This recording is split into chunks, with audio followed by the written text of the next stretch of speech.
What's up, people?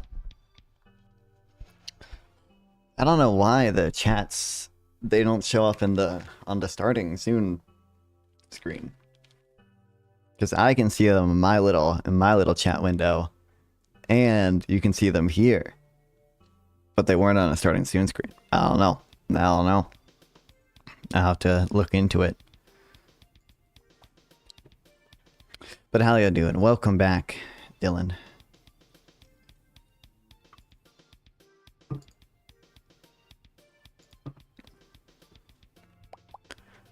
Hope y'all are doing well. I've been lazy. I was gonna work on my school essay. Then I didn't. I played games with my friends. And also games by myself. I played Fallout New Vegas.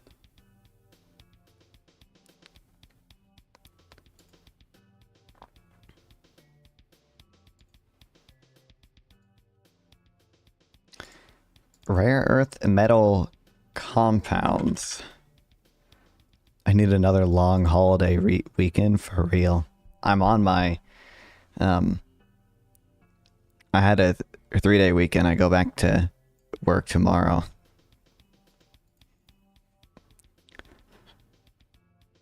China. Dang. I don't know who's gonna feel like we gotta be on there probably. Alright. Rare earth metal compounds. I don't know what that means. They're like refining them and stuff. Or if that's just, or if some metals, you know, they just be compounds for real. They just be that way from the start. I want to guess South Africa, but I'm not confident in that one. Oh, fuck. Ooh, horrible. Ooh. What I guess Germany? Oh, Russia is a good guess. Ooh. I bet it's gonna be Russia. It's Russia, maybe maybe Australia. And then it might be like Venezuela, Bolivia, some shit, because they got stuff too. Japan, I could have guessed. Burma? Would never have guessed Burma. would never have guessed Burma. Malaysia, US, Japan. Dang.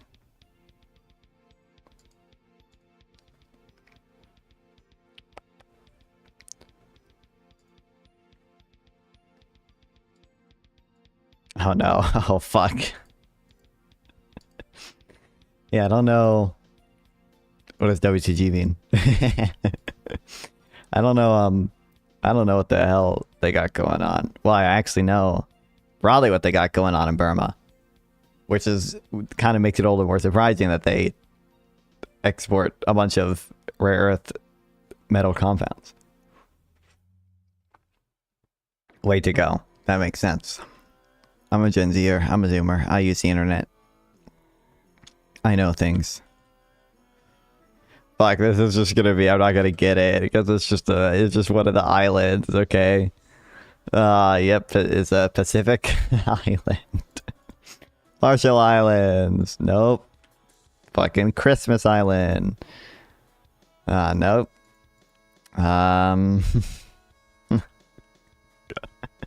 What else is there? Oceania or whatever. Isn't that a thing? Or that's what people refer to the whole country as, Micronesia or continent, subcontinent. What's it called?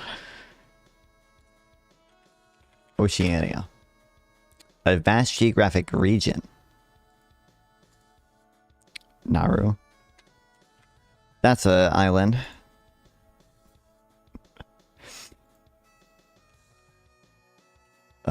Samoa's too far away. God, I don't know. I know it's not. I don't think any of those saints are in the Pacific, but I'm out of ideas. The hell is that place? Country in Oceania.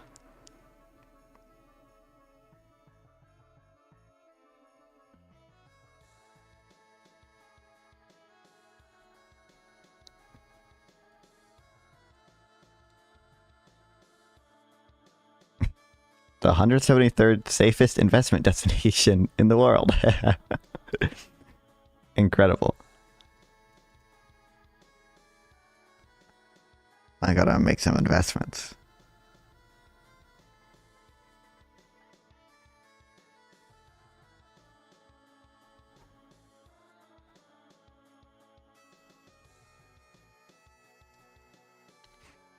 One of these days, Al, I gotta just memorize them. I gotta just memorize them. Whenever I play Satera World Countries or whatever, I can always like recognize the island nations. But like I don't know which ones they are to start clicking. Which one's Guinea-Bissau? I think that's this one. Fuck, that's regular Guinea. Cape Verde, yeah, see, like this is an island, right? I think it's one of the oh wait, no, Cape Verde is like there? Yeah, fuck, I know that one. Okay, St. Lucia. See, now this, I'm glad it's giving me the island ones right off the bat. It's like one of these, you know. I'm cheating. Okay, I'm cheating. All right, dude, I'm goated. Holy shit. Uzbekistan. I think it's this one. Yeah. India, Indonesia, Jordan, Mali. Yeah, that's Mali. Comoros. These are islands that I know. What's up, Japringo? I dislike for engagement. It was Becky Stan for real. What's up, Not Your Fun? Pakistan, the UAE, yeah, Chad, Cuba, Cyprus. This is an island I know. Montenegro. Fuck, which one is that? This one? Oh, wait, no. Hold on. Wait, yes. Wait, that's North Macedonia. This is Montenegro. Yeah. Namibia. I think it's that one. Djibouti. Uganda. Fuck. It's one of these two, I think. Or is it this one? I'm goated. Kazakhstan, Finland, Bosnia, DRC, Rwanda is one of these two. I don't know which one. Damn it. What's up, Momentum? Welcome back. Yeah, see, St. Nitz and Nevis. Damn it. Damn it. Damn it. Malaysia, China, Armenia. I know where Armenia is. I'm gonna get it. That's Georgia, Azerbaijan, Armenia. I'm goated. Hungary, Poland, Nepal, San Marino is this one. Morocco, Iran, Mauritanius is that one. Fuck. This one? No, that's, hold on. Mauritanius.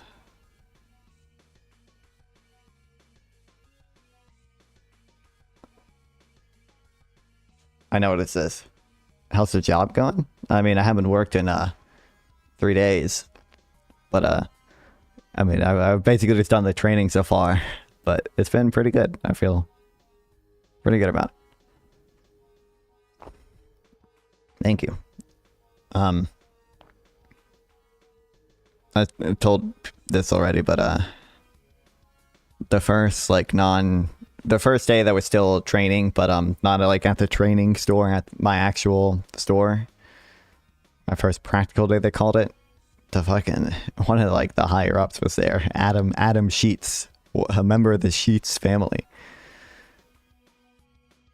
Fuck, are these islands? God, oh, yes, I got it eventually. Okay, I don't know what this is. Is this another? Are these islands?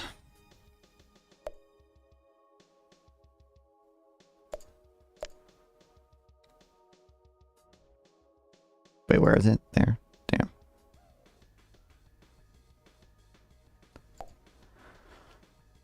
I love Sheets. Dang, you met the owners? I mean, one of the... Actually, I mean, I don't know if he's like... how much he owns or doesn't own. One of the Sheets family people who... His family, like, founded the company, but I don't know. I don't know if it tells you anything here. This guy, EVP Operations. But they make you... It was in our... fucking instructional videos. Okay, they make you like work outside of the company for 3 years or something, and you have to have like a master's degree. Was he nice? I mean, I really only like spoke 2 sentences to him. Oh, what's up, Ryan? Oh, Ryan, I have some disappointing news. Caden has postponed the debate due to internet issues, which is a real, like, you can look at it, like, it is a real thing. Like, his internet is like generally fucked. So, you know, SMHNL. Tell him you think he should be forced to take the company public.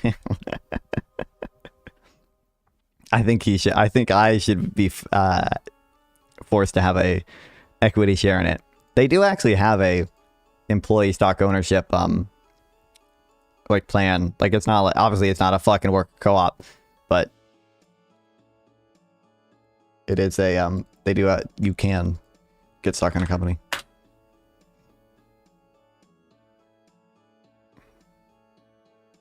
Oh, this guy, I know this guy. I've seen this guy.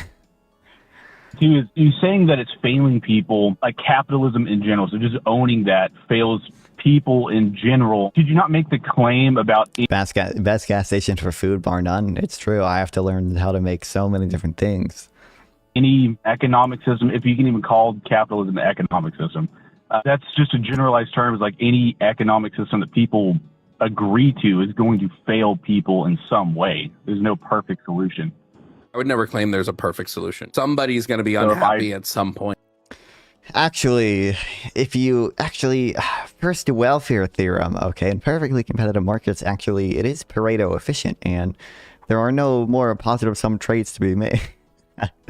Possibly. You could just as easily make the claim that socialism is failing people, communism is failing people, democratic socialism is failing people. Well, when I say that it's failing people, you'd have to ask me under what framework am I saying that it's failing? My criteria would be that the reason capitalism is failing people is because it forces people into undervaluing their labor in order for them to live. Oh my God. Necessary resources and man. That doesn't even I mean, I know like what he's saying because obviously the labor theory value like adjacent stuff, but forces people to undervalue their labor it's a little weird phrasing for, you know, extracting surplus value and power to where we don't need to do that. The only reason we do that is so that a small portion of the collective society can earn a profit and can make money. To me, like, capitalism isn't necessarily like a system that's chosen. Capitalism is just again, and I struggle even calling it capitalism. Having, like, But you're telling me capitalism only existed for 0.00001% of human history? Are we going to get that? The fact that he's doing this with LED cat ear headset is pure gold. Dictate What? So socialism is window LED cat ear headset, Shipringo? Socialism means that you can't have that? America-sized market efficiently enough to be able to predict, and essentially you'd have to micromanage it at a global scale. You don't need to predict. Predictions only are necessary in capitalism. You don't need to predict. True. What does that mean, bro? Socialism. Why does under socialism you don't have to get a return on investment? Therefore, you don't need predictions. I don't know if predictions was the best way to phrase it, but certainly there's, you know, some amount of planning involved in most socialist systems that happens, you know, spontaneously under a market-based system. Capitalism get to be imperfect, but This guy got clapped by Fabian Liberty a couple of years ago. Oh boy, that's not that surprising, I guess. socialism and communism. He's trying to catch Nick Fuentes with the cat ears. There may Sorry be issues about- with food waste, but it's not going to be 100 billion tons a year. I'm not even making that number Wow. up. That's the amount. Wow. It wouldn't like surprise me if that number is true, but like I also wonder if that is a meme.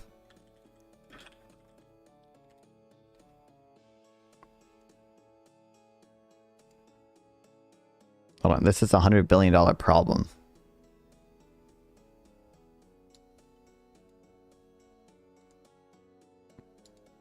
Okay, it doesn't seem like it's a meme. I was just curious, because some of the things are just like total meme numbers.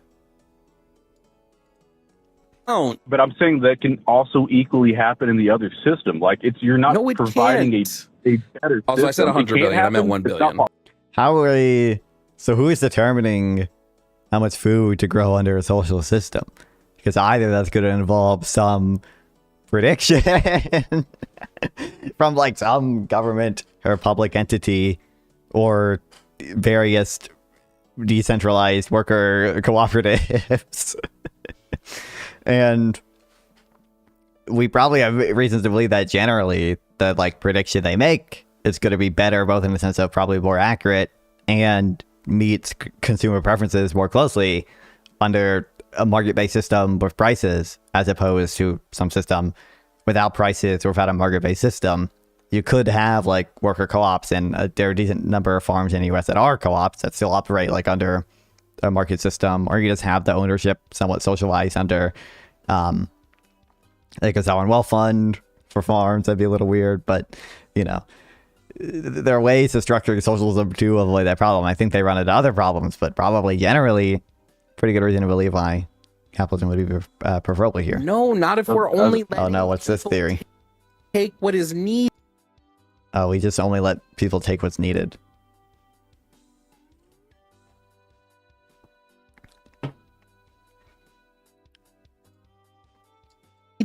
No, we don't let How them do you overconsume, because I know how much calories Oh a my human God. being needs to live, and I know what type of food a human being needs.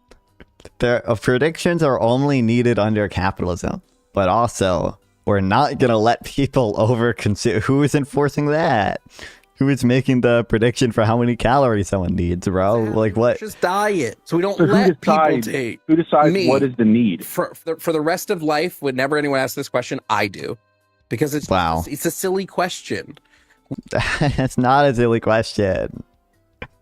Because how are they gonna have the relevant information? And how are they? And you know, there might be like some general autonomy issues that we care about there as well.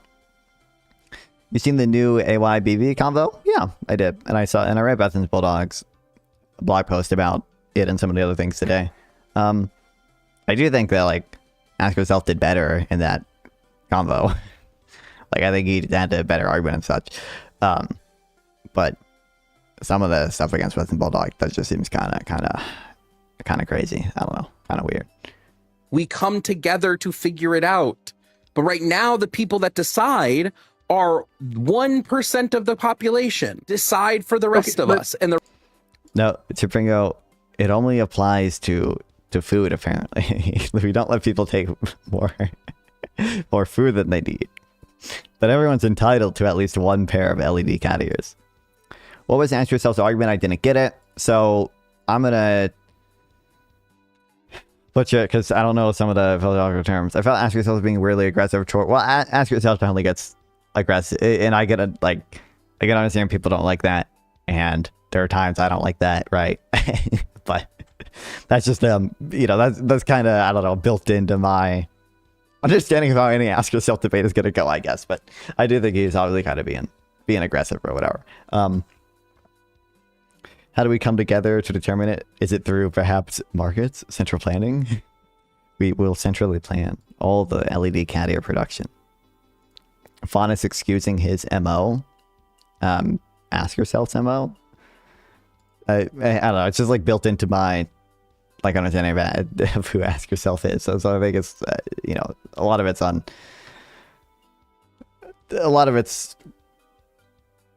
I find it acceptable at certain times, but he probably wanted a W against Matthew. I don't know.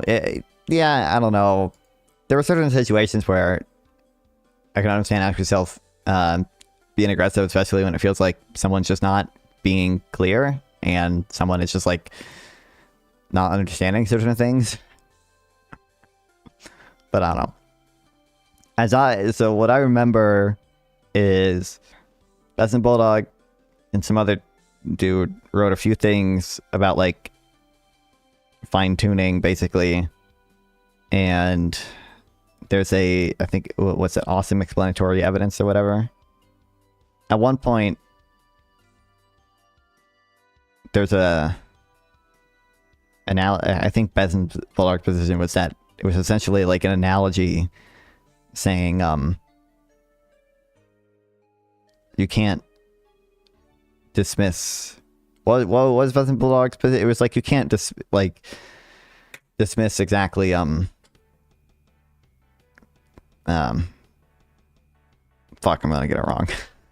ATE, awesome theistic evidence, that's what it was. Yeah. No, yours, you like to get aggressive. Only I feel like I get aggressive sometimes, but like not that often. Okay.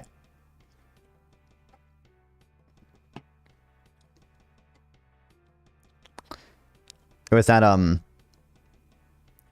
basically the way people try to dismiss some of the fine-tuning arguments, they say like, oh, it's something that would equally apply to dismissing in Beth and Bulldog view or whatever, like awesome theistic evidence, like if the stars were aligned in such a way to spell out made by God with love or whatever, like the same way people respond sometimes to the fine-tuning argument and say that like fine-tuning we have is an evidence of theism. It would also seem to equally apply in some cases to the awesome theistic evidence when the phrasing you used was something has gone wrong here if you don't take the awesome theistic evidence as actually evidence in favor of theism, right? But I think ask yourselves view is that either that's false or it's true but at the expense of being a straw man because no one actually argues in such a way that would come out to be true. Like no competent atheist would argue that. Fine-tuning argument relies on a notion of probability that is highly non-trivial. Is not clearly true. Yeah. It's not. Yeah. The rest of us pick up the scraps and go, thank you for siphoning off 60% of our wealth and telling us what our water can cost or what our food. How prices work under a market system. Thank you so much for that. No. Well, I guess my main. Capitalists are unintelligible. What an incredible title for that. I feel like I've seen this paper before. You might have even sent it to me before. Bro.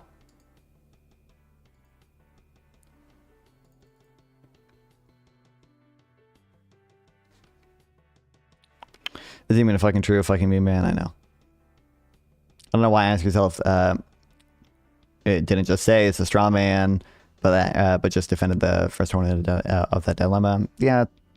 I mean, I think the type of person to ask yourself is going to be that's he likes to be very specific and clear about stuff like that.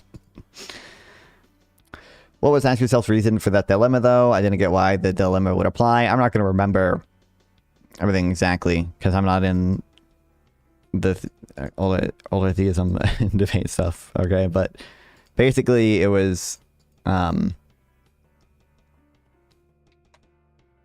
Yeah, I'm not gonna remember. Or don't trust me.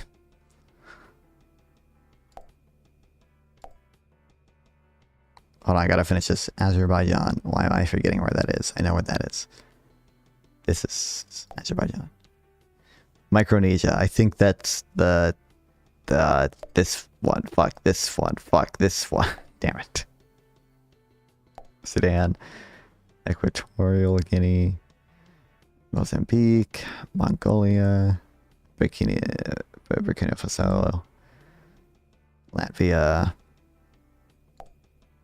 Tuvalu. Oh man, this one. Damn it. Guyana. that one, right? Yeah. Palu. Ah, damn it. You don't have to do theses. It's a highly contested topic in theoretical theology. I just mean, like, I'm not going to remember the exact wording Methodist Bulldogs use. I'm not going to remember the exact arguments that ask yourself use, because if I don't like read about it enough, it's just like it's not going to stick with me the exact arguments they use. Like even we were saying, just grant the straw man. Yeah. I remember that. I remember that part. That was kind of funny. That yeah, they started arguing at one point. It's probably even, bro, I don't know. Fuck me. Ukraine. Kyrgyzstan is, I think, that one. Fuck. These are also islands, right? Yeah, Benin. I think it's that one. Damn it. Damn it. Damn it.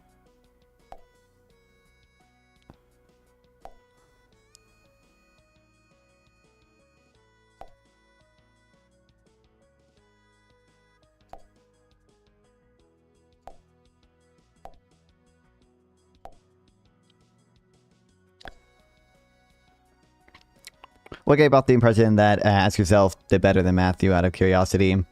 I don't know. I mean, it to me, it did seem like there wasn't as clear. Clear thinking might not be the right word. There wasn't as clear thinking. It wasn't as much specificity or anything from Matthew as there was Ask Yourself, and I feel like nothing Matthew Bethany Bulldog presented was like convincing to me that the proper reading, or most natural reading even, was what he said it was. Eswatini. Ooh, fuck. Damn it. I don't know.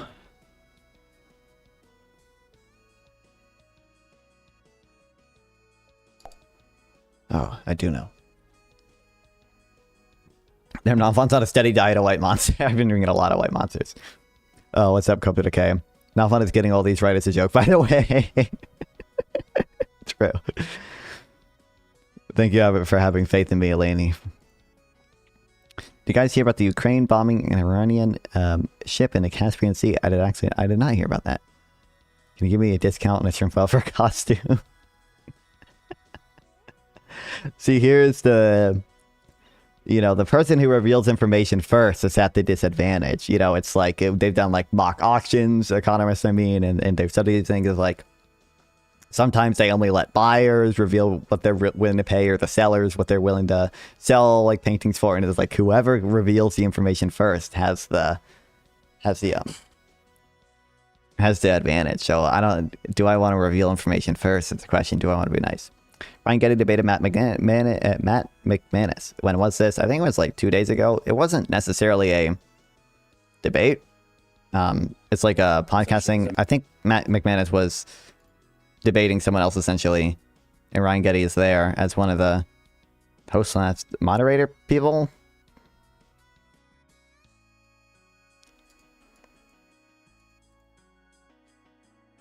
Reveal info. I said $10 worth of bits before, right? I'll do it for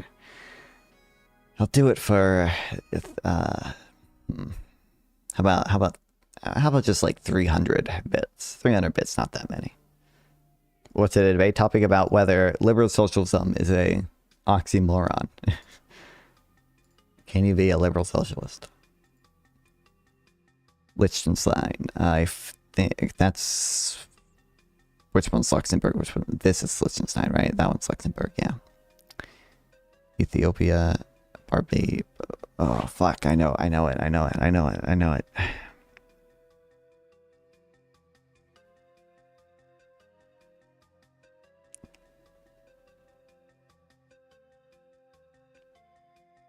Oh, fuck. I can't remember. Is it an island? I feel like it's not.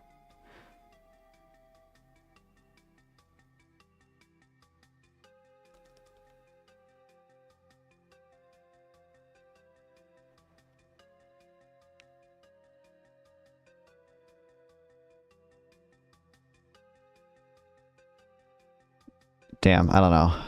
Oh my god, I got it right first try. I did know. I knew the whole time. I never doubted myself. That was a joke. Syria surname is this one. Sierra Leone. Israel.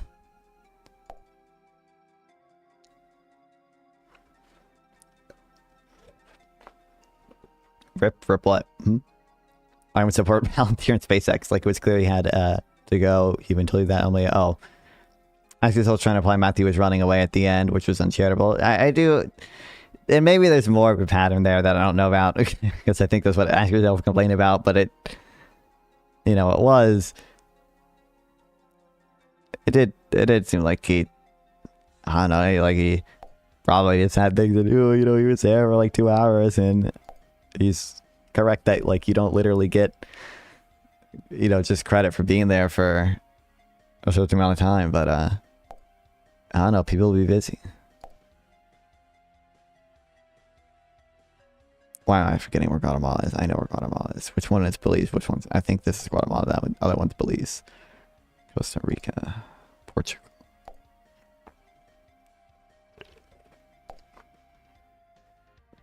Balvin desperately needs AI tokens for his AI goon stash. How'd you know? How'd you know? How'd you know?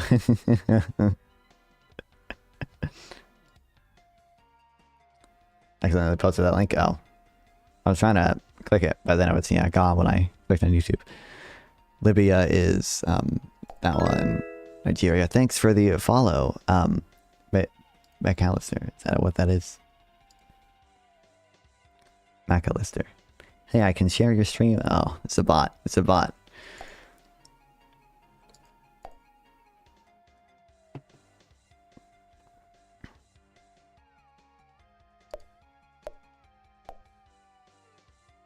Did I try good enough? The Gambia is, I think, this one, right? Netherlands.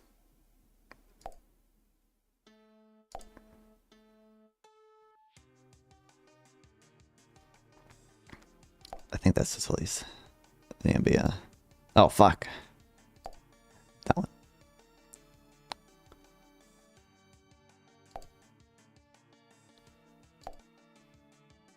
Oh, Solomon Islands. Oh, kill me.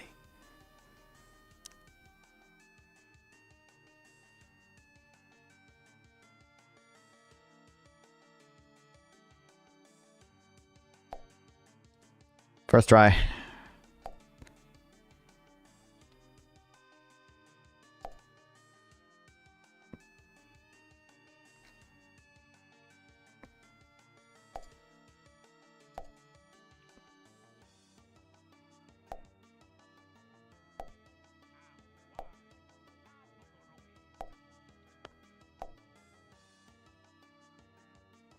Ecuador, Belarus. Who is in the right? BB versus Lance. All right, I'll stop. Sorry, I was locked in. In the right in what sense? I haven't. The only thing I've seen from Beth and Bulldog and Lance is like the screenshots he posted in the in his blog post. Beth and Bulldog did. So I don't. There's certainly more stuff I don't know about, but it seems like Lance is being a little deranged, but you know. I think it's this one.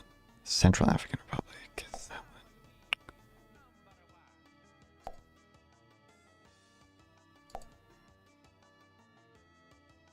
one. That one's Malta. Fuck. Malta. Chile, Peru. Nauru, I got it first try, knew the whole time. I think it's that, yes.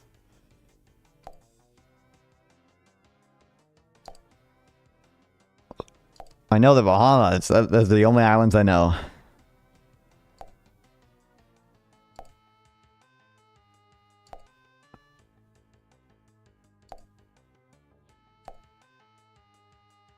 Okay, Fiji. I can get Fiji, guys. Damn it. Damn it. Damn it. Ah, fuck, these are islands too, right?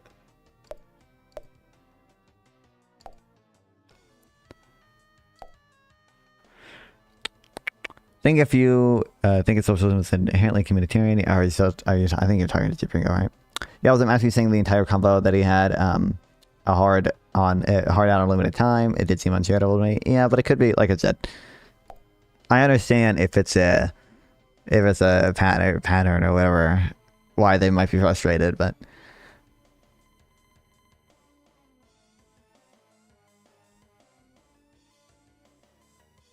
I'm gonna forget. Okay, Cambodia, I think is that one, right? Yeah. Albania.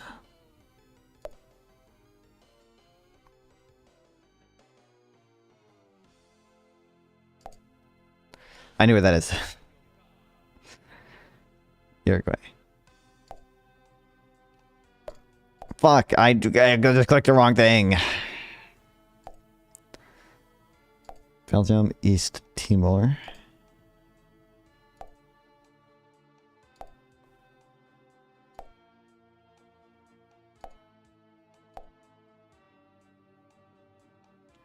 Which one is it? Fuck. That one, because Iraq invaded it.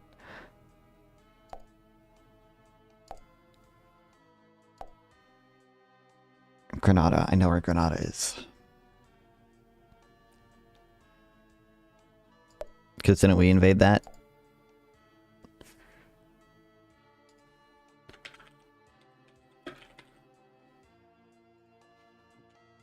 Yeah, I remember. Well, obviously I remember reading about it, not when we did it.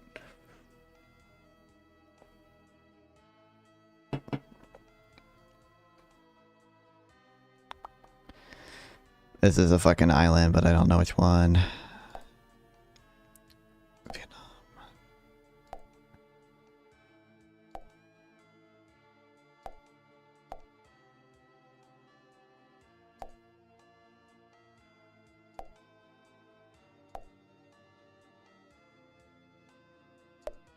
Damn it.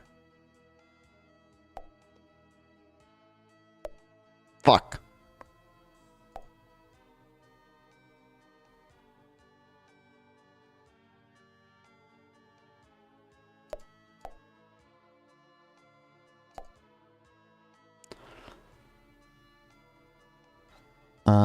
Which, oh, fuck, I think it's that one, yeah. Thailand.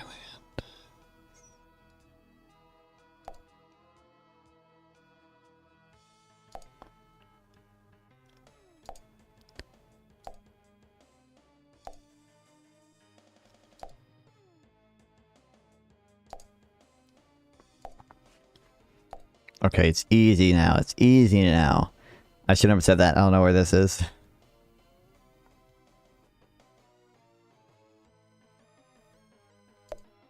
Fuck, that's Togo. God damn it. Is this an island? Oh, it is.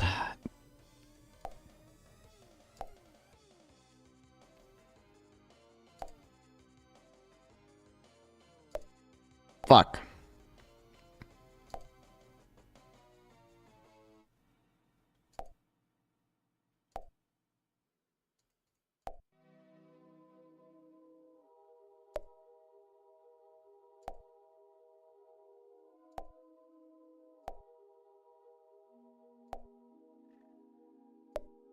Oh, oops.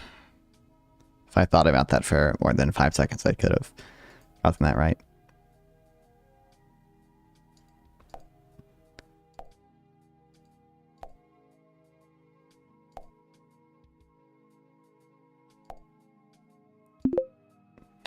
Good enough. Sorry, okay. I just wanted to prove that I could do it.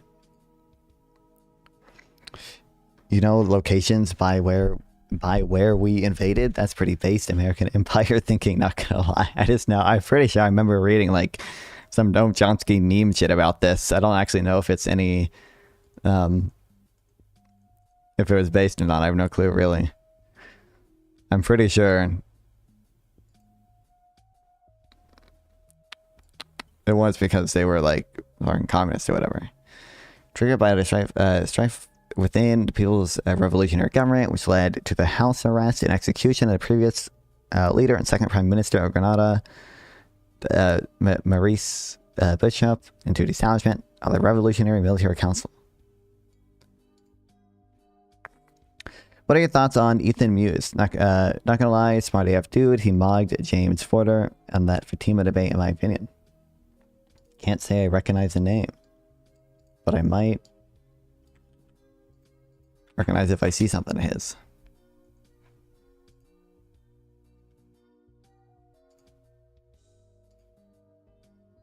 So this kind of like click. No, I don't think I recognize him. That's also how remember where Venezuela is. I mean, I know where. I mean, Venezuela is big enough. I just know where it is.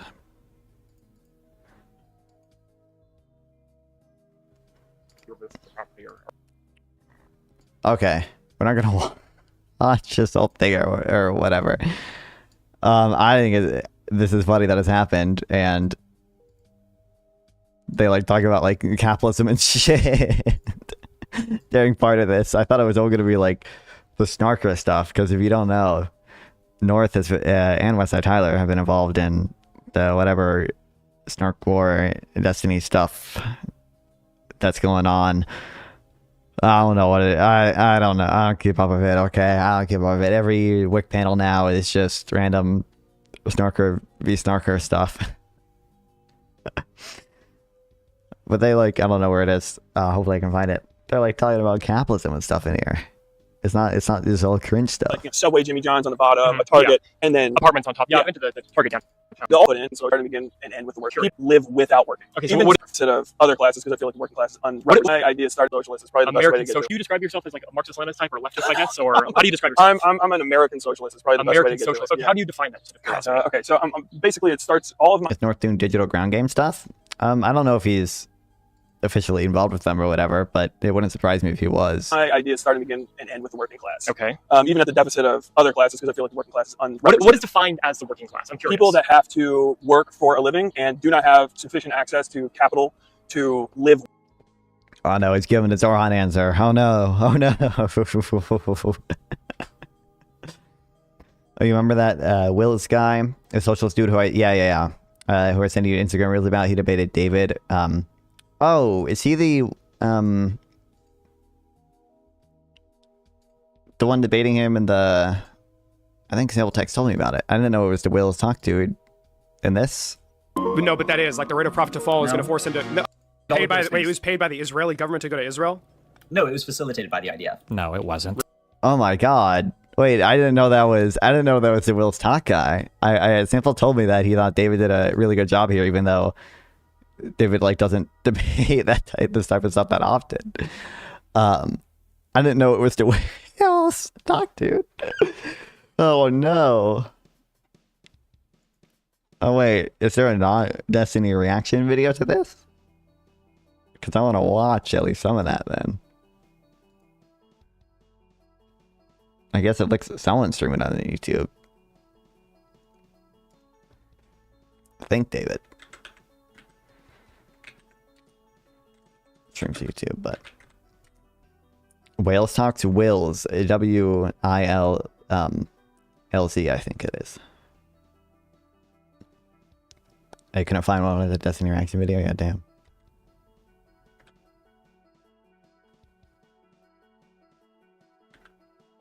Oh wait, the guy David is. Yeah, apparently.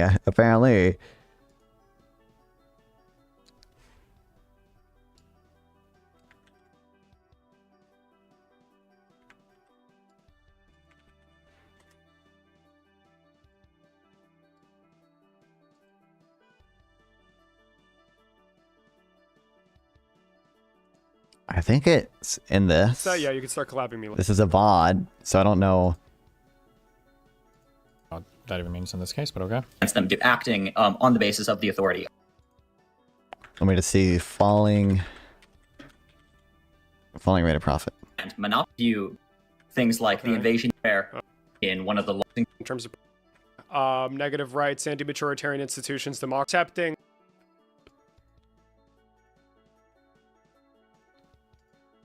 invaded people have claimed that he's consistently Like if they violated certain actions, they would violate a genocide convention. The authority. I just got blocked by your boss. He's my Oh, my destiny. boss. Z. I wouldn't say she's not. Oh, damn. Really the structure of the organization, but sure. That's wild. That's wild. Anyway, I want to come on here. I think generally we might have a productive discussion between liberal and a leftist. We can talk about anything specific you like. I'd love, as you know, I talk a lot about Israel. I'm pretty sure I reached out to the Will's Talk dude. I don't think he replied to me. But maybe I should just spam him. I thought I reached out to him.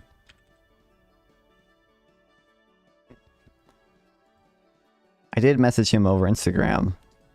I think I messaged him over TikTok as well.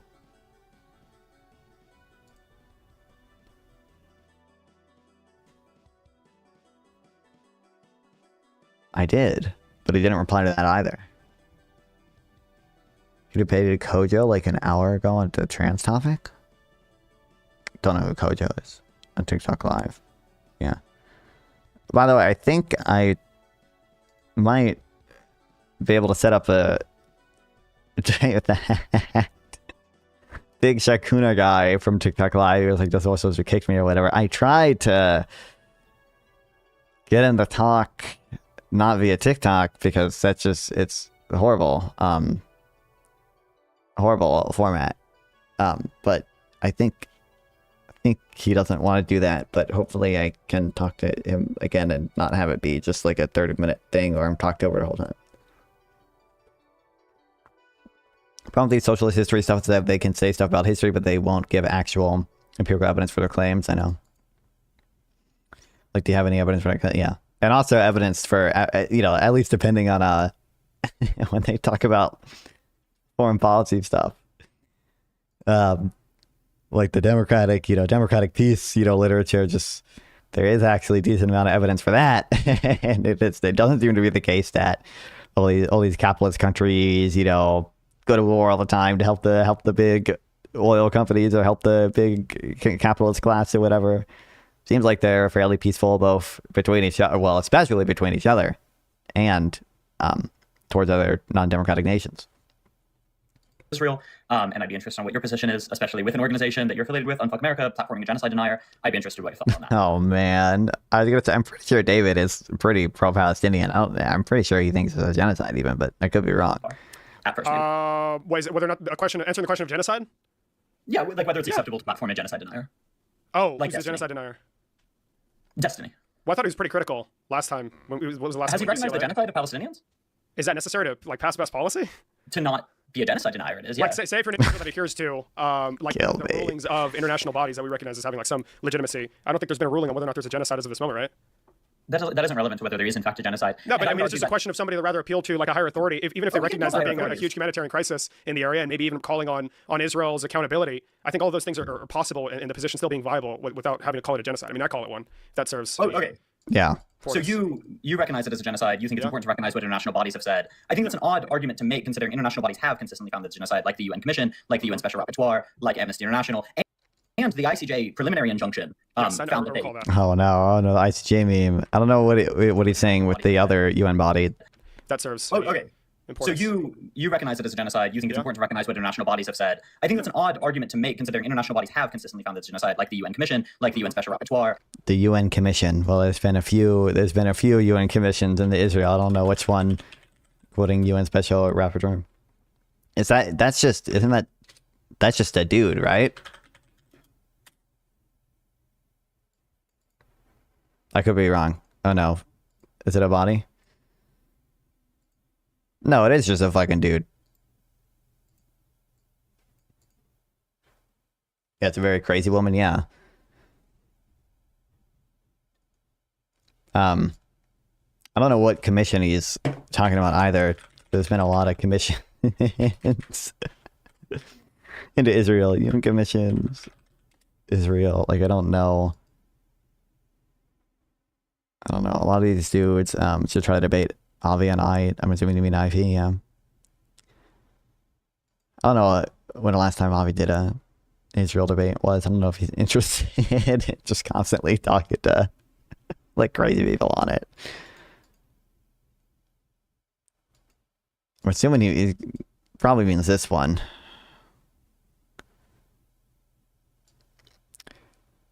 An independent international commission attached to the UN Human Rights Council released a report this week accusing Israel of ongoing genocide against Palestinians in Gaza.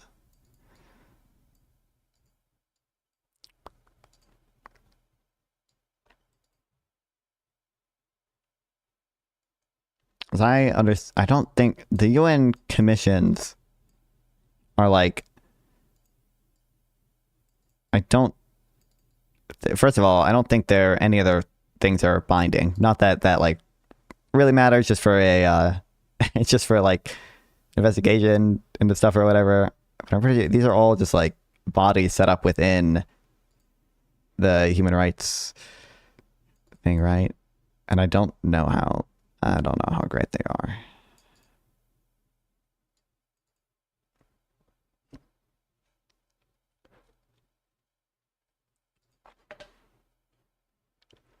Not remotely, no. Oh, they're not remotely binding? Or am I getting something wrong?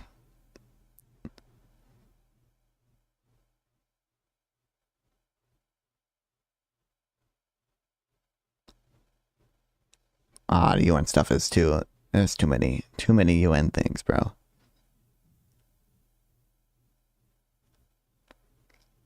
They're not remotely binding, I mean, yeah.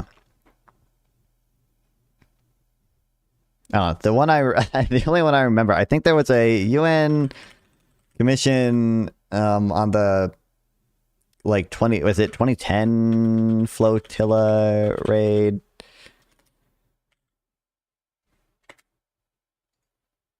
Or panel of inquiry? Is this a commission? I don't know. Panel. What's the difference between a panel of inquiry and a commission?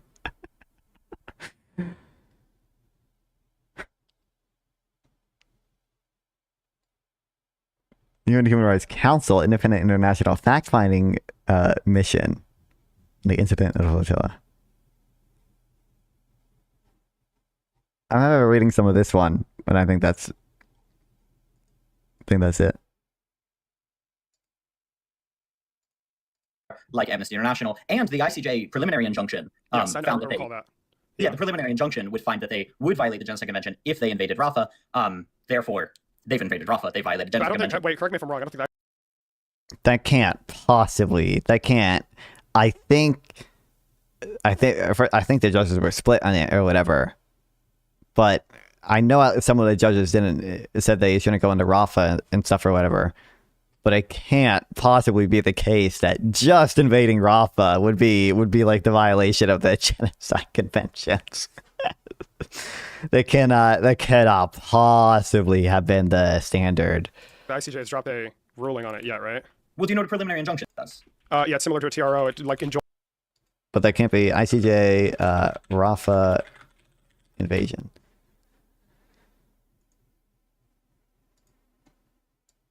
It can't. The standard could not have been, if they do this, then it's a genocide. But I do recall them, at least some of the judges not wanting them to go into Rafah, because I remember some of the judges commented on it.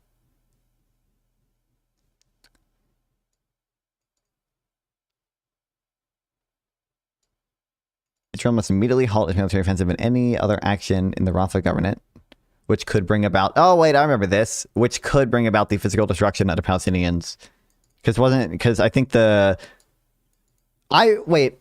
my brain is remembering. Okay, so I think there was the like preliminary injunction, and the judges had a different interpretation of whether or not the wording Israel must immediately halt its military offensive, and then, which could bring about this isn't quotes or whatever, the physical destruction of Palestine. I'm pretty sure there was a split on the judges as to whether that meant they had to stop all military activity in Rafah, or whether they only had to stop the military activity that could result in the physical destruction of the Palestinians or whatever. I think I remember that now. Judges split on Rafah invasion, UN. Fuck. My understanding is that the supplemental declaration to this day still cite dissents from Bosnia rather than Bosnia proper. For what, the ICJ stuff?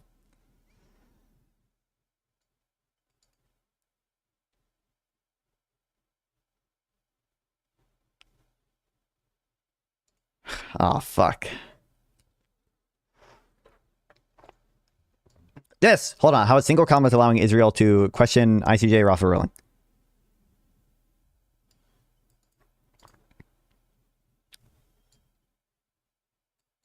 Requires Israel to halt its military offensive in the Rafah government only insofar... Wait, this is, I think, Israel's position or interpretation. Where's the quote?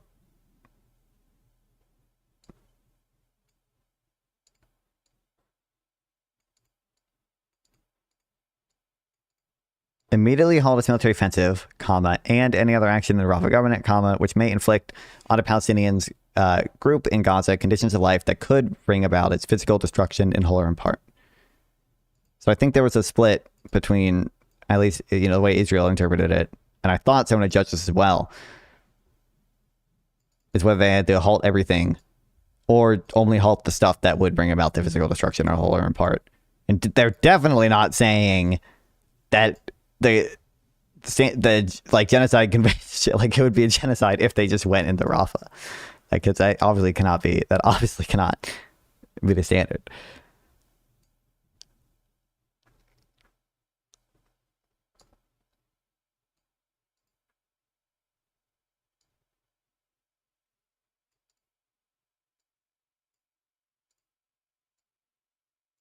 I thought I could be wrong. Didn't at least one of the judges? God, hold on. I'm going to Fable 5 on this one. Joins an individual's ability to engage in a particular activity. Well, I guess we're gonna play a game of how many times Wills makes these wild empirical claims with no evidence back up. I know. Injunction in this scenario really has no what's the word? Enforcement mechanism, but yeah, it still serves a purpose. I recognize it's legally. Oh, wait, hold on. Wait, I think I could just have read. The other dissenting judge, the Ugandan jurist, that guy also argued the order operates to partially restrict Israel's offensive in Rafah to the extent it... I remember. I'm a rememberer.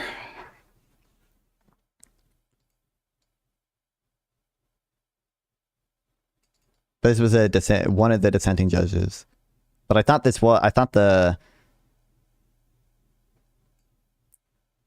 okay, I might still need Fable 5. Sibu, I don't know how to pronounce his name. It's insane, by the way. I thought, aren't like half of the ICJ judges kind of crazy?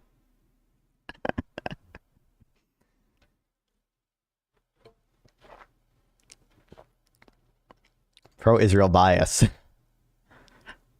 Plagiarism controversy. Incredible.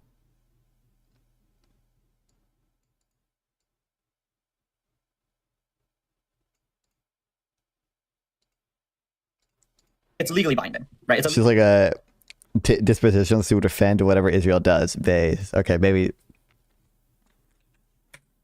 Wait, I don't know. Maybe. I thought, I could be wrong, but I thought like the ruling, the phrasing here is weird to me. That interpretation was supported by one of the dissenting judges or whatever. Like, I thought because this was they had like a binding ruling, or actually, I don't know if it's binding in the actual legal sense, but they had the whatever ruling, and I think the judges disagreed on the interpretation, but the way they phrased it here made it sound like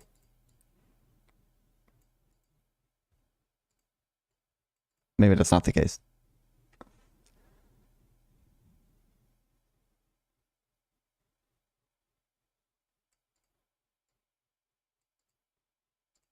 Legally binding injunction against them acting on the basis of the authority of the court. The authority of the court in this case is founded upon the Genocide Convention. Reasonable likelihood that if they violated certain actions, they would have violated the Genocide Convention. So do you think it's acceptable to host a genocide denier? Like if someone denied the Holocaust, would that be an acceptable thing to host? Well, I don't really know Destiny's position on Israel to a T. I don't really agree with him. I'm not Destiny. But you think it's acceptable to platform and co-sign as an organization someone that does deny genocide? What do you mean by co-sign? Didn't he lead the tour? That's kind of... He led the tour? Yeah, he led about a year ago. He was the primary speaker on the Unfuck America tour in a certain college round, at least. Mm-hmm. Is that not? Do you not think that that's platforming the ideas? Yeah, hold on. I actually don't know if any of their tour stops have overlapped. I feel like they probably have at some point, but the UFA tour I went to, if David Destiny wasn't there, and I don't. David wasn't at the other ones with Destiny, but there has to have been one or two events where they did overlap. But regardless, I think like obviously, first of all, we care about people denying the Holocaust, but we also care about the fact that the people who deny the Holocaust are people who, on other issues, are very bad, right? And that doesn't appear to be the case of people who like quote unquote deny the Gaza genocide, right? Like we care, like the people who deny the Holocaust are neo-Nazi adjacent white nationalist people, right? They're people of that nature. Doesn't seem to be the case that just because you take the position that like there's not genocide in Gaza, that you have bad beliefs, at least not nearly to the same extent on other margins. And then also I think it's just like, you know, I don't think like either view is particularly unreasonable, but it's just, I think it's clearly not unreasonable to view it as like not a genocide. Like I don't think that's a unreasonable opinion that you should be like making the defining issue as to whether or not someone can be on a fucking tour. Do you co-sign Destiny's food takes non-fun? Well, I'm vegan, so I probably can't really. I know people get mad at him for his food takes. I'm trying to remember some of them. I know he like thinks the cake cone or whatever for ice cream is like the best cone. The like fucking styrofoam ones, bro. Ron Dorfhams are clearly support them. That's true. I remember that food take. But the real Chad take is that it's just that like a cup is better. Okay. Or a bowl, I should say. All the ideas? Well, no. Well, it's because it's tough to answer the question, because I remember when I spoke to Steven, he was incredibly critical of the state of Israel, and I don't really know his position to a T. Like I've never really seen him debate. He's never recognized the genocide. I'll tell you. If that has changed, if anyone could provide that, he's never recognized the genocide. He's explicitly denied it. He's debated people who have claimed it. He's consistently lied about things like the Nakba. And he went and visited the IOF on a state-sponsored tour into Gaza or around. The IOF on a state-sponsored tour into Gaza. True. He didn't go into Gaza, did he? I don't believe he ever went into Gaza. That'd be kind of crazy. It also was not IDF or like state sponsored or whatever. He paid for everything himself. He did it. Yeah, he went to the West Bank. He couldn't. I don't think you can get into Gaza unless you are actually on like a IDF tour, like fucking Camp Higbee did. I think. But yeah, he didn't go to Gaza ever.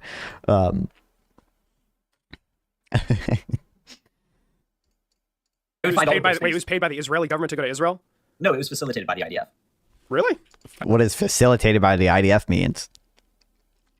There obviously like there were people in the IDF he spoke to. There were like former prime ministers and stuff he spoke to, but it wasn't really facilitated by the IDF. Didn't they get, unless you count the fucking when they got yelled at in the West Bank by the IDF? Destiny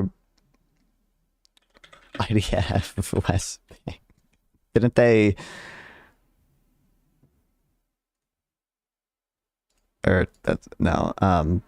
They literally got like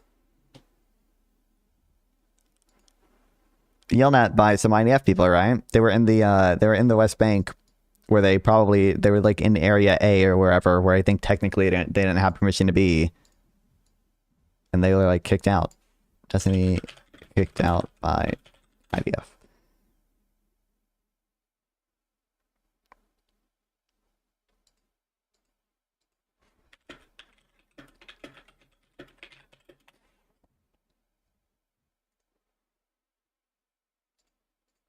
What the fudge?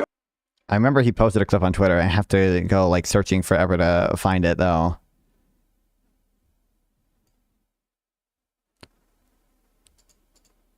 I don't know that. It by definition is. It's by definition facilitated by the IDF. That's the only way you get journalistic access to that area. Wait, he went as a journalist? Was he critical? What was the trip like? I recall you can be perfectly well critical of genocidal society. I don't care if you're critical of the Nazi government if you don't recognize the genocide, right? Like, we're all critical of Nazis. We still have this slur for Holocaust deniers for a reason, which is that it's important to recognize genocides qua genocides. Okay. What's so slur for Holocaust deniers? Okay, so you agree that it's genocide. I don't know where the dissidence as to why we would ever co-sign a genocide denier is, but you're a liberal. What does that mean to you? Essentially, I guess like generally accepting liberal principles, that being negative rights, anti-majoritarian institutions, democracy, rule of law, and obviously like the Enlightenment values, life, liberty, and the pursuit of happiness. All those things, yeah, based. Okay, all of those in principle generally good. Are you a capitalist? Yeah, for the most part. Why would you be a capitalist, right? Capitalism, what draws you to being a capitalist rather than, for example, being on the left and being a socialist or a communist? I think when it comes to socialism or communism, there's an erosion of civil liberties and negative rights like property rights that I consider to be relatively important when it comes to barring the government from engaging in acts that can harm the citizenry. All right. Question of efficiency. I think market forces are capable of quickly True. addressing the needs of people, because I mean, there's no stronger pull to move somebody in a certain direction in terms of production than demand and money flowing in your pocket. Okay, Taking Hayek seriously. Nations and True. capitalism at large, especially America as a body of capitalism, has engaged in one of the largest underminings of democracy in the world with American intervention. What do you think has led to that economically? And why? Kill me. Money flowing in your pocket. Okay, how do you account for the fact that capitalist nations and capitalism at large, especially America as a body of capitalism, has engaged in one of the largest underminings of democracy in the world with American intervention? What do you think has led to that economically? One of the largest underminings of democracy in the world. So I'm assuming we're gonna rattle off. Maybe they won't have time to get through all of them, but so all of the fucking CIA coup. And why do you think that has led? Well, I don't know. I don't know if there was an economic motive, because I don't know. Realist international perspectives, like we had during the Cold War era when we engaged in numerous acts of intervention across the globe, aren't necessarily beneficial to America's economy. I think You don't think? Oh, true even. war is destabilizing. Yeah. So why do you think capitalists have consistently lobbied for war? Like who? Like almost.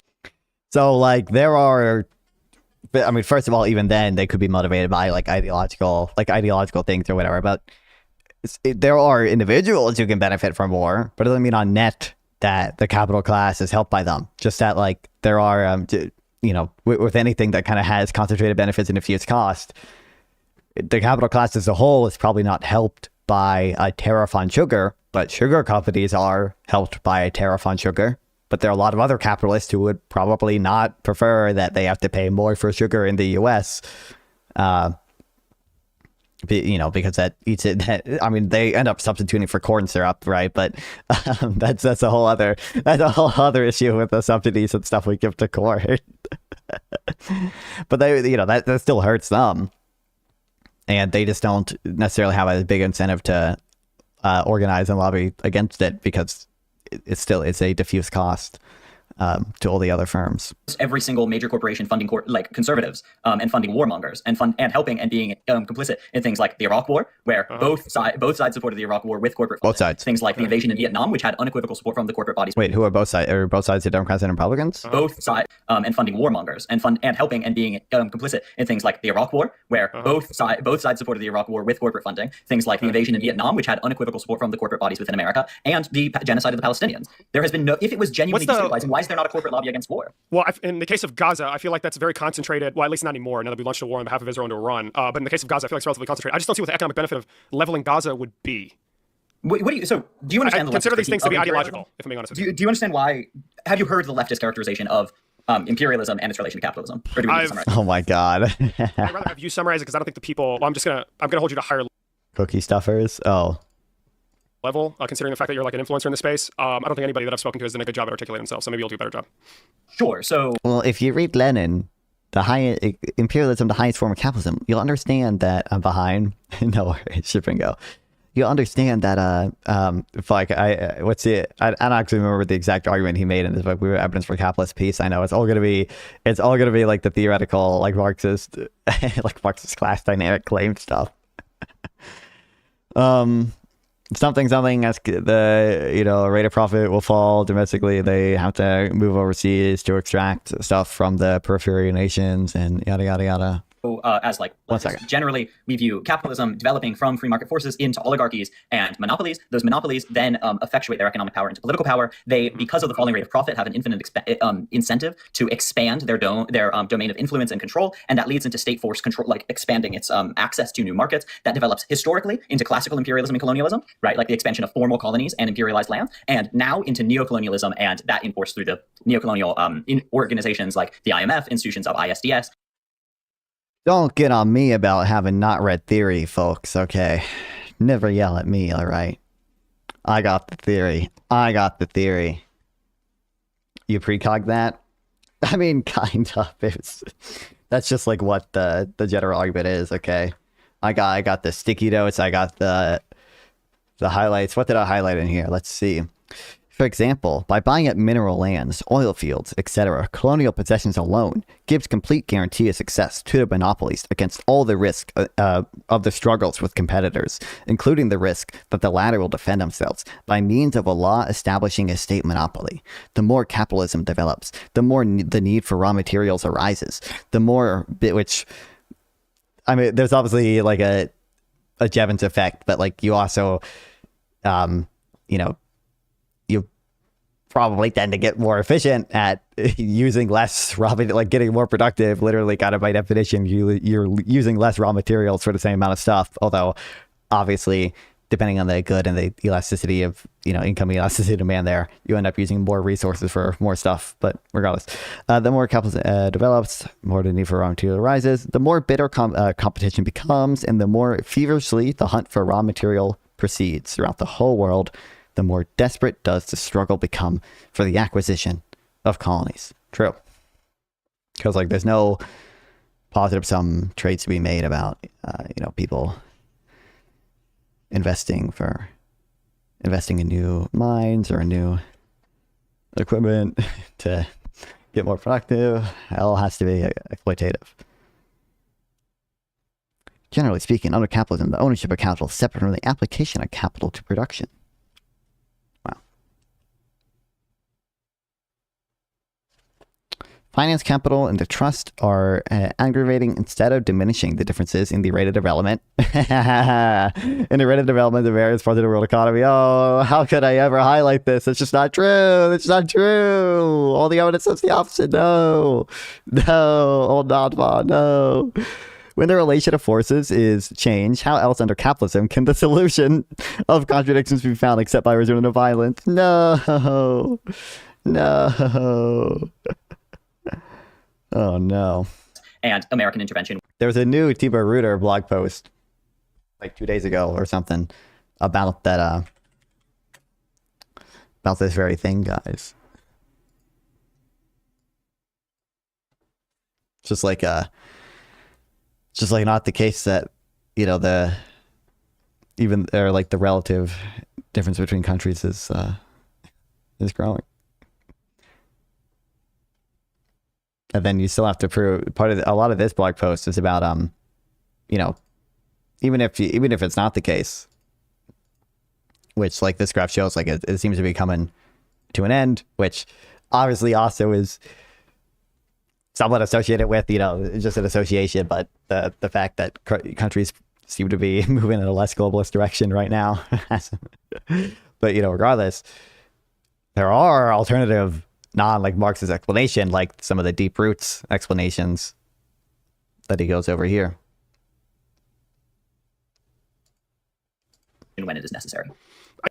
Neocolonialism is an umbrella term that describes dozens of countries willing to make trade deals against the interests of their people. Whoa. Don't look at any of the evidence about like free trade being good for capital and labor and consumers. Like the land of people who have lost war and refuse to accept it isn't their land anymore, and the exploitation of wildlife and natural lands that some fish would be willing to swim, that some fish would be swimming on, were not the systems taking over. Well, actually destroying habitats is good because you reduce wild animal suffering. That's my opinion. Here's the disconnect, and I think the reason why I've had primarily the disagreements with just about the other side of the perspective. Essentially, I believe that this outlook, essentially chalking up every single foreign policy move to an economic one, is incredibly, how can I say this? I mean, yeah, just because that's not what I do. Class reductionist. It is kinda, right? You chalked up all of the Cold War intervention to the underlying motive being an economic one. You mentioned Iraq, Gaza. What was the other war? Was it Iran? I properly characterize them as forms of economic imperialism. That doesn't mean that's the only reasoning, subjectively or objectively. There's a dialectical relationship between ideology and material. I would just assume that if your concern is your pockets, kill me, ensuring that your profits are fat and juicy, like any capitalist running a firm, you probably want to destabilize trade routes that are crucial to businesses running across the globe. True. You probably don't want to be beheading heads of state and bringing about a power vacuum in places like the Middle East. Or raising energy prices, or raising it like every firm relies on energy. that would bring about more bloodshed, that would destroy a lot of these countries as prospects for like economic growth. None of those things really tie into the goal of But what you're is assuming their profits. prospects of economic growth. If they vote to nationalize their oil or they exert sovereign control over their natural resources, they aren't prospects by corporations for economic. Because how do you exploit a country? We trade with Saudi Arabia, and I believe, if I recall, in multiple countries in the Persian Gulf that have nationalized their oil. Will's argument that there's phenomenon X, therefore capitalism is responsible for yeah, I know. It's there's nothing ever. There's like nothing that you could ever present that would actually challenge the view, because even if like you do demonstrate that the rate of profit is not falling, they just say that's just a counter is it counter tendency or like countervalence or whatever they say. It's explained by the fact that they're exploiting the third world now. Like, Arabia trades with us on the terms that it does. Go for it. Because we help fund its defense, right? Saudi Arabia is an unpopular monarchy that has had to defend itself from popular revolution multiple times throughout its existence, right? The thing that has nationalized their oil, right? The monarchy that is in control is extensively a neocolonial body that is trading with us on highly preferential terms because of the relationship we have to the monopoly of force over the imperial holdings. That fits perfectly well into the analysis. because hold on, because of what there? Highly preferential terms because of the relationship we have to the monopoly of force over the imperial holdings. That fits perfectly. The relationship we have to monopoly of force over the imperial holdings. Okay, don't know. I don't know exactly what all that means, guys. I don't know. But like, obviously, there are maybe like one or two not strictly like Marxist ways to view our relationship with Saudi Arabia. It obviously makes sense why the U.S. might have some interest in the Middle East more broadly beyond strictly the like imperialist capitalist class reasons. We do like oil, obviously, and there are capitalist reasons for liking oil. But why don't you just you chalk it up to endogenous? Yeah, there's an endogeneity issue. Will stocks have you considered that there's an endogeneity issue? We live in capitalism, therefore everything bad is a result of it. Everything good is in spite of it. And obviously, the only good things that happen are because of unions. Perfect example. Out of curiosity, can I see where this like conditional trade agreement was formed? Because I haven't read up on that. I mean, it's not, like if you look up the petrodollar and the establishment of the petrodollar, along with us, as well as the billions of dollars of defense trading we have done with them, it'll become pretty clear. As well as a good example also is the Jordanian princes who receive extensive defensive support from America with an unpopular monarchy. But obviously, I just don't understand. There are mutually beneficial deals to be made, and we make them for other reasons than even oil, or like I don't know how much oil Jordan has. I do think it exports a fair amount of oil, but it also just like exports fucking clothes and shit.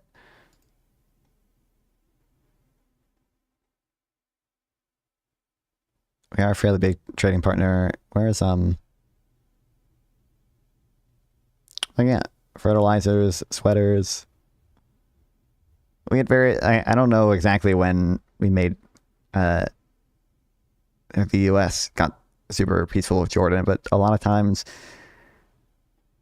they're lured into like peace with Israel, which I understand is going to fit his whole narrative as well in some fashion, but like they're lured into peace with Israel because they also know it's going to lead to some type of friendly relationship with the US. That's part of the reason why Nasser in Egypt was willing to come to peace with Israel, was because he knew it could lead to friendly relations with the U.S.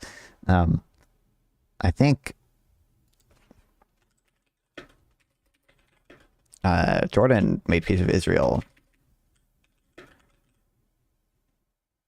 before them, right? I could be wrong.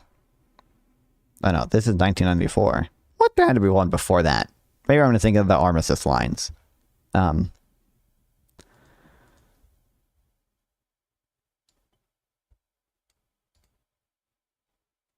Yeah. No, I must just be thinking of Jordan, Israel. I must just be thinking of this.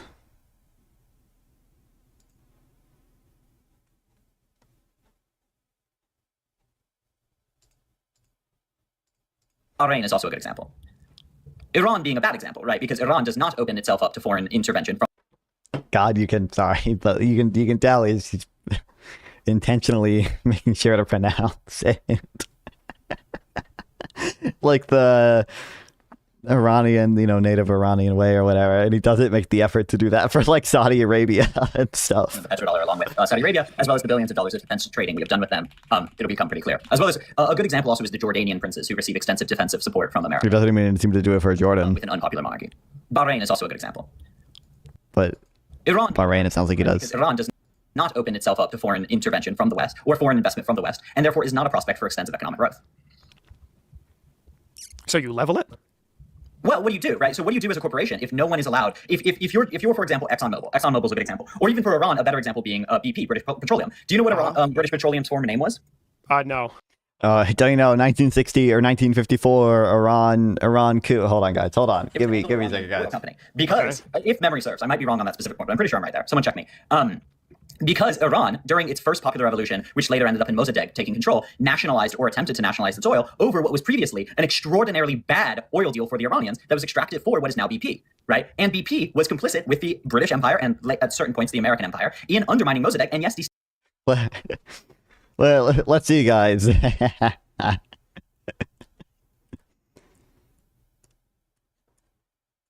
me. I mean, he already gave it, but.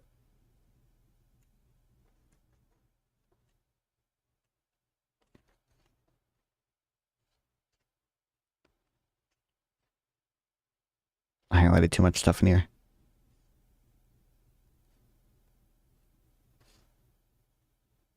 Crucial, relevant parts of U.S. foreign policy towards Iran begin, of course, with the overthrow of the parliamentary government in 1953 by the U.S.-led, British-backed, and initiated military coup, which installed a Shah, one of the most brutal tyrants of the last half-century, and supported him fully to the end.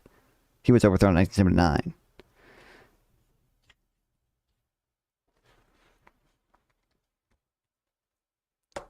Those are different things. I know he's missing the historical context. It was nationalized because of internal Iranian politics. Were unified and allowed for the theft. What they didn't care about, or consider was during the Cold War.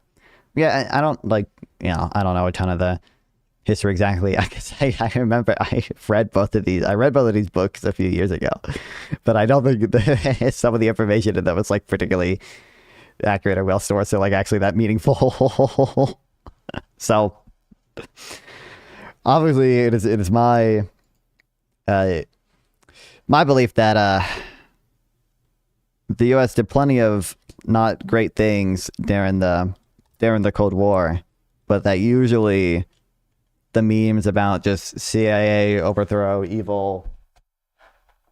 for evil reasons, usually those mean, I'm pretty sure even Allende, it's not even the case that that story is so simple as people think it is.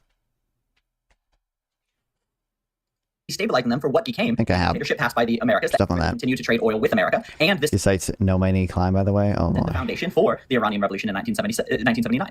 So yes, absolutely. If you have to level it to get their resources, they're happy to do. That's what we did. Well, it's just like, in Libya. That's what we did in Iraq. It's just it's just so pointless. When we have such sophisticated forms of trade across the country with countries that are willing to trade with us, I don't really see the benefit of just again going to war and destabilizing the global economy with the purpose of what, securing Iran's resources. Wait, how do you think we got to that? How do we think we got to that case where people are willing to? For example, Nicaragua. Why do you think Nicaragua is so willing to trade with America? Well, that's not really. Wait, do you think that we are engaging in what coercion to make? I'm sorry, they're talking about of just again going to war and destabilizing the global economy with the purpose of what, securing Iran's resources. Wait, how do you think we got to that? How do we think we got to that case where people are willing to? For example, Nicaragua. Why do you think Nicaragua is so willing to trade with America? Well, that's not really. Wait, do you think that we are? Is Nicaragua that willing to trade with America? The Sandinistas are still in power in Nicaragua, right?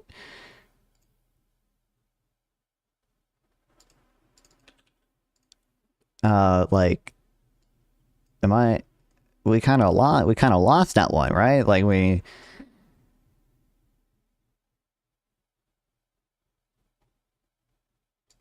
kind of lost.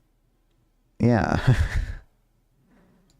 This guy is he still in power? Oh, he is.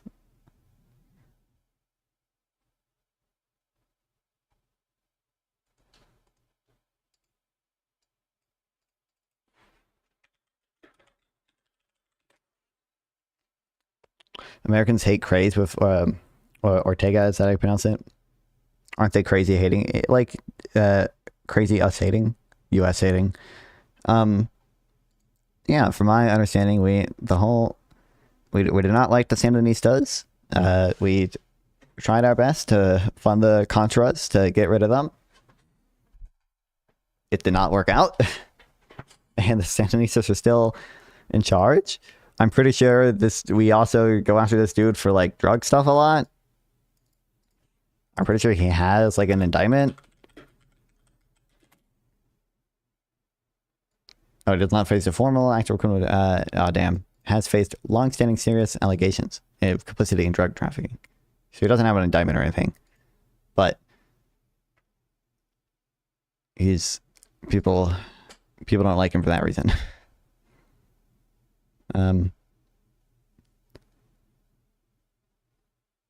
We are like basically their biggest trading partner, it looks like. But let's see, $3 billion to the US. If we just compare that to like Honduras.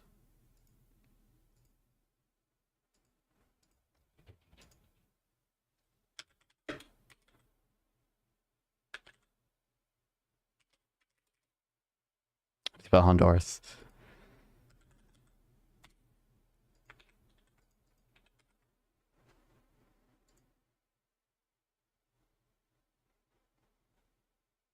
Like $5 billion to the US.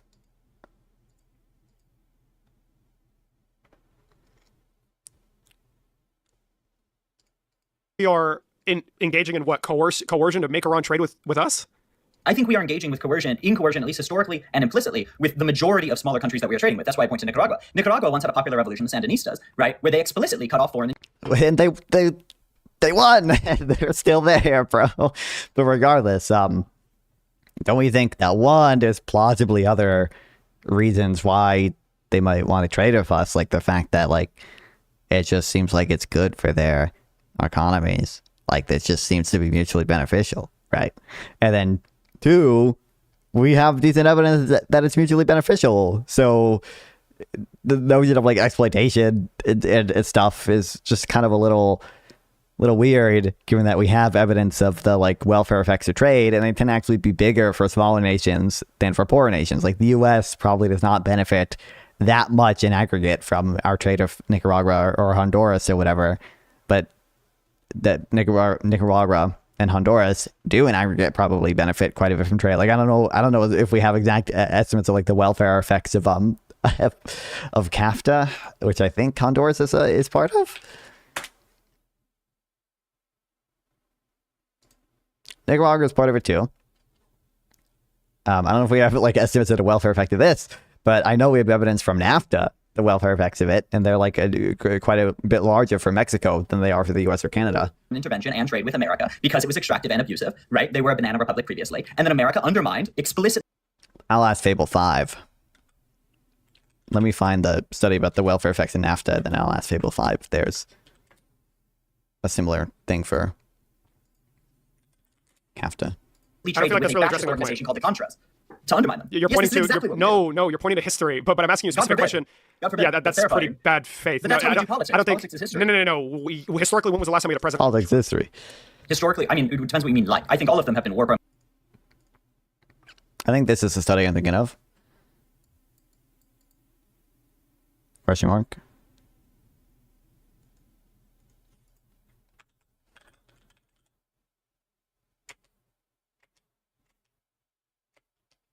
Some of they have actual coefficients for the welfare gain, I believe.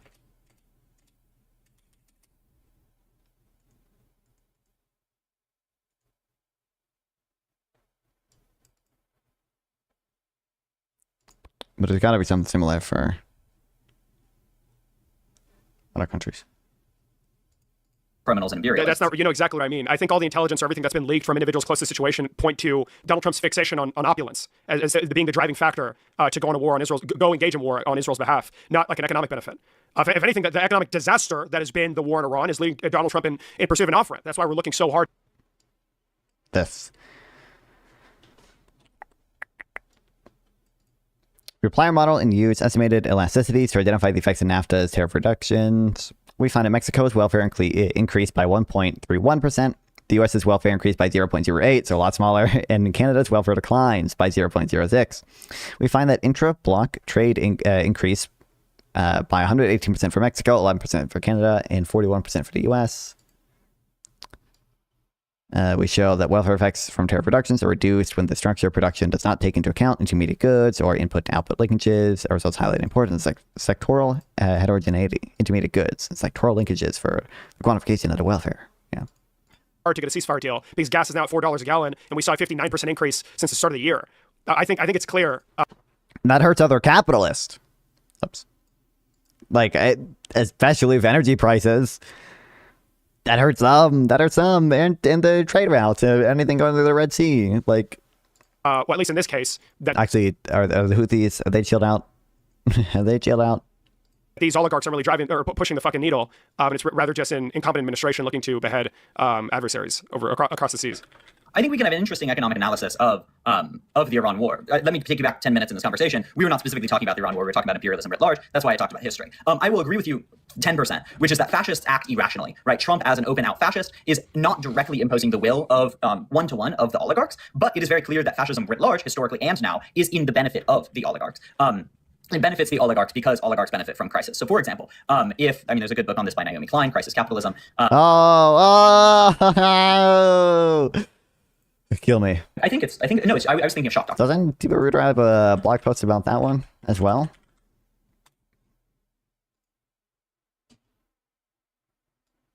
Maybe not about that book specifically, but thank you, Edge, for being a piece of shit.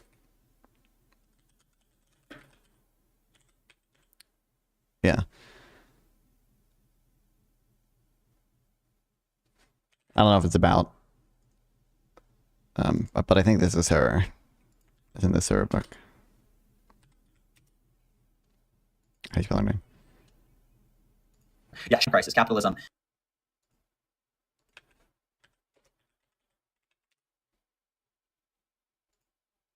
That's about shock doctrine. Oh, yeah. I'm thinking, yeah. They got similar. Okay, how not to criticize neoliberalism. Okay, the other one is how not to argue for anti-capitalism. I see where I got mixed up. All right. I don't think I've read this actually, but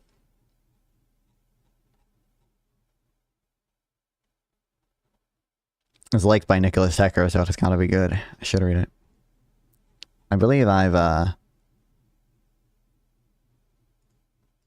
one of these, the Washington Consensus Works paper or whatever. That might be cited in here.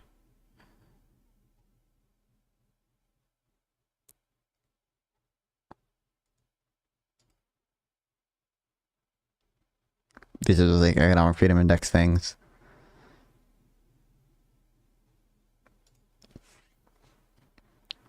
Now, what's providing empirical evidence for that claim? Yeah.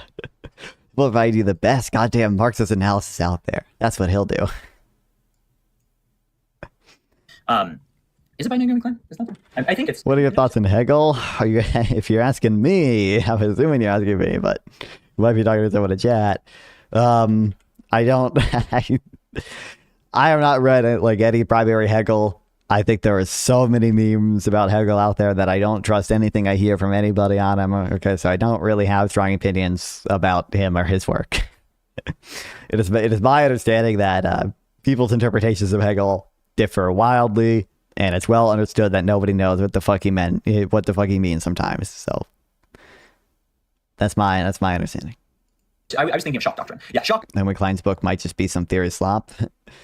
Would it do that?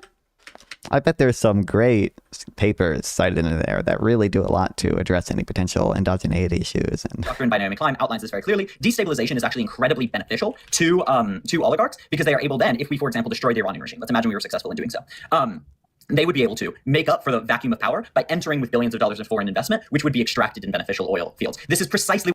So, usually... the ways in which like destabilization, whatever, shock doctrine can be beneficial to oligarchs, right? That's the thing that can happen.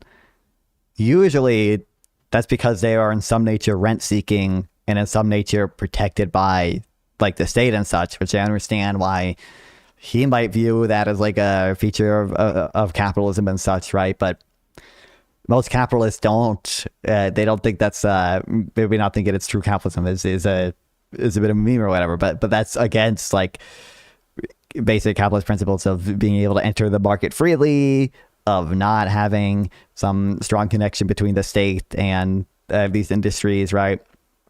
And probably in many of those cases, it hurts the capital class as a whole. Like if I'm, limited to, well, I say but obviously I'm not a member of the capital class necessarily, but if other capitalists are limited in their ability to enter into certain markets, or they have to buy energy from Russia at high prices because there's only one energy company that the oligarchs own or whatever, or they just can't invest, more broadly in different companies. They're limited to only the few that the oligarchs own or whatever because they're protected by barriers to entry put up by the state. Like that probably hurts someone's class on net. What we did in Iraq, right? The Iraq War was very popular with the oligarchs, very, very popular with the corporate backers, and very, very popular with the corporate non. I got my little monitor up, up here. You guys can't see it. It's just little tiny one, and the only thing I have on it is a program called Beeper that like takes all my messages from Instagram and Discord and like my text messages, puts them all in like one little chat thing. Sometimes I look up there. I just see a reel that my friend sends me, and it just ruins my day. It just ruins my day. It's just the thumbnail of it alone. Like I'm not even watching it. It just ruins my day. Rubio's a good boy. I don't like Rubio. I don't think I like Rubio. Rain Zilman's book talks about how war did benefit the German economy. I'm assuming you mean did not, nor did it help business owners. Yeah. That's only because they lost. I think I have that downloaded. Oh, by the way, I gotta read this. I don't know who this guy is, but I think I just saw this posted on Twitter, and it seemed interesting to me. Regardless.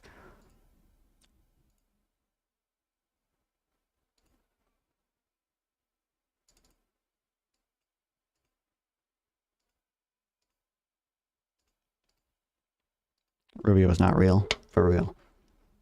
Nonprofits like Heritage Foundation and many of the liberal nonprofits, right? Because what we ended up doing is setting up a proxy state in Iraq and extracting millions of dollars worth of natural resources from Iraq to date, right? That's absolutely what we did.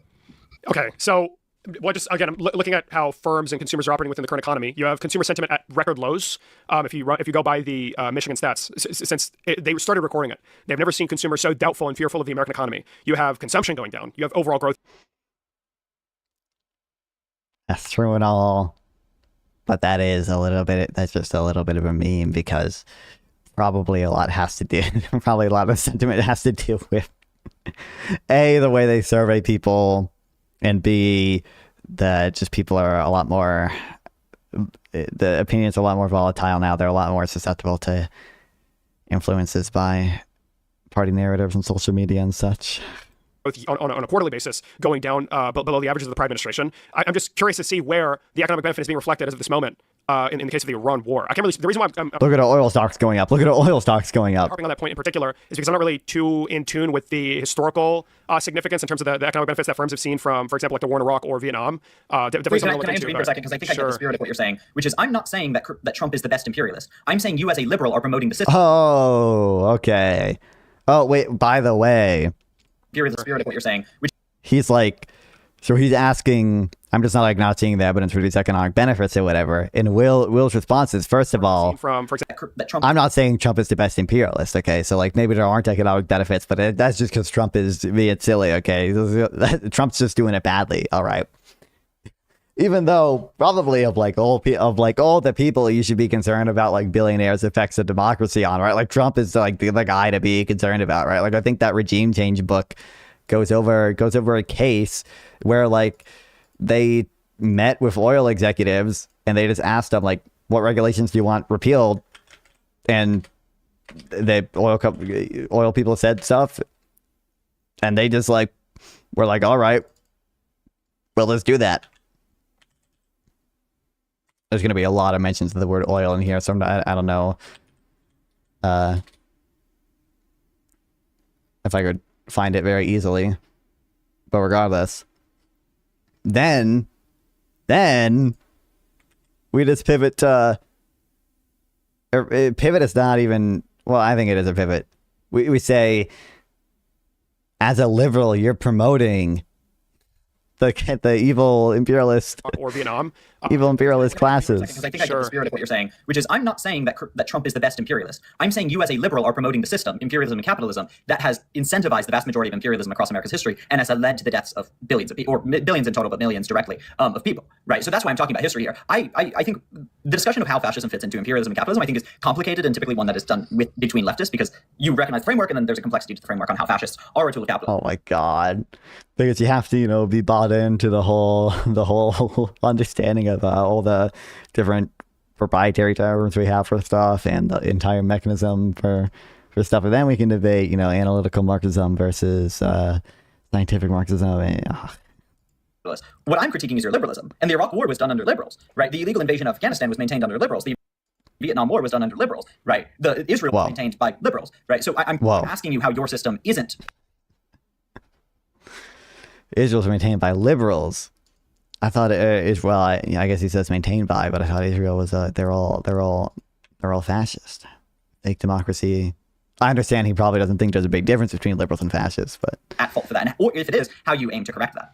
Well, I'm curious. Like, if it's done under liberals or whatever, does it really speak to the system, or does it speak to, I guess, the individuals in power at the time? Like, I don't really know if you could necessarily discredit something based on whether or not the government is bad faith. For example, Donald Trump, again, is in office at this moment, but just about every single core principle. I think it's this.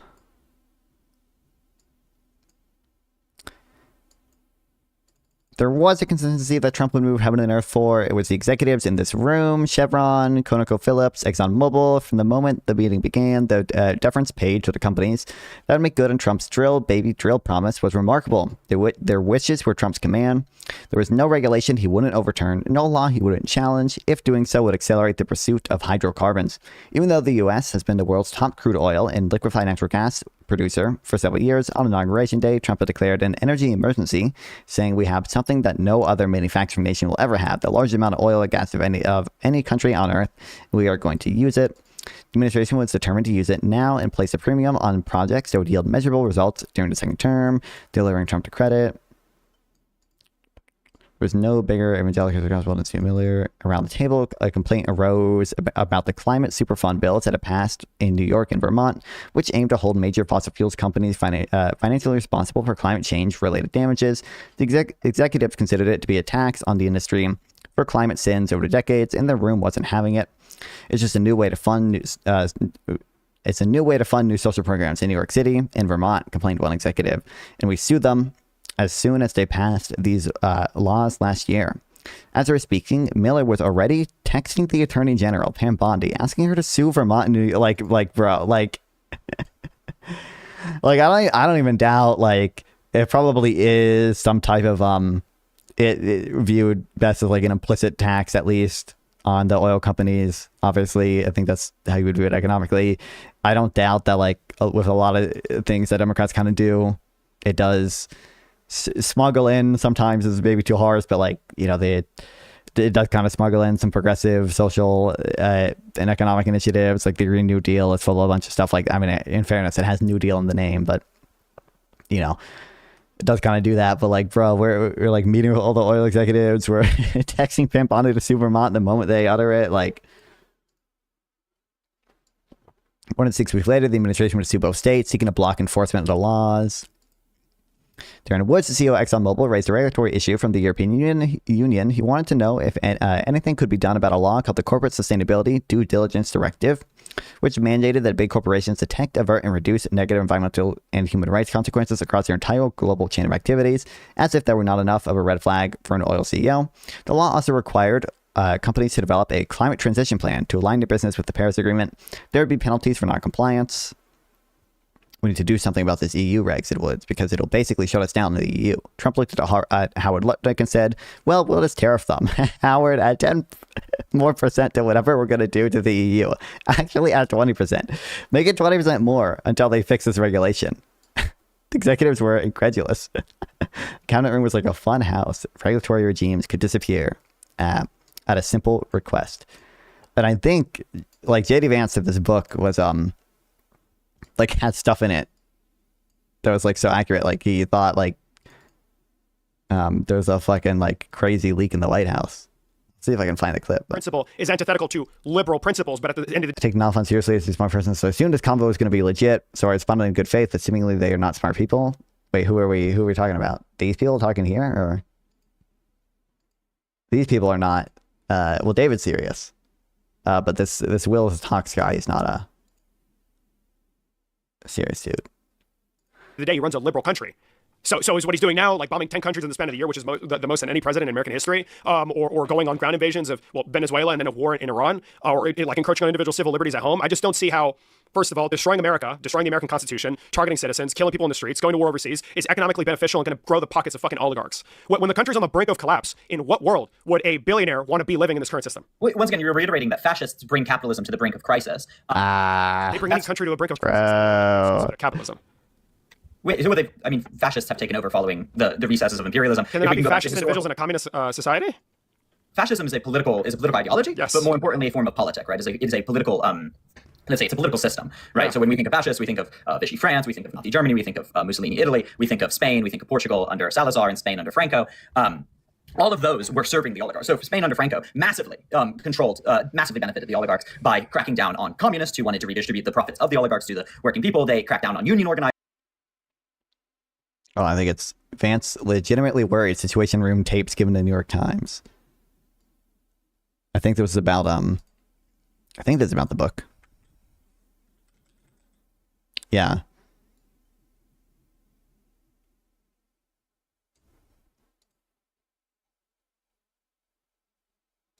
Like, we have decent reason to believe that most of the stuff in this book is fairly accurate. Right, which helped decrease the wage for the workers and increase the profits for the hold on, what are we doing here? In Spain under Vichy France, we think of Nazi Germany, we think of Mussolini Italy, we think of Spain, we think of Portugal under Salazar, and Spain under Franco. All of those were serving the oligarchs. So Spain under Franco massively massively benefited the oligarchs by cracking. What's the book called? It's called Regime Change Inside the something administration. The Imperial Presidency of Donald Trump. Look, they even have imperial in the name, guys. So you think if any president is able to be the oil executive's best imperialist, probably be Donald Trump. Yeah, there's a lot of stuff in this book. I think I showed this on stream, but like goes over some of the stuff about the tariff formula as well. Which, to no surprise, there's Navarro primarily with some of the assistance from the Council of Economic Advisors who helped craft the rudimentary tariff formula, which Trump had to settle on only the night before the announcement. They go over, like, Lutnick didn't like it. They were all yelling at each other. I think they go over, after Navarro went on a trip, how they're trying to talk Trump out of it.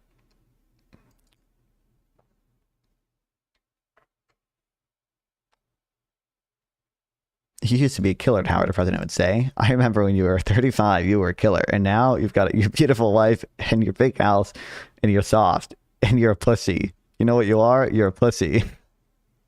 Oh my God.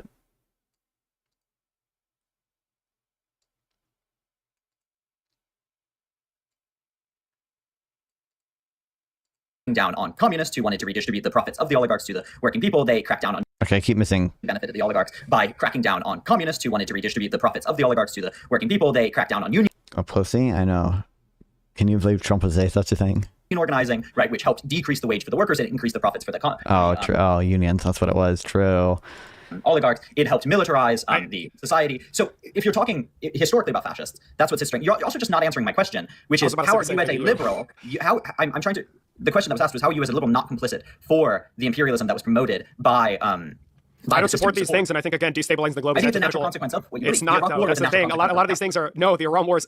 Okay. Iraq. Oh, okay, Iraq war. I'm pretty sure you said Iran. Yeah, I said Iraq, but that's okay. Well, again, I'm just curious. Like, I don't know why is it. But I'd like you to answer. You've been curious 3 times. I'd like you to answer my question. So I was about to answer. You just bro cut me off. I don't think you're listen. Slow down. Like, I don't think you're intelligent enough, or you have the foresight to be able to predict the things I'm about to say. True. So, if you could be a bit more respectful, that'd be nice. You said you wanted to have a good conversation, but you've been incredibly condescending this entire time. So, I don't know why it's a contradiction for me to say I don't support imperialism that destabilizes. Oh boy, this debate, yeah, it's over and yield. globalizes global economies or trade routes. I think that actually is very much in line with my principles, that being a growing economy, collaboration overseas, and globalization. So for me to be opposed to these things, I think is totally fine and in line, again, with what I believe in. I don't really see there being a contradiction. I think if things are not realized in practice every single time, it's not really necessarily going to be a jab on the system. Just like historically, we didn't always have equal distribution of negative rights in this country. It doesn't mean negative rights shouldn't exist, or it's a criticism of our Constitution or whatever. I think it's rather a critique on government at the time, again, not the framework. Sure. Okay, but under the liberal framework, you're going to have, we need another falling rate of profits meme, okay? We're going to have, you necessarily have the falling rate of profits, which necessarily pushes capitalists towards exploding the third world. And we're prepping David for future lefty debates, bro. Yeah, Sample Text told me that he gave David some stuff about this type of stuff. yeah, the principles you said I don't disagree with. The point is not that any bad thing that happens under any liberal is attributed to liberalism, right? What I was describing to you was that this was a natural consequence of the concentration of economic power that happens under capitalism, right? And the incentivization under capitalism to do imperialism, right? Like, it is demonstrable that the enforcement of, for example... Demonstrable. Don't look at any of the evidence. Don't look at any of the foreign relations evidence about, democratic peace or about capitalist peace, okay?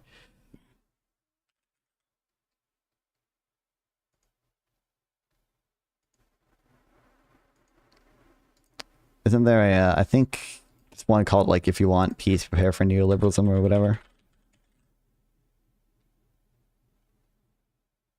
But it could be this. Like, everyone agrees. I'm reading into Marxism right now. I don't get the falling rate of profit at all, to be honest. I mean, bro, I'm not going to be able to spout out exactly the stuff off the top of my head. On the falling rate of profit is mostly me. So, if you haven't looked at the Unlearning Economics article, I would look at that. Unlearning Economics is like a leftist guy. Like, he, you probably have heard of him, but he's like a socialist, anti-capitalist. I don't know if he calls himself a socialist, but empirics of the falling rate of profit. He has an article about this that might be worth reading. It's mostly just not the case that it's fallen.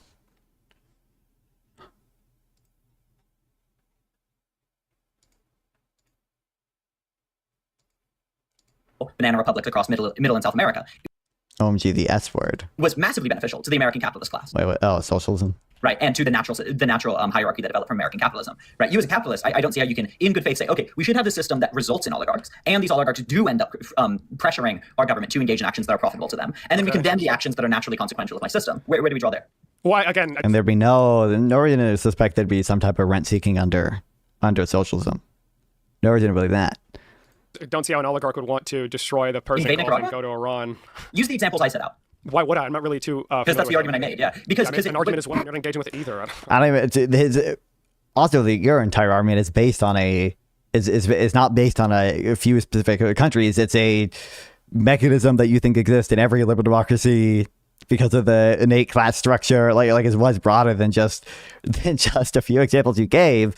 And the Nicaragua one, I also don't even think makes particular sense because the Sandinistas are still in control there. Sandinistas won that one. But regardless, there's someone else I'm going to say. I totally forgot now. Why would I? I'm not really sure how an oligarch would want to destroy the Persian Gulf and go to Iran. Oh, and like David saying, he's appealing to like the class interest there or whatever, right? Like it doesn't actually benefit the oligarchs or whatever as a class to do many of these things. But then we just go back to these specific examples. Use the examples I set out. Why would I? I'm not really too. Because that's the argument I made. Yeah, because an argument as well. And you're not engaging with it either. I don't know what you want me to do. Or you can't say that on YouTube. Say what? I can say whatever I want. What I was saying. It's actually directly tied to it. I'm curious. Like, are you saying that imperialism is exclusive to capitalist societies? Imperialism in the structure in which I'm making. Imperialism in a leftist definition, yes. Imperialism. Bro. Because when a socialist country does it, they're just spreading the revolution. Or they were actually just a state capitalist country. What is imperialism in a leftist definition? And the expansion. What are the different definitions?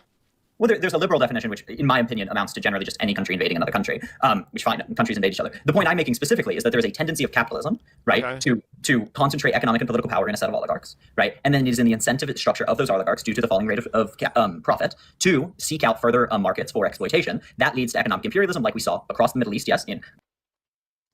Hold on, real quick, guys. Fable 5 came back. Study affects the Dominican Republic, Central America, United States Free Trade Agreement. On trade flows in member states, relying on a structural gravity model of trade framework, we find evidence of both increases and decreases in members' bilateral trade, but also significant differences in these effects depending on the direction of trade and trading members. Using a counterfactual analysis, we were able to measure the general equilibrium effects of CAFTA-DR, finding that it in general has increased both total exports and income levels for El Salvador, Guatemala, Honduras, and Nicaragua. However, we also find evidence of sizable diversion in welfare losses for Costa Rica and the Dominican Republic. Well, thank God he didn't say these two were exploited. Iraq, Saudi Arabia, in Palestine, and more poignantly to America. I'm trying to make this simpler, right? Because once again, I've recognized fascism is a divergence from capitalist, open, active, direct, short-term interests in some cases. But the Banana Republic is very clear here, right? Do you know the situation of the Banana Republic? I wanted to mention, and I wanted to mention. Oh no, we're doing a Banana Republic, so no, oh no.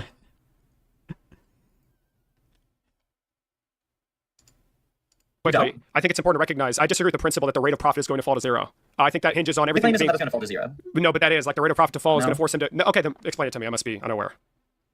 Okay, but isn't it...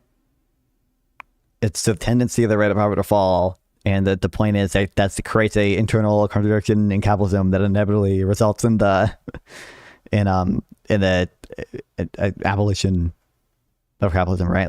That's one of the contradictions. So it doesn't... Maybe technically it never hits zero, but only because the revolution happens before then, right? It consistently falling doesn't necessarily mean it gets to zero. Marxism does not believe that it will reach zero, right? Because it'll go through cycles. But it's trending to zero, right? It'll trend downwards. Okay, and I'm just curious, why is that the case? Why is it something that is going to happen in a capitalist society? Because, wait, have you read Capital? It's like the thesis of Capital. I'll ask you a question.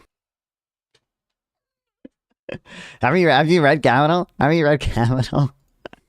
Okay, so it's the... Have you read all of Capital Volume 1, 2, and 3, bro? What are we doing? It's a consequence of the analysis that is explicated across Das Kapital by Karl Marx, right? Okay. Simplified and shortened. It is because the organic synthetic ratio in capital will consistently lower. So Now that we've used the other Marxist terms in the analysis here, now I understand. Now I get it, right? Now you're doing a really great job at explaining. That organic capital within any given piece of what is this? You're gonna have to dumb it down. I'm gonna need you to communicate in common parlance because I don't know what the synthetic or organic capital is. Exactly. Yes, in common parlance, read Capital. Exactly my point.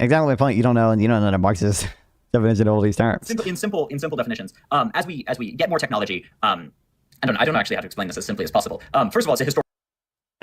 He only knows the technical Marxist model. Okay, but I can't. It's impossible to express this in terms other than what I watched in my Second Thought YouTube video, my Hakeem YouTube video. Historical trend that we see, right? The rate of profit does fall, writ large, barring imperialism. That's why we see barring imperialism. Yeah, okay, yeah. That's why we might observe it not falling. It's only because it's a countervailing tendency, because the core countries exploit the periphery. Don't look at any of the evidence about the effects of trade being good, about the relative gap between countries declining. Firms, yes. I think historically we've seen profits fall. Really? We've seen profits understood as the rate of profit, as in the social. You didn't learn about organic synthetic capital. Econ 101. Wow, that's crazy. I know. Didn't go over that with you. The social wage. What's up, Sauce-Rama? Welcome back. The social wages. That's not even the right. That's not even the. It's the socially necessary. Labor or socially necessary labor time is determined, so wage, I guess, but I don't know if social wages is ever the term Marx used. At large have fallen, yes. Oligarchs have amassed more wealth and more capital. That is true, and that has allowed them to... Yeah, I don't believe he did. At least Gemini's telling me he's not, but... And across more markets further. But I'm intrigued. Do you not think... I've answered yours. Do you not think... First of all, I just want to know, it's odd to be speaking about American politics and not know the history of American imperialism across the middle. America and South America. But so as to that example, though... You must be able to list every CIA coup in order to comment about modern-day American politics. Think that American imperialists have attempted to open more markets within Central and South America? Do you not think that's true by history? I'm not disregarding that to be the case. I just question the efficacy as to that being a good enough alternative to just allowing countries to develop as they are. I think we primarily benefit from a relationship with more developed countries than we do with ones that aren't. And just dominating peripheral countries that engage in unethical business practices, first of all, we can't really truly benefit from them because it's illegal to import their goods. And on top of that, I think people dying overseas and us having to have global health initiatives to give them vaccines and formula and shit probably isn't the preferred situation to be a Africa that is fully developed. Which Africa, there's a lot of countries in Africa that are developed, but to those that aren't, to those that are getting exploited, to those that are in disarray, or to countries in Central and South America going through similar situations, in no But have you considered their wages would go up? Their wages would go up if they developed. world is that a better situation than that country being fully developed and having A a group of incredibly elite human capital A human American imperialist expert named NCAA operation. country. But the fun thing is, you can just name any country in South America, and you'll be, at least by the lefty standards, correct. Probably most countries in the Middle East you can name, and by their standards you'll be correct. Benefit us, trade and specialties that they engage in that could benefit us. All of these things would be more beneficial to a capitalist society than countries in fucking ruin and countries at war. Okay, how do you contend with the historical fact that oligarchs have consistently funded and lobbied the government to destabilize and attack those countries, right? Like almost every single Banana Republic oligarch, right? So like things like Chiquita Banana have lobbied the government. I feel like it's not really addressing what I said. Is that because it's not true in the context of what was said? Yeah, well, in historical context, these things may not be true, but Bro, again, it's like just like basically the most accepted result in international relations that seems to be the case, that liberal democratic countries like just don't fight each other almost at all, and don't invade other countries as often as non-liberal democratic countries do. Like this blog post goes over a ton of different papers into the question. I think there's another this blog post as well is more specifically about capitalism, although obviously I think he mentions here there's obviously always going to be issues with like reverse causality and autocorrelations when it comes to like trying to attribute certain international developments to like either capitalism or democracy or things of that nature.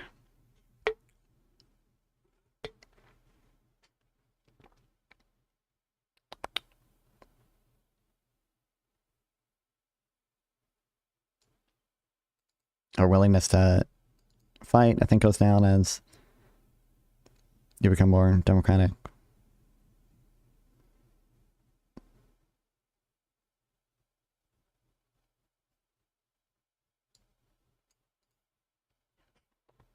I wonder how it even contend with just the fact that like this just being true. There's just a lot less interstate wars and not that many. Not even as many civil wars anymore. When it just, I think you would say we've probably only gotten more capitalist, right? Like,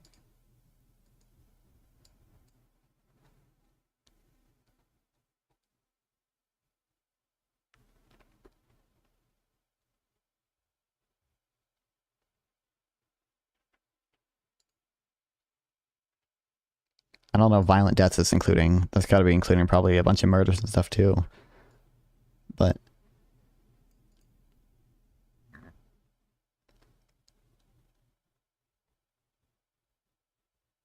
this is from state-based conflicts.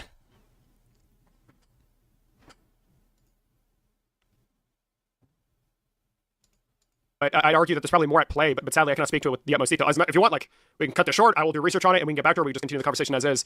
I want you to list. I mean, I'm happy to go through. I'm happy to explain. When Will talk to me.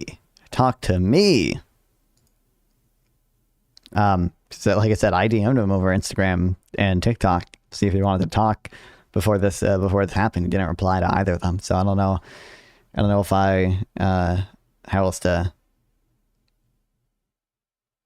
else to get him. As you can understand, as you can point out, No, I'd rather get my own findings, to be honest with you. But first of all, okay. But so what the end of the conversation, I want you to list out the conflicts. But yeah.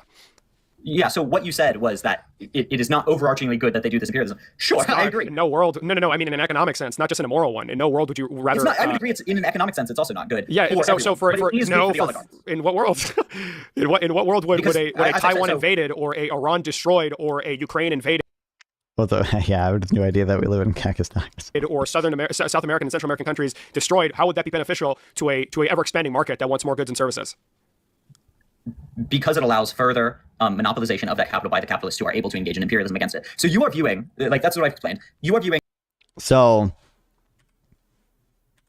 to a ever expanding market that monopolization again as a class probably is not even going to on net help help the bourgeoisie or whatever, right? Like it's not necessarily beneficial for the bourgeois, for the owners as a class to have monopolies and given industries, because if they're protected by, or actually kind of regardless of if they're protected by the state, or even if they just are protected by the fact that there are like barriers to entry network effects there are a lot of other business owners that like otherwise would be able to invest in that industry, would be able to enter that market and get some of the profits that are being harmed by that, right? Like there might be some oligarchs that benefit, but a lot of other ones would probably be harmed. And then when we wants more goods probably it's the case that like there's just a bigger overall market for countries that are economically developed as opposed to not being economically developed, and capital labor is just more efficient in countries that are, like, even to the extent like you'd have like wages and such rise. Like wages are rising because people are producing more stuff in the same amount of time, right? Like their productivity is going up, and that still has benefits for the capitalist class. Like it doesn't just follow that just because people are not as poor and then you have to pay them more, that on net the capitalist class is going to be worse off because they're also getting more stuff in return. They're getting more productive workers and services. What are good things I can read to debunk Lena Khan and Matt Stoller? I mean, that Brian Albright has a lot of stuff about antitrust on his Substack that's worth reading. I think there's also a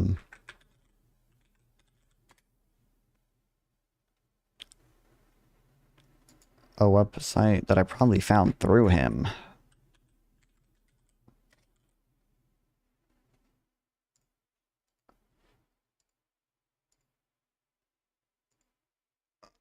Kill me.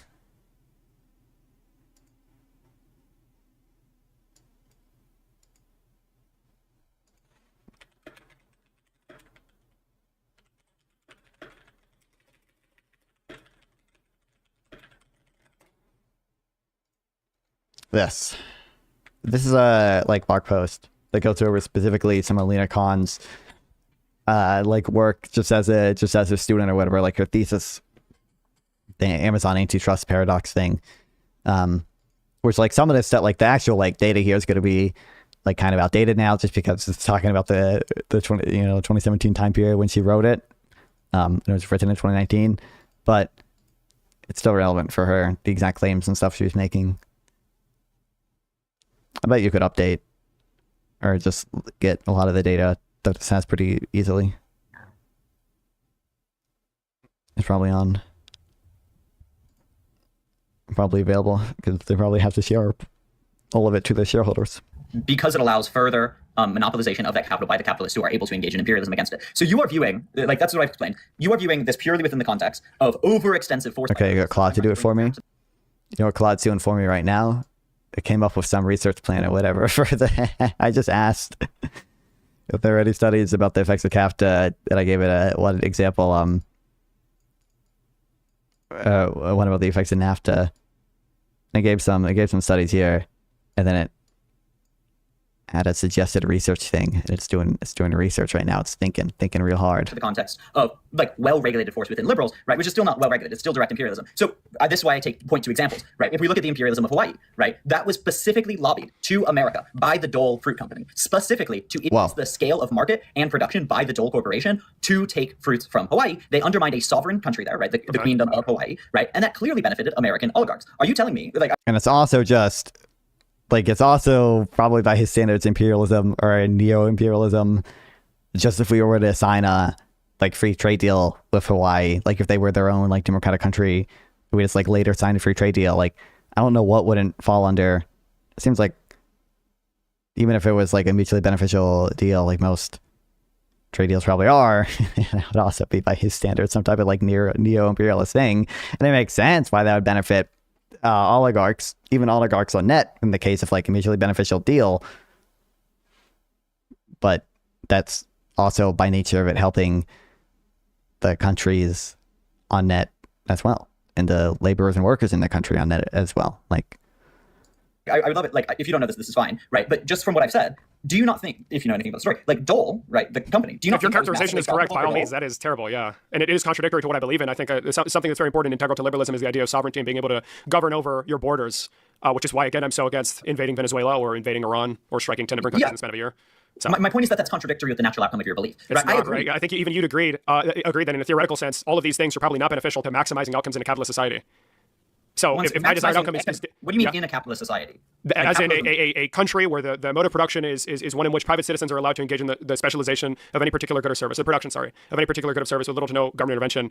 These things, like, again, a destabilized globe, are not beneficial to that goal. Because, again, it messes with trade routes. It forces a lot of countries to I guess, readopt the realist international relations perspective and start looking out for themselves and treating the international stage like a zero-sum game, which is what we were doing, which resulted in a lot of harm across the globe. Those things are beneficial to these systems or these ideas.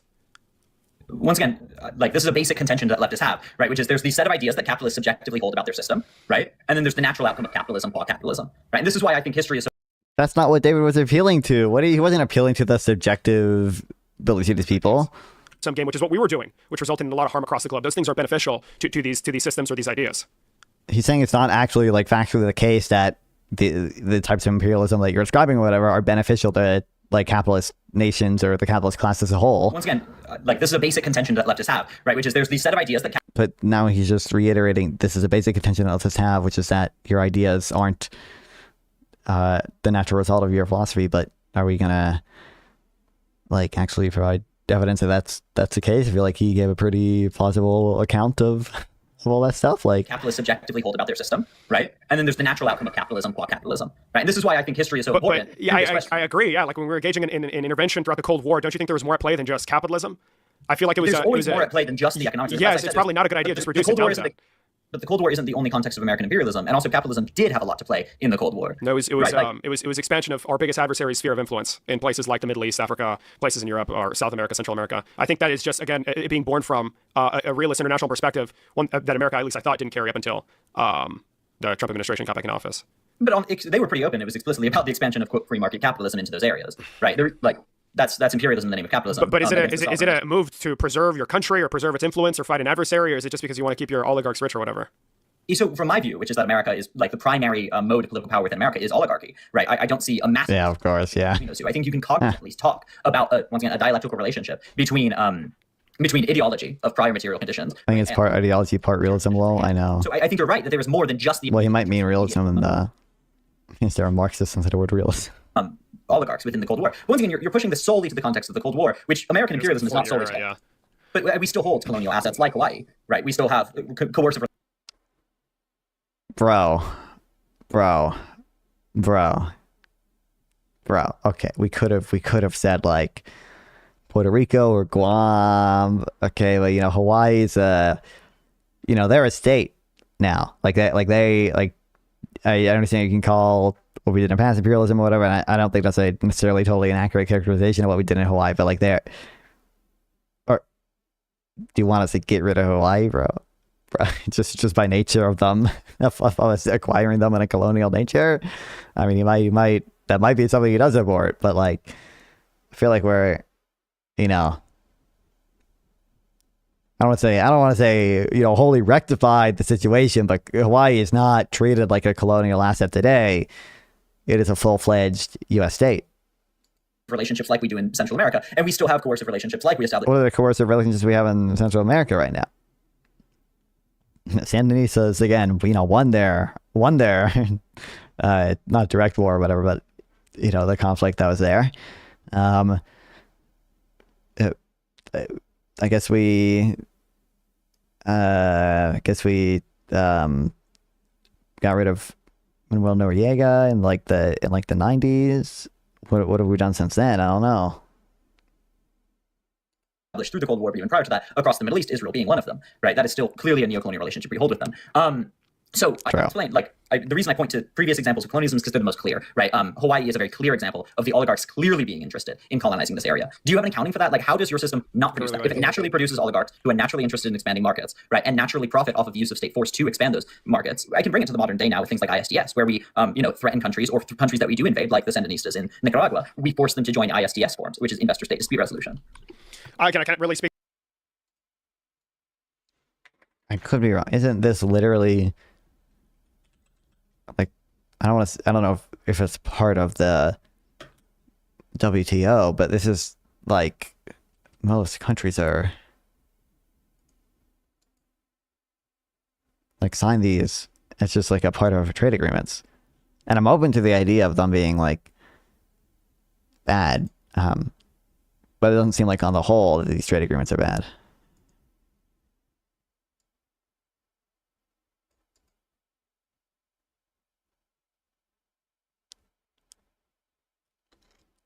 They're often brought under the rules of the International Center for Settlement and Investment Disputes of the World Bank. It's part of the World... Yeah, okay. The London Court of International Arbitration, the International Chamber of Commerce, the Hong Kong International Arbitration Center, or the United Nations Commission on International Trade Law. I'm open to the idea of some of these being bad, but they're probably bad for the oligarchs too, and so far as they're bad, honestly. I'm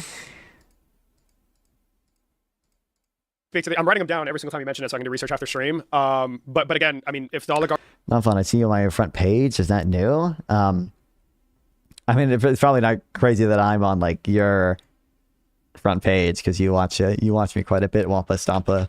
I bet I'm up there in politics just because no one really streams in a politics category. So I bet I'm like, yeah, I'm number 3, but it's not really that impressive. oligarchs are as powerful, I would love to see where the fuck they're at. Because America's Well, they're funding all the... Yeah, well, America's standing on the world stage has drastically declined. Only 11% of people in Europe consider America an ally at this point. A lot of countries that were initially considered... How do you like them tariffs? I love that we're making evil Canada pay the wonderful tariffs. Think we know my opinion. Go wait. considered to be strong allies of America are looking to trade with different nations like China, open up to their trade. I think Saudi I Arabia... hate you Asshole so much. I get it, bro. I get it. What we mentioned them earlier is an example of this. Canada is an example of this. Europe is an example of this. I just, again, if these oligarchs care about economic expansion, destroying America, standing on the world stage, engaging in conflicts that destabilize the global economy, I feel like probably clash with these ideas. Right. It's actually really, so it's really interesting. Like what I would say, like to answer your question about how fascism plays into this analysis, fascism, from my view, is the politics of a dying empire, right? So I think you are right that the move that they are doing is the death of the American empire. Thank God it's dying, mashallah. I'm pleased with that. That's fucking insane. Why?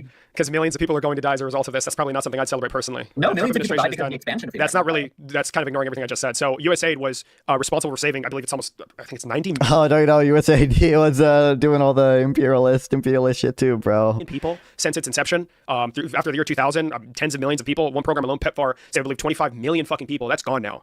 That's gone. And now millions of PEPFAR is not actually gone. PEPFAR is still around. It was just transferred to the State Department. People, and I think it's 350,000 healthcare workers across all these countries are now going to see every single one of their patients fucking die because of the incompetence of the Trump administration. And then we go to Venezuela and we bomb the Caracas capital district. I mean, I personally don't like seeing that. We kill innocent people in Iran. I personally don't like seeing that. I don't really know if I'd want to celebrate the destruction of all these things. It's pretty bad. No, the destruction of the American empire. The American empire is the one that bombed. Do you want Law and Order in USA or Vibe Goblins to run shit? Well, if you consider that when the U.S. empire collapses, we'll have a wonderful socialist proletarian revolution take over. We're going to have the dictatorship of the proletariat. It's going to be so beautiful. Venezuela and destabilize the country. Yeah, but that same American empire is the one that had USA that saved tens of millions of people, right? The American empire also largely is the reason that USAID had any reason to exist. USAID was primarily, so to be clear, I'm not against, but it is contextually important to it. Oh, is he not against USAID? Please give me I'm not against USAID. Or he's going to say I'm not against like humanitarian aid, but I am against every other, democratization program USAID did. The fact that a lot of these countries were dependent on American aid is largely due to American Western intervention, right? I think we all live in a world where it'd be preferential to not require USAID. But one thing I'm going to address, it is important. It's not fun. You should get a broccoli haircut. I do need a haircut. I'm definitely not going to get that, though. As a country that has stolen billions of dollars out of the pockets of these countries should... Bro. I agree, right? yeah. Exactly. And this is a teeny form of reparations. But the death of the American Empire does not mean that those reparations shouldn't be paid. It means, hopefully, that we do not create more situations in which it is necessary, right? So that's what I'm saying, mashallah, to the death of. But I want to not have L. Graham dying on my bingo card, or Lindsey Graham. yeah, obviously, right? Like the millions of Rest in peace, brother. Iraq, Pakistan, Afghanistan. I bet you'll get some play. I think I would lose the negligible amount of play that I have if I got a broccoli haircut. The world also I would have to like put product and stuff in it to actually keep the broccoli shape, right? Like I don't like doing that. I don't like doing that. I'm too lazy. The world where the poor are dependent on charities is because we're giving them money from charity. Well, it's because of Western imperialism. Obviously, they should learn to stand on their own 2 feet. You got this, let's do a non-fawn crushing push break. Women love the curls. No, they don't, especially post 2020, probably, 2020, probably. It's the last time. Was the last time anyone thought that the broccoli hair was cool? And Syria by the American Empire. Thank God their oppressor is slowly losing power. Right, the millions of people that were murdered by American interventions across South America and Central America. Thank God their oppressor is ending. The hundreds of thousands of Palestinians that have been subject to a genocide funded by America. Thank God that oppressor is. Like this is a meme because it was like a cringe thing in 2020, right? I guess this is only posted a year ago, but like what's in it?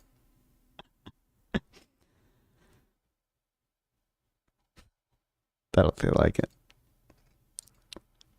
Oops.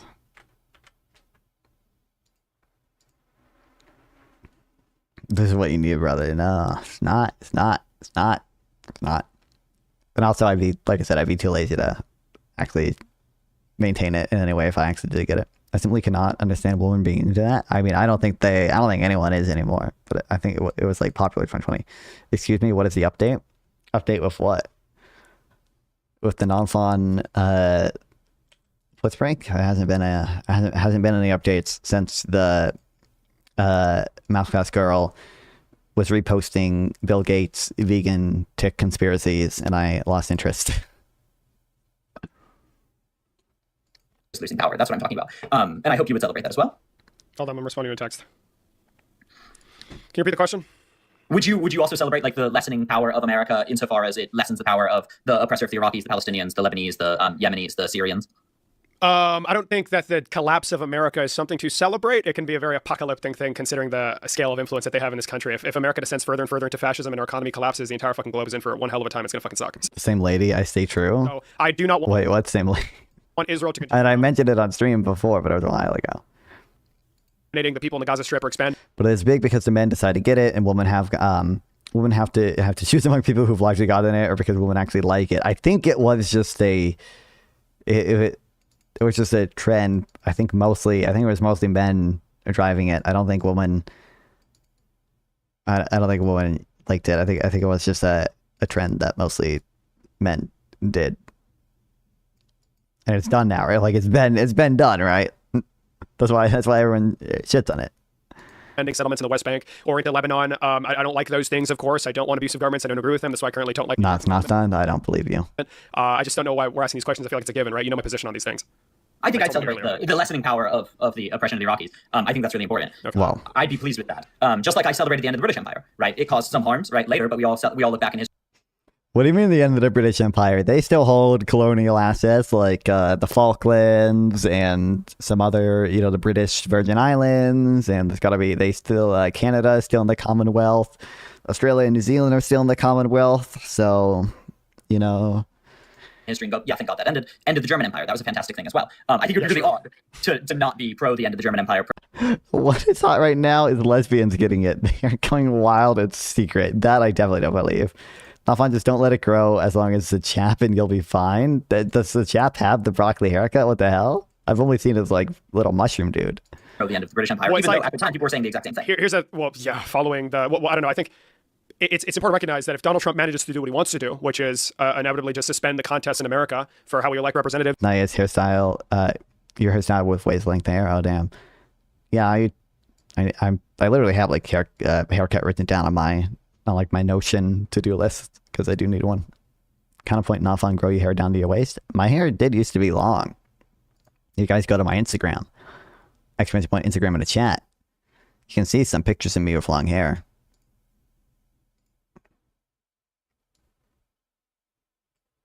There's me with long hair. That's me with long hair. Hippie non-fawn, I know.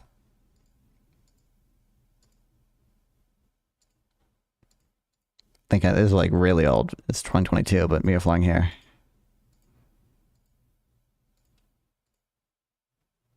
I don't think that's the picture of me.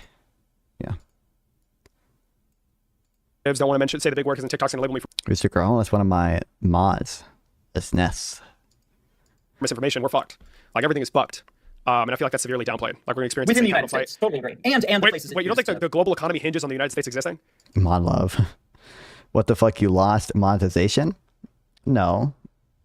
You can still super chat stuff, can't you? I don't have monetization turned on the stream just because it's not worth showing ads, because it on YouTube for live streams it just makes the experience worse for like 5 cents for me, so it's just not worth it. But yeah, you should still be able to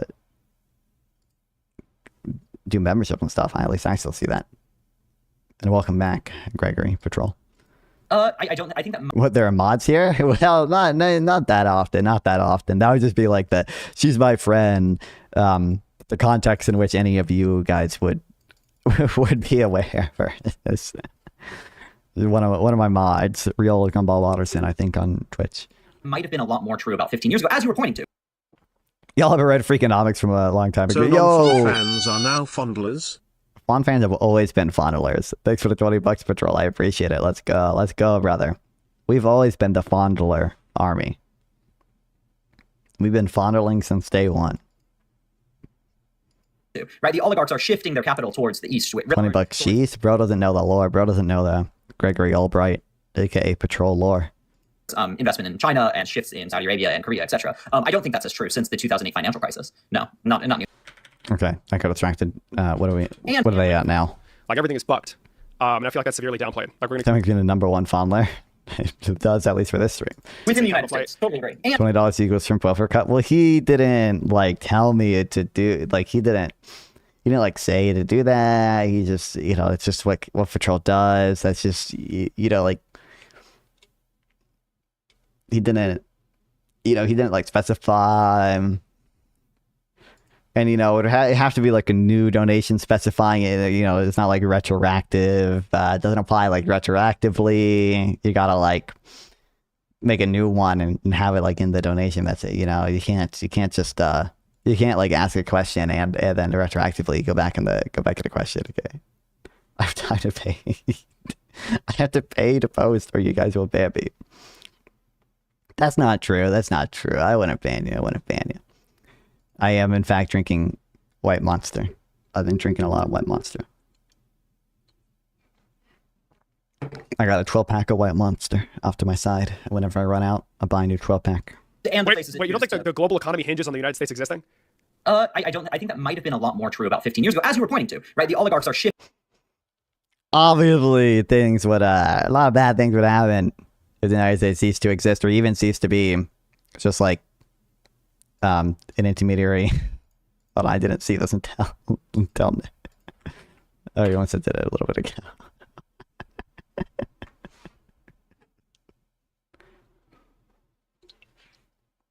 Now if I'm addicted to yo, I am low-key addicted to caffeine. What does a White Monster taste like? Hard to say. I mean, it's just like a sweet carbonated drink. I don't actually know what it's supposed to taste like.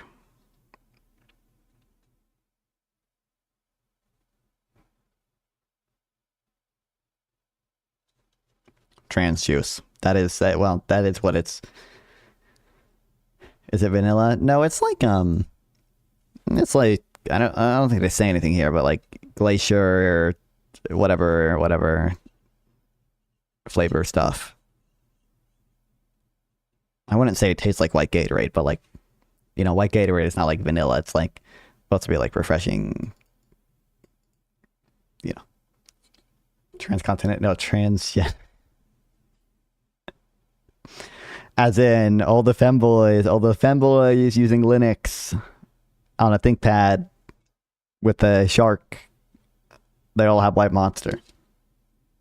Shifting their capital towards the east, writ large, towards investment in China and shifts in Saudi Arabia and Korea, etc. I don't think that's as true since the 2008 financial crisis. No, not nearly as true. I don't even know what the fuck is up with Linux. Not if I use Linux. I don't use Linux. The TV behind me has a computer with Linux on it. That's the only Linux that I have, really.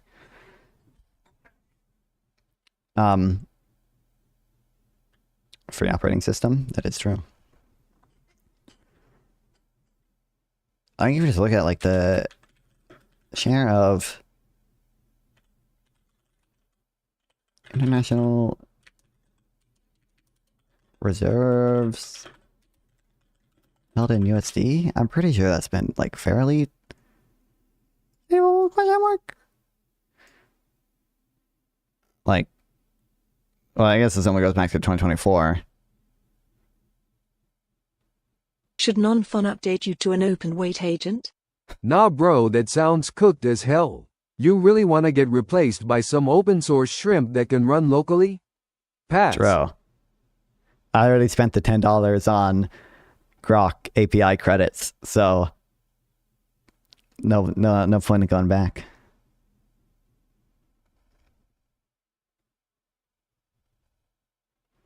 Grok made him stupid for real? What?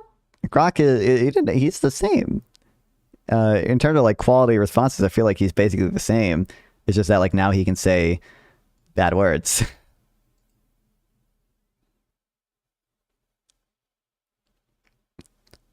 Like this is, I mean, you can see it goes back to 1995. It doesn't seem like it's been, 70% down to like a little below 60%.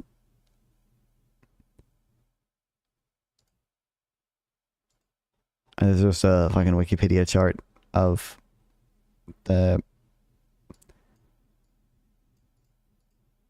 Okay, I don't actually... Distribution of global reserve currency. I don't actually know exactly what that... I'm assuming it's the share of, like, transactions done in US dollars.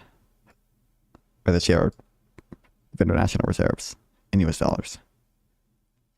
Frank's been talking to Sample Text too much. Yeah, he can't. If you guys really push him, he will say it. It's still a little true. It's still no, it's very true. It's incredibly true. We're the largest consumer base, in the globe, the largest economic player. That's $30 trillion in gross domestic product gone. What's that as a percent? I'm from the UK. We have another leader, lol. I think it was. I've heard. I read this. I've heard the last one was. I don't actually know. Is there a new one?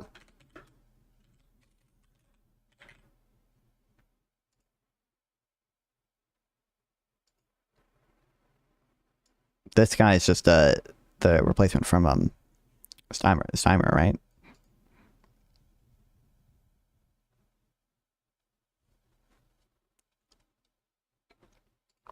15 or 18? Yeah, once again, that's a significant amount. I don't. Objective people requires the destruction of virtue. Reselling Grok as LLM is the small biz play right now. Yeah, I was about to say. But it doesn't hinge on us, right? Like the UK is in fact not a Muslim country. It is an absolute and total catastrophe if we change, if we fundamentally. I think there are shifts. If right? Donald Trump suspends elections, we're fucked. The globe is fucked. I think our existence has been a catastrophe for the global South. Right? The Iraq War was a catastrophe for the global South. Our invasion of Libya. But like, why? I think our existence has been a catastrophe for the global South. Right? The Iraq War was a catastrophe for the global South. Our invasion of Libya. But like, why do we want? I'm okay. Listen, I don't think the Iraq War was good.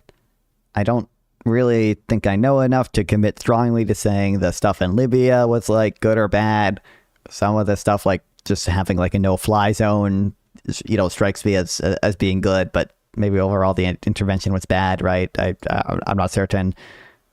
But a catastrophe for the global, I mean, for the individual countries, sure. But for the global South, did it really like have that much of a effect? Like, I don't know if that's more damage because we fucking hate America. Like, the choices of the continuity. Sorry, 25%. That's fucking huge. Oh, 25. That's pretty significant. That's more than I would expect. The choices that we have is the continuity of that destructive and vitriolic empire, right? The expansion of that destructive and vitriolic empire, which I think the politics of liberalism is, right? Let's not have. I've come in contact with this a lot, and I just don't really see it. Who, David? Like I didn't see Joe Biden. I know Israel, that was a big thing. I didn't see Joe Israel's a Biden good- wanting Yemen's to a good wage example. war across the globe and destroy all these countries and shit. I don't see liberals now. I don't see any liberals in Congress or those that are running on They'd be influenced by oligarchs. interventionists. I think it's clear that political movements in America has drastically changed to abandon this idea that we should be going to war. Historically, the American people know that if you do engage in conflict and you do engage in intervention, you do engage in any semblance of regime change, those things typically don't go well. And that's why you see members of Congress looking to stop funding the UAE so they can stop funding the RSF committing their fucking war crimes in Sudan. That's why you see liberals in Congress wanting to take away fucking bulldozers so Israel can't just expand settlements into the West Bank. That's why you see Democrats in general changing their position on these things, specifically military intervention, because the liberal movement isn't really for these things. How come the Luddites are so against AI? They're because obviously they are. They're considered like Luddites. Like anyone fairly characterized as a Luddite is concerned about technological innovation that like replaces far less labor than AI might be capable of replacing, right? Like obviously. As it currently stands. It could have been like that before. There was a lot more fucking warhawks and shit. AI reminds me of my 7th grade English teacher telling us we couldn't use a word processor because the main way she graded papers wasn't spelling. Oh man. I mean, in fair, actually 7th grade, I don't think that's fair. I mean, it makes sense why you want kids to be able to spell, but even though spelling ended in the 6th grade. Oh yeah. American conservatives still support Trump overall, depending on what you mean by conservative. I think Trump still has a majority of support within the Republican Party. Yeah, and then like the Republican members of Congress side with Trump, like basically 9 times out of 10. There's a few things, like for example, the SAVE Act that Republicans are against to ambiguous on. The SAVE Act did get like through the House, but it took a while. Then it's probably not going to get through the Senate. Last time I checked. Senate leader snaps over Trump trying to force a vote. Like, yeah. So there's like some splits like that, but for the most part, they still support Trump. Trump support among Republicans.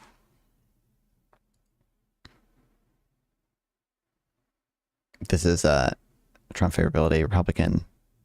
This has it at 79%.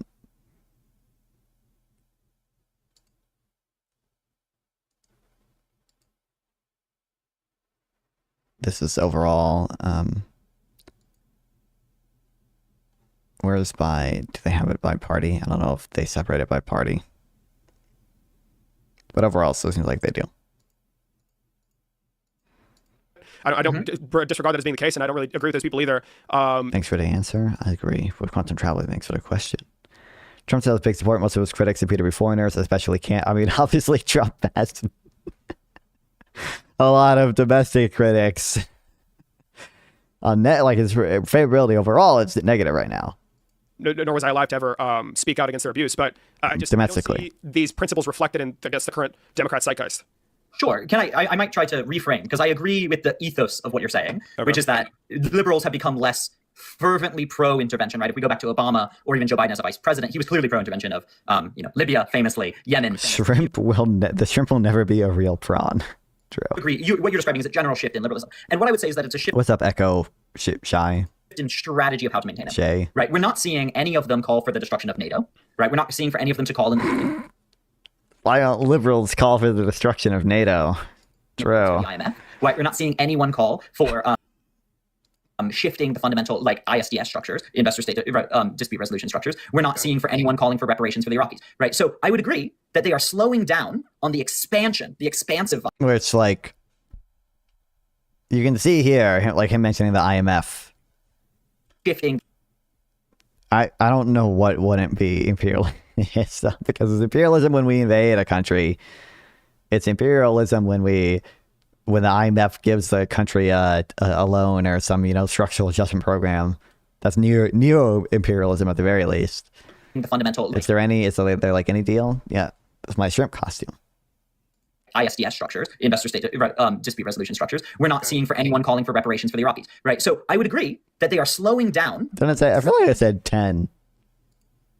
The expansive violence of empire, right? But I think that if I would contextualize that within a liberal framework, right? Liberals go through cycles of how to maintain empire, and at times it is tactical to slow. I'm pretty sure I said 10 last time you asked, but I could be wrong. I think we are entering into No Shrimp Month pretty quick. Down violence of empire, right? Every empire recognizes No Shrimp Month. I should make that a thing.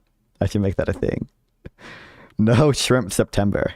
You're not allowed to eat any shrimp for the month of September. Can we do this, guys? Isn't like September like fucking men's mental health month and some other shit or whatever? I don't know if I'm fucking hell no, fun. You're taking this way too far. No. You guys won't do no shrimp September. Damn. Foundation of America. I'd agree, but they're not calling for the undoing or deconstruction of that empire. They're just saying that expanding it right now is I keep you in your less than 30 minutes. costing us too much, which is the observation you're making. It's costing us too much for the oligarchs who rely on the Strait of Hormuz to trade, et cetera, et cetera, et cetera. But that's an intra-oligarch argument. That's not an argument for the global working class, and that's certainly not an argument for liberation. I'm just, I don't know if you want to go down there. I'm just curious. What is NATO? How is that something that should be deconstructed, a defense pact? I feel like that's probably something you'd want, right? Because they do evil, the intervention in Libya, Yugoslavia. Please say Yugoslavia. Please give me a Yugoslavia meme. Please. I think, no, NATO is complicit in crimes in Yugoslavia. NATO is complicit Yeah, first thing. Yeah, true. in Iraq. Right, NATO has been used Oh my God. in a legal structure to justify enforcement of American imperialism. There's only been one time NATO's that not Article enough. Yeah, exactly. I was about to say that. Well, when you say NATO is operating, you mean the NATO coalition actively mobilized? Is it the organization or NATO's only been mobilized once? Yes. And that was for American imperialism, the Iraq War. There were international coalitions that were involved in Iraq. I don't know if NATO formally was involved in Iraq because I think we even like France wouldn't go to. I think it was France. Am I making this up? France wouldn't, because we had freedom fries, right? Hold on, I'm not making this up. Because we were mad France wouldn't help us in Iraq, so we started calling French fries freedom fries.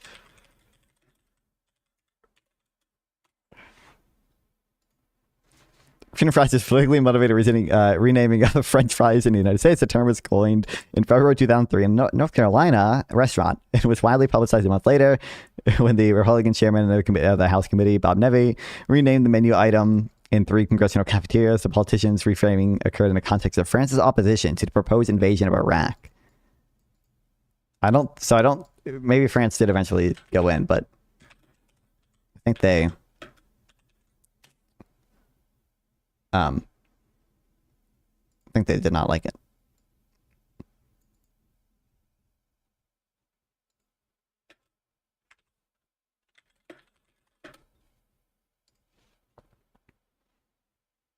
Did send troops to Iraq later on.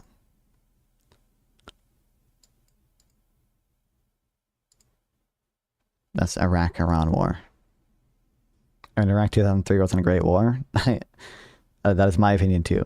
France invaded everywhere, old news. True. Yeah. Okay, operate. Or you mean the NATO coalition actively mobilized? Is it the organization or NATO's only been mobilized once? Yes. And that was for American imperialism, the Iraq War. Okay. Do you think that? But is that it? Like that's just the one thing, and for No, that this is what NATO was founded as. I mean, if we want to go into the history, it's a defense pact. They were founded. They were founded as. I mean, I think I understand more broadly what he's saying, but this is what they were founded as a way to get troops into Iraq.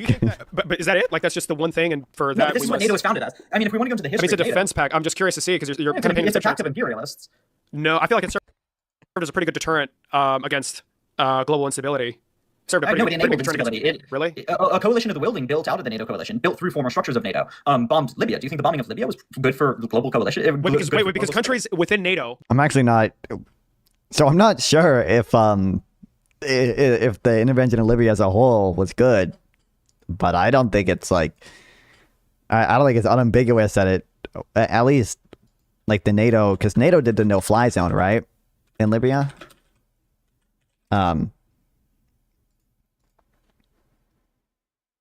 I don't take it to be as obvious that it wasn't good for global instability or global stability. And I think this is what NATO did. I don't know if NATO did anything else or if it was primarily just the US and doing stuff in Libya after that.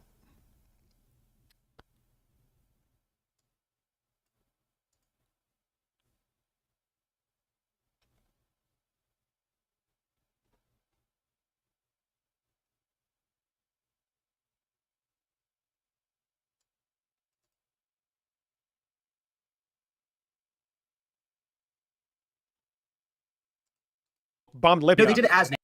They didn't want that gold-backed African diner to circulate. Hillary Clinton took him out with a missile strike. They did it under. Don't you know Hillary Clinton Benghazi? So I just hear Hillary Clinton in Libya. And we did it for the poppy season oil, man. Yeah, we did it for the opioids. Hold on. Let me. It might have been affirmed by Libya. So was the Iraq War, or by the UN. So was the Iraq War. Within NATO, bombed Libya. No, they did it as NATO. They did it under the title of NATO. They didn't Was it do a it UN under coalition? I think so. NATO did the no-fly zone, but I'm pretty sure that was the only thing like NATO did in Libya, and then the rest of the Libya stuff, like the U.S. and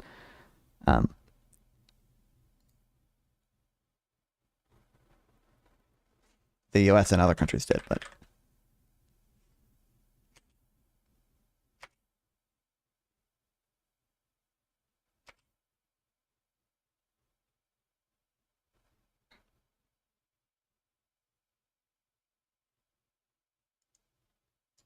That's what it did. Arms embargo, no-fly zone, and to use all means necessary short of foreign occupation.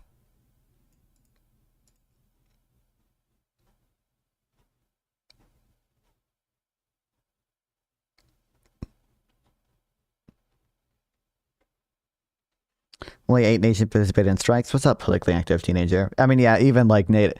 Obviously, I don't even know if all the NATO countries really have the capability to like fly planes to fly planes to Libya absent. I guess we probably have bases both there and in Europe that are able to do it, but absent at least support from the U.S. and such to use their equipment and bases and such.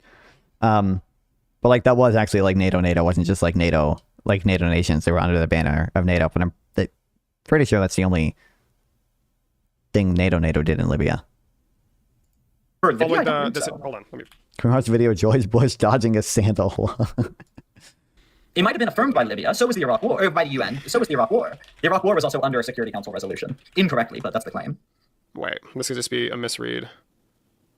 Yeah, I believe it was a the NATO UN did operation. it with their resolution. I believe they were NATO. It is a good meme.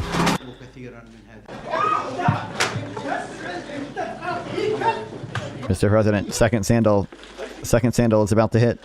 No, wait, was that the second one? Yeah, that was the second one. There we go. Incredible stuff. Incredible, dude. Now watch this drive. He's authorizing the international community to take all necessary measures to protect civilians from Gaddafi. And then NATO took sole command of the offensive air and sea campaign. A NATO-led coalition? Is that because it was like... Hold on. Yeah, it was NATO. I believe it was a coalition of the will.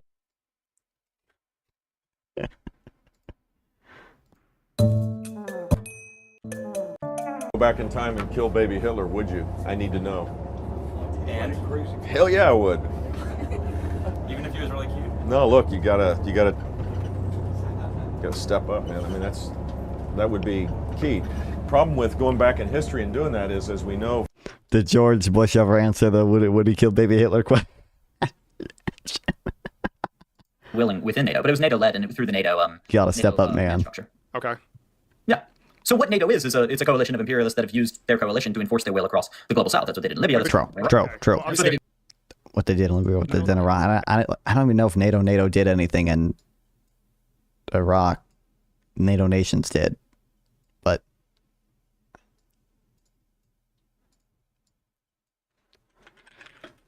I'm pretty sure NATO has only done Libya and Yugoslavia. Non-combat advisory and capacity building effort.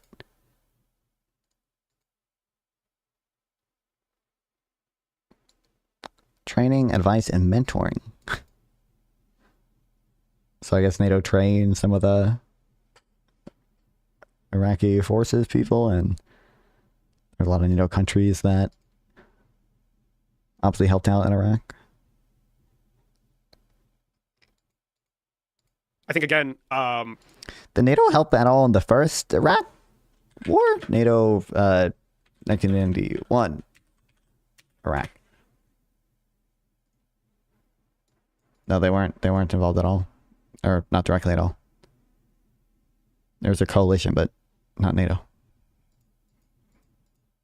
Intervention probably isn't the best practice. I think Obama's approach in Libya probably also. How fun have you read this? Probably not. The Green Book, Margaret, is that how I pronounce it? Gaddafi. Is this his? Did he write this? Is this like his fucking book or? Oh, this is his book, right? I'm not.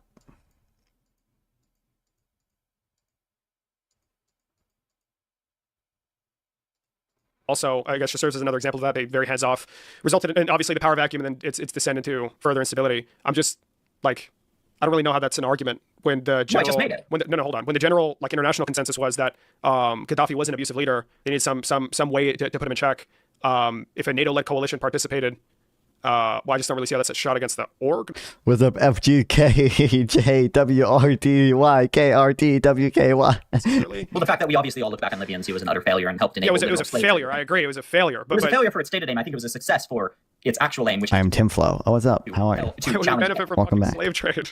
How do we benefit from a non-sovereign Libya? Millions of dollars in natural resources have been stolen from Libya following the fall of Gaddafi. And if you look at Gaddafi, Arab and African states. Is there any? Is there any way to trade with people that isn't stolen or stealing resources? Because I think he thinks all the, trade agreements are stealing resources too. Right. America explicitly named this in its undermining of, at some points, the British and French Empire, and then Pan-Arab and Pan-African countries across there. Nasser, Gaddafi. Hold on. When we named it, we were concerned about the nationalization of assets that were like our companies, right? Like it wasn't undermining of, at some points, the British and French Empire, and then Pan-Arab and Pan-African countries across there. Nasser, Gaddafi, and then in the Congo, what was his name? I'm forgetting the guy in the Congo as well. Also, what do we do to Nasser? Lumumba, right? They were explicitly named challenger because they offered alternative sovereignty for occupied nations like Libya, like Congo, which we have. Hold on, was that in the video? They were explicitly named challenger because they offered alternative sovereignty. Okay, because what the fuck was that notification? For occupied nations like Libya, like Congo, which we have also stolen millions from, right? The anti-Congo to his ideological is also clearly economically incentivized. It's not, right? Like if you had I think Gaddafi was engaging in abuse. I mean, UN found that to be the case, and that's why they launched that offensive to try and put him in check. You can't benefit from slave trade if you're a firm operating within America. It's explicitly illegal to import goods produced by unethical business practices. That's law dating all the way back to the 1920s. So yeah, it's a law that's not enforced, quite obviously. Wait. Kill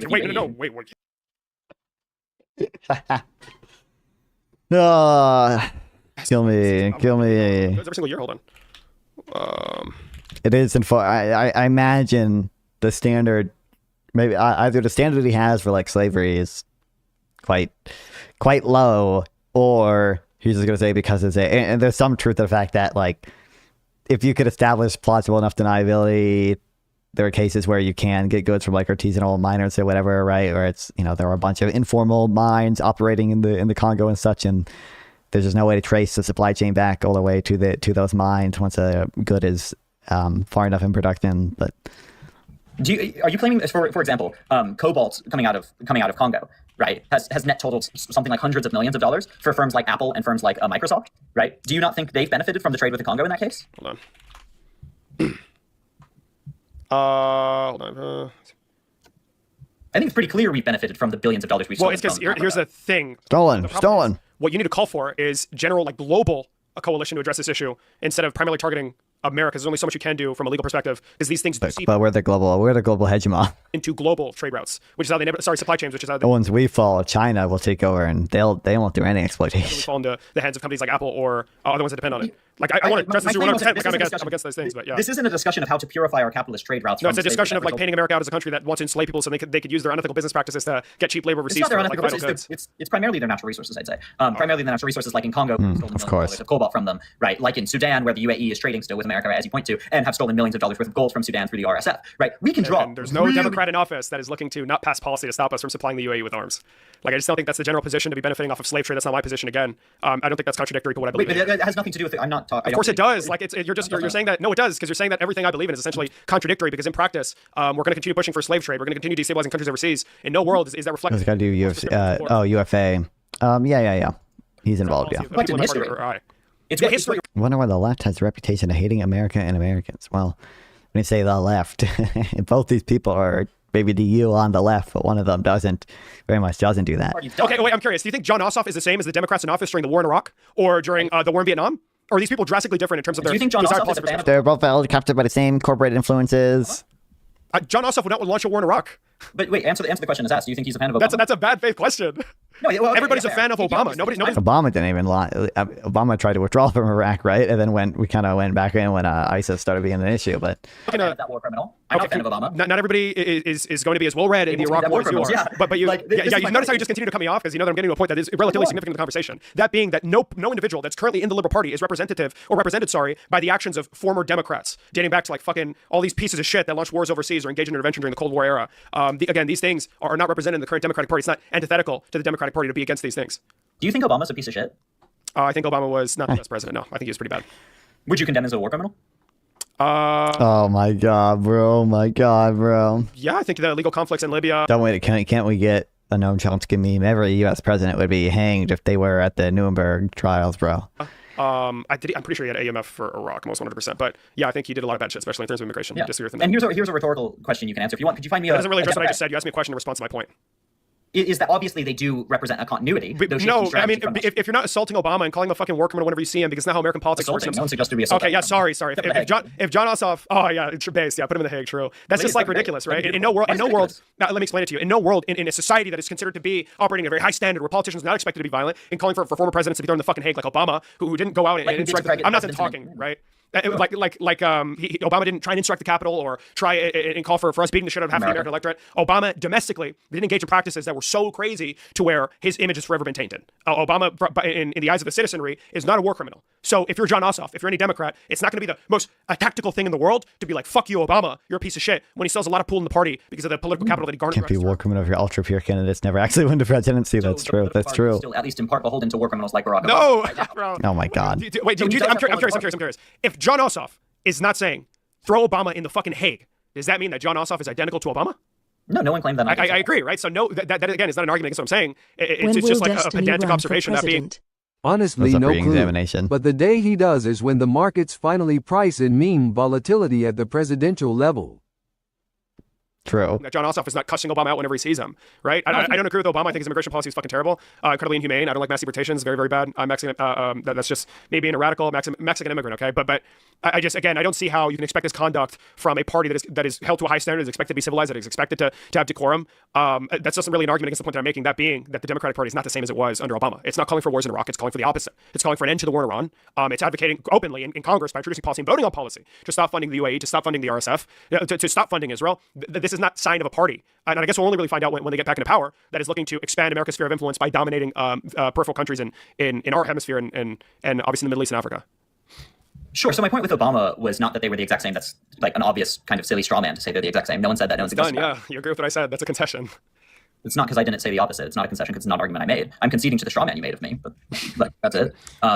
I can't concede on a point I didn't make. The reason I bring up Obama is because the fact that they won't divorce themselves from it. Also, I don't expect them to. To be clear, no one's surprised about the actions of liberals in power or even on the road in a campaign. Absolutely no one is. I certainly am not. And I agree, it would be a bad move within liberal politics to condemn America in general. Yeah, it's not going to. Sure, because most people are American accepted. And there's no world, I refuse to believe there's any world in which liberals denounced Obama. Okay, they suffered whatever electoral consequences. They denounced Obama. They say this guy's a war criminal. There's no world in which Will would support whatever Democrats came next. There's no way. There's no conduct that he thinks the U.S. does that is like justified. There's like no trade deals. There's no military interventions that he would not view as sufficiently evil as to justify like not voting for them, or he might vote for them, to be fair. Doesn't sound like he does. So it does not sound like he does, but like there's no world in which he doesn't still condemn them. Exceptionalist American supremacists. Most people, no. I think my point is rather the American electorate. Can I finish my point? Highly knowledgeable. I would agree. Most of them have actively been lied to about the war crimes that he has committed. So either American supremacists by ignorance or by active belief. And I don't think even when they are told, they view the murders that he committed in Yemen as equally culpable. Frankly, like you, who thinks it's silly, right, to even suggest that we send Obama to The Hague, right? I don't think that's silly. I think actually we have sent, as America, we've helped enable people to be sent to The Hague, right? We've helped enable NATO operations which have sent people to The Hague, right? That is for people that committed very similar crimes to Obama, right? Even if we go see what's happening in the ICC right now, very similar crimes being indicted for, and helped enforced by the American-backed troops in NATO. So the world, it's never been applied to world leaders other than like post World War II, and then like a few select leaders of mostly non-state actors that from like Yugoslavia, and from a few African warlords have been put in front of the ICC and stuff. We've helped enable NATO operations which have sent people to The Hague, right? That is. But I don't think there's ever been any like, at least not U.S. support or whatever, culpability for people like the president just for engaging in whatever a similar type of war to the war in Yemen, where we didn't even, for the most part, not even directly intervene in Yemen. We just gave aid to Saudi Arabia, who was doing. I mean, I'm sure there were above zero bad things that Saudi Arabia did in Yemen. I'm not super familiar with the exact situation there, but it's my understanding that there's plenty of Amnesty International reports you can find saying all the bad stuff that Saudi Arabia did in Yemen. People that committed very similar crimes to Obama, right? Even if we go see what's happening in the ICC right now, very similar crimes being indicted for, and helped enforced by the American-backed troops in NATO. So I don't think that's silly, and I think it's American supremacists to suggest that it's silly. Now, to say that American supremacists, yeah, I would agree, because liberals are complicit in the empire, and it is not. That's just not really addressing my point. My point being that no. My point being that there has been a substantive change in policy prescription, one that is directly contradictory to this idea that you're trying to peddle. That is that liberals are looking to expand America's sphere of influence, engage in acts of imperialism that result in bloodshed, etc. Again, like Joe Biden ended the drone program. Joe Biden didn't launch address this. No, he didn't. Joe Biden did not launch boots on ground war. Again, so if the Democratic Party, as it stands now, is against all of these things, and so am I, there's no contradiction as to me being a liberal Democrat, because the party stands there. The party looks back on our history as one being that's incredibly damaging, one being that's incredibly violent. And if I continue to hold that position, again, it's not contradictory. It's learning from. But it's a natural result of your evil liberal ideology with the rate of profits falling, and they have to exploit the periphery nations. I think I already addressed this, but I'll reiterate it simply. I've already agreed with you that we're done. Democrats. Wait. You can't agree with that and then continue to argue. It's like over. I've already agreed with you, and then I continue a sentence, right? Okay. Which is that I've already agreed with you that as of right now, the strategy for maintaining empire is not to continuously escalate violence in expansion of that empire, right? So what you're observing, as I've already articulated, is that they do not expand, right? What's up, Charsky? What are we watching this notorious Charsky victim? Against it. Have you talked to him? Already been made, which is that they support the superstructures and the invisible social violence. Oh, superstructures. We got another word, guys. I too have red marks. Is effectuated to maintain that, and that is why I pointed. Right, we're in a circle. Right, I pointed to none of them calling to end NATO. Right, none of them calling for the change in the voting structure for the IMF. And if we want to get really mega woke, as we should be, right, none of them calling for the end of the colonization of Hawaii or Puerto Rico, right? True. Or the occupied lands in California or the occupied lands in Alaska, right? They are still kill me, bro. Trying to maintain both. Wait, why not the occupied lands everywhere else in the U.S.? Why are we drawing the lines at Alaska and California? A lot of other native lands stolen. Colonial structures, right, through the IMF, through NATO, through American intervention and American superstructures. Like none of them are calling for the end of military occupations in Korea or in Taiwan or across Africa. Dog. Military bases. Wait, military? What? Does the U.S. have any? We don't have any actual bases or anything in Taiwan, do we? Pretty sure that would be a kind of big deal. Am I wrong? I don't think we can do that.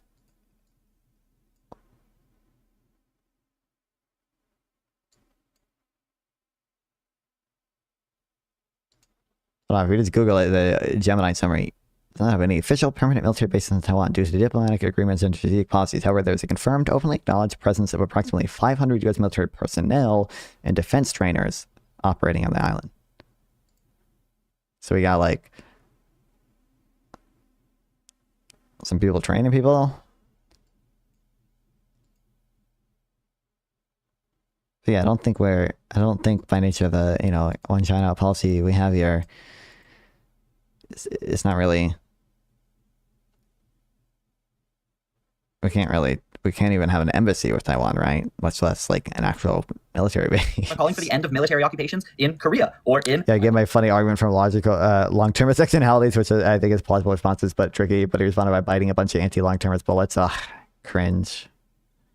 Or across Africa with our hundreds of military bases. They are all in support of. Buzzword check, neoliberal, neocolonial. I don't actually know if he said neoliberal, but he hasn't said neocolonial. He said colonial, corporate donor, APAC. I'm surprised we haven't gotten APEC yet, actually. Imperial Accord, Western hegemony, yeah, NATO, expansion of the military. We've gotten all of these.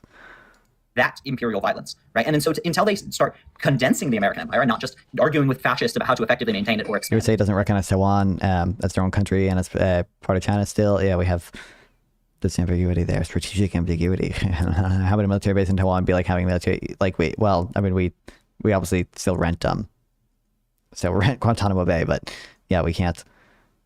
It'd be a pretty big violation of the norms we have to just put a actual military base or anything in Taiwan. That's a very different ideology, don't you think? If the hacking dialectical superstructure set out colonialism, indeed. With a lot of things you said, NATO is a defense pact. The international community has changed its rules, I guess, You should have heard him talking about the tendency of the rate of profit to fall and what were the words he used? He said social wages at one point, which I don't think is a thing. I remember him saying social wages. There were some other memes in there. Over the last couple of decades, where a lot of the actions that you're listing out are unacceptable, and again, that's reflected by the party. Jesus, yeah, I don't really know what he was trying to say there. As a whole, I don't see these things in the current policy prescription, and now you're saying you're trying to ascribe malicious intent, saying that the party's. I don't care about malicious intent. That's not really relevant to what I'm talking about. I'm not even sure what that would be. I assume he was trying to get something related to a social necessary labor time. But I don't know. No, you're ascribing an evasive, malicious intent to try and paint this picture of them being not intervention. I'm not done talking. It is malicious intent, lying to the American people. That's a lie. Wait, okay, no, wait, you're wrong. If the whole, I don't. Well, I remember him being asked to explain the tendency of the rate of profit to fall, and he was using a bunch of Marxist terms, and it seems like he doesn't actually understand what they mean because he couldn't explain it in non-Marxist terms. Really? We've seen profits understood as profits. He needs a Discord leftist debate camp for real. David has been. You might want to intervene. You might want to give David the leftist debate camp, bro, because David's been being neolib pilled, bro. Sample's been talking to him and stuff, so he's more prepared for this type of thing in the future. In what am I thinking of? The social wage has fallen, right? And the social wage has fallen. I don't know what that means. Hashtag what that mean. Profits writ large have fallen. Yes, oligarchs have amassed profits writ large has fallen, which I think is just empirically not true. That the rate of profit has really fallen. More wealth and more capital. That is true, and that has allowed them to expand across more markets further. But I'm intrigued. Do you not think? I've answered yours. Do you not think? First of all, I just want to know. It's odd to be speaking about American politics and not know the history of American imperialism across the middle.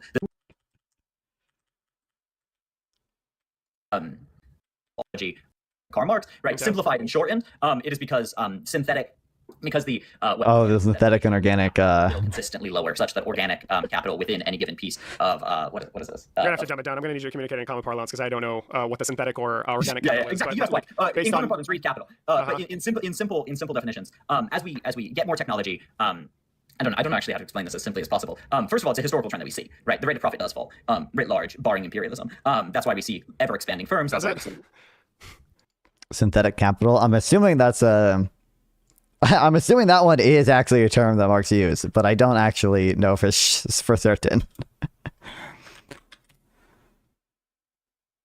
Wait, maybe not even. By Phil Magnus. What? That cannot be. No. The rate of profit writ large, barring imperialism. The idea is the rate of profit has a tendency to fall, but part of the reason we might not observe it actually falling is because capital can move overseas and they can be exploiting the periphery nation, so the core can maintain a high enough profit rate, right? That's the idea.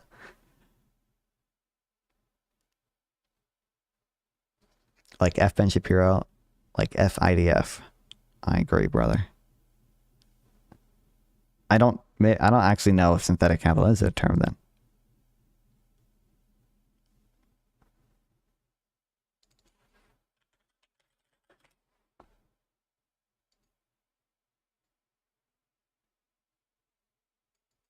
This is a thing. I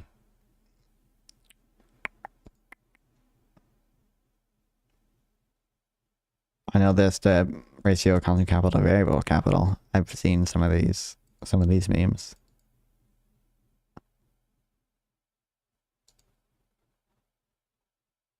Marx does not use the phrase synthetic composition of capital. Okay.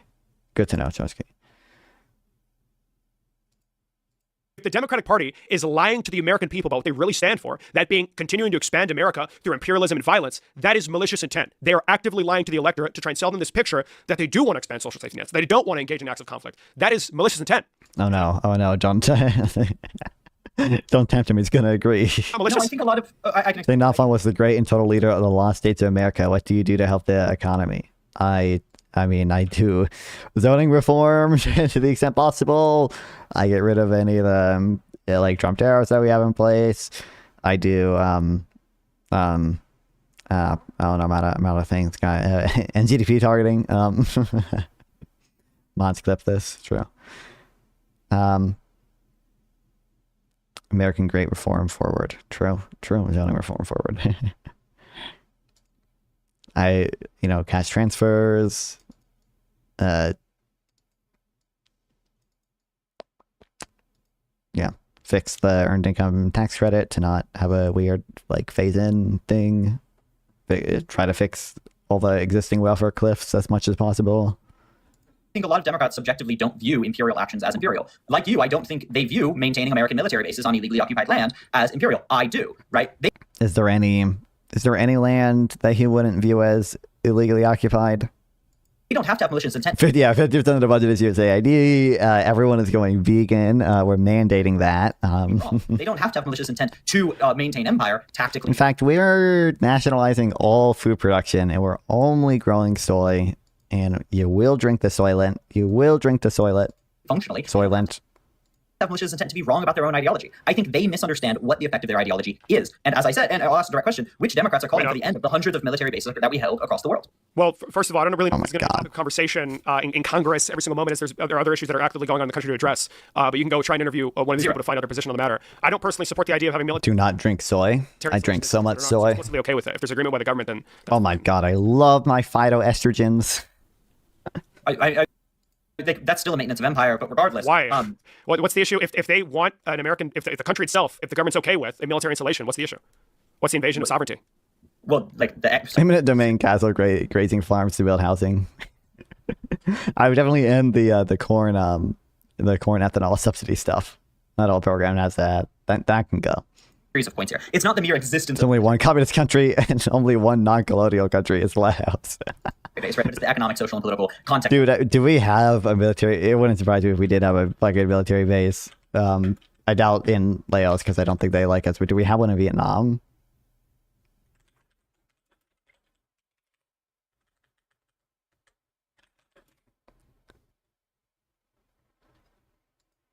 I don't think we do. Damn.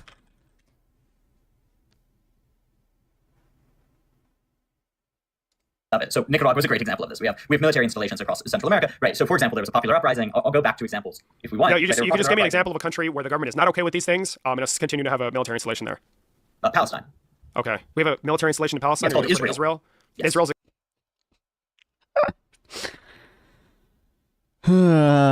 Country.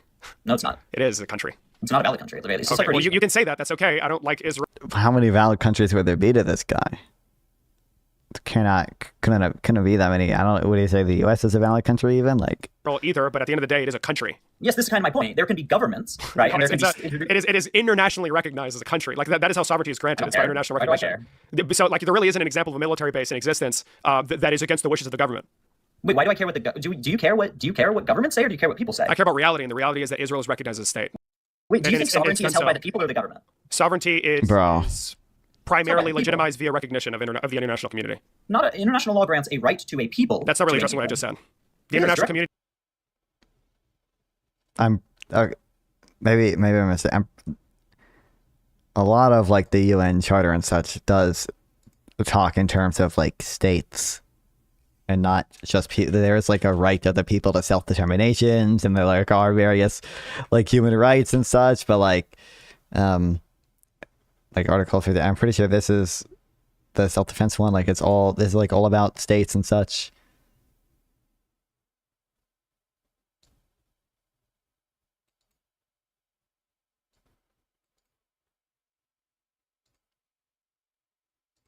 Which just fucking give me that.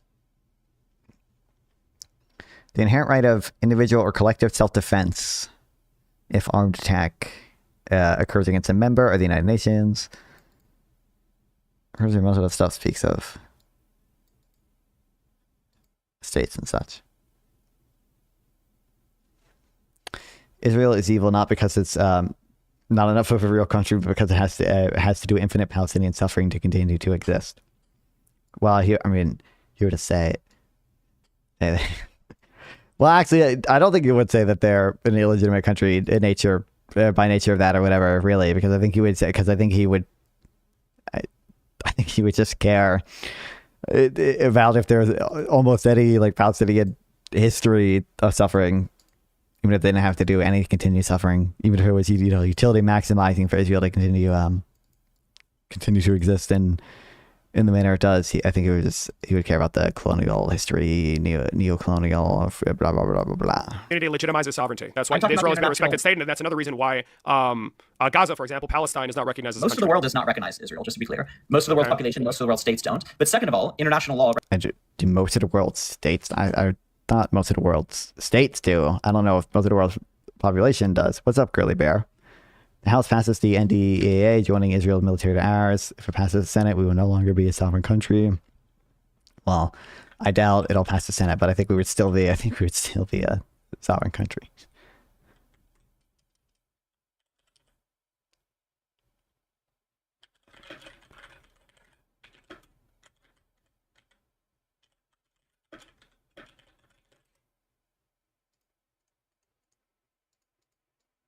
It looks like most of the world to me.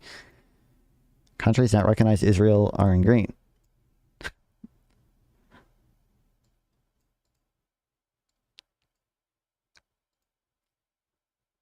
Recognized as a sovereign state by 163 of the 192 other member states of the UN. Approximately 85% of all UN members. They're almost certainly the majority of the world's population as well. I mean, you have China and India. I mean, China, India, the US, Russia, Nigeria. You don't have Indonesia, I guess. They're a pretty populous country, but like you got like all the top 5 populous countries other than Indonesia here. So like, you know.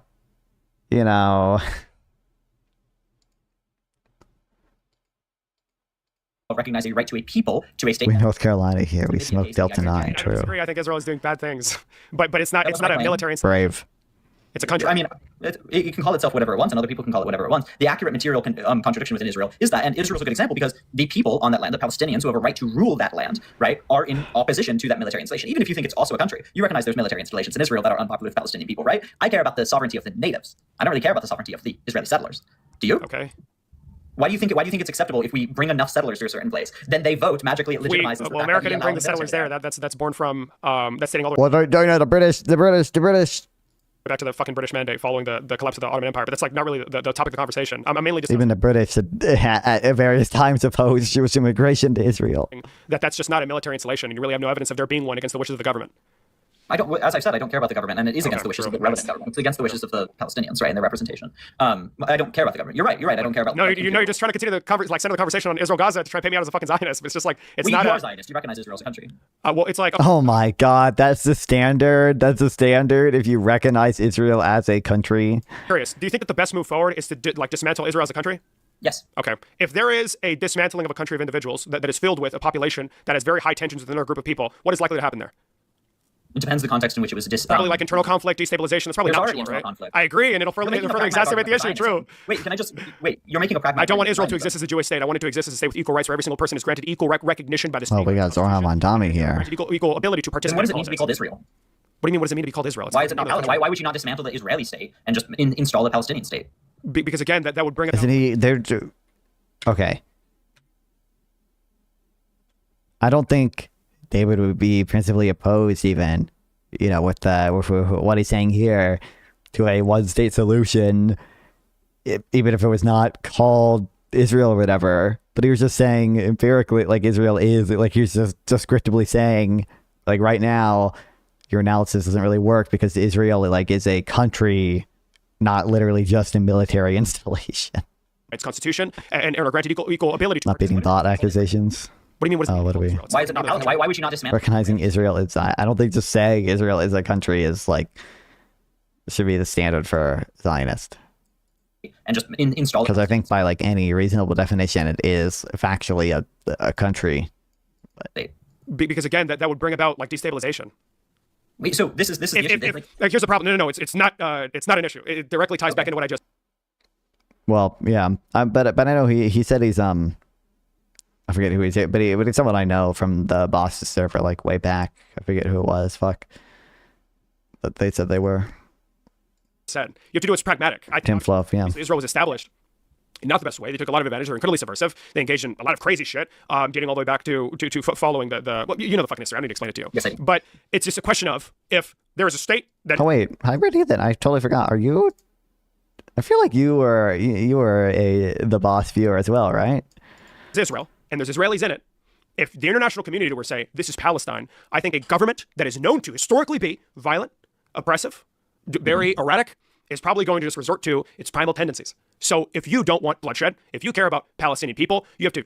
This is fucking impossible. You have to find an impartial actor. No, you are. Who's willing to mediate these things. You're the boss. I might be thinking of someone else, but there was a Twitch streamer called The Boss a while ago, like 2 years ago. He had a server that I did a few debates on and such as where I met people like PPG, Jim Flo, some of the other people of that time period. I gotta think back. I mean, the boss himself, obviously, but he has since disappeared.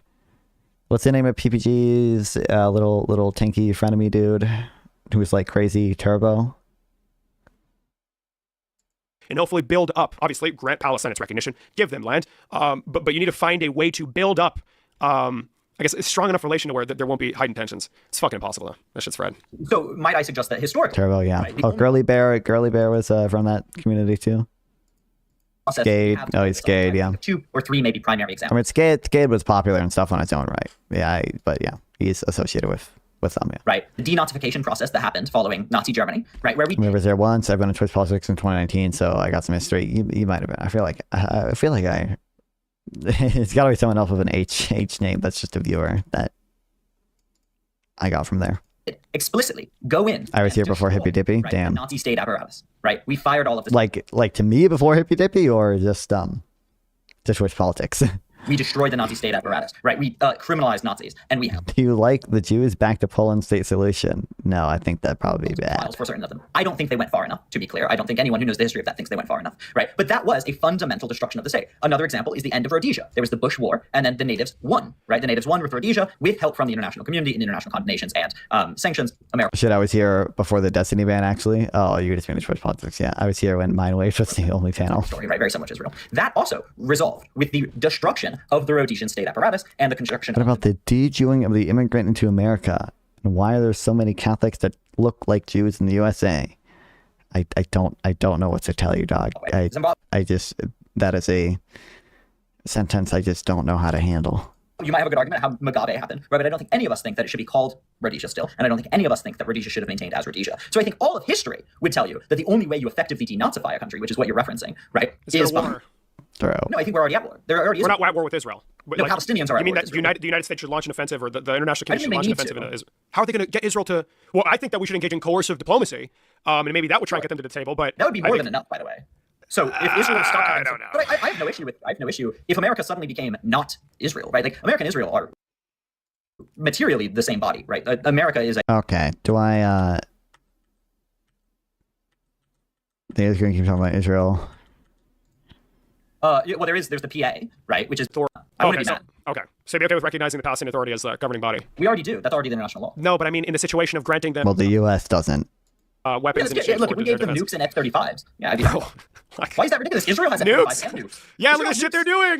They fucking suck. Yeah, but the question, this is the Like, thing, it's we're like not actually discussing the issue right imagine there is a group of people fucking fighting in a bar. The policy it's ever bullshit. diplomacy to bring Israel to it's a Palestinian state. now. Sorry, You're just I'm designed. sorry. No, it's like it's as long as one ethnicity over all others. That's impossible.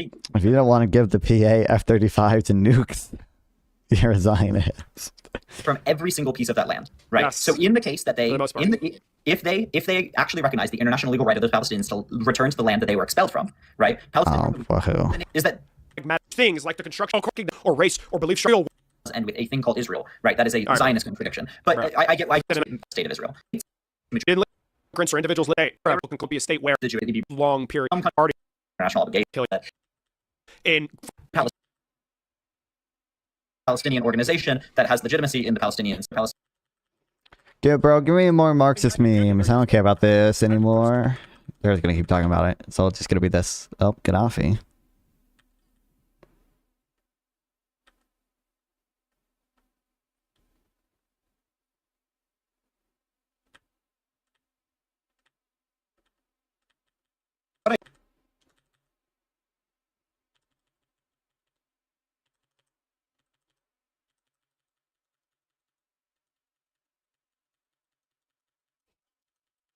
Palestine, Palestine, Palestine.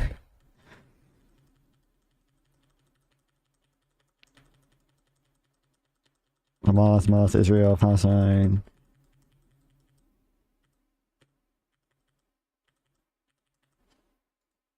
I'm seeing a lot of words in all caps now. Right? Because both of us can impute certain amounts of power, certain amounts of intentionality. Well, I think that's a fundamental talk of either we can talk yes, or we can talk, or we can talk go for it. pragmatically. Yeah. Right? And then the thing we can control is us, right? And the thing we can do is not vocally support the situation, the system that helps. No. It's just yeah, it's like rhetorical in a sense. I just want to make sure because again, it doesn't make a lot of sense to me. If your solution is to arm Hamas and the PA, how is it going to bring about a comprehensive say bring Hamas and the PA, which is your preferred outcome, and just withdrawing support from Israel? Bro. Your shoes. Well, I think the project we have is to listen to what they're doing, understand why they want us to do that, engage in the theoretical radical politic of understanding occupied peoples, and do what they're asking us to do, right? Which is to materially support their resistance. Groups and then like that really not resulted. I agree. Yes, it's like to fund it. Like, why is it necessary? Overarching systemic understanding of that economy, right? And one example cannot be separated from that. And the reason this is important to point to in this point of discussion is because the last time we got to the end of that discussion, you said, and that is guiding all of America's foreign policy in that? No, of course, I understand your argument, right? I that at the time there was other countries in the region who were looking to separate themselves from the United States in terms of trade. Well, I mean, we were still in attempts in Afghanistan might be another example there. But once again, Okay, they're back. Forced from the overarching They're back to imperialism, right? stuff kind of. Where the amount of violence. Not fun. Who is he debating? Who? This is David. He's talking to some dude named Wills. The amount of pressure, the amount of violence we push into these areas. Everyone that would consider separating from us will consider those, right? Like Iran. If you look at it right now. What's I think obviously when we're engaging in diplomacy with smaller nations, the sheer strength of the American economy is definitely going to push them a certain way, I guess. I cannot back that up historically, so actually... I thought it was Destiny? No. But Destiny's name has come up a few times. Just based on what I'm seeing, not ignoring the losses in trade, I guess, with all those nations mentioned, we can get into that. I'm down to do the numbers with you. We spent $2 trillion in Iran. I need to see... Okay. I don't care. There's this dialectic of like a higher... Well, it depends on how much you value that labor. There's civil war. Something labor. Hey, okay.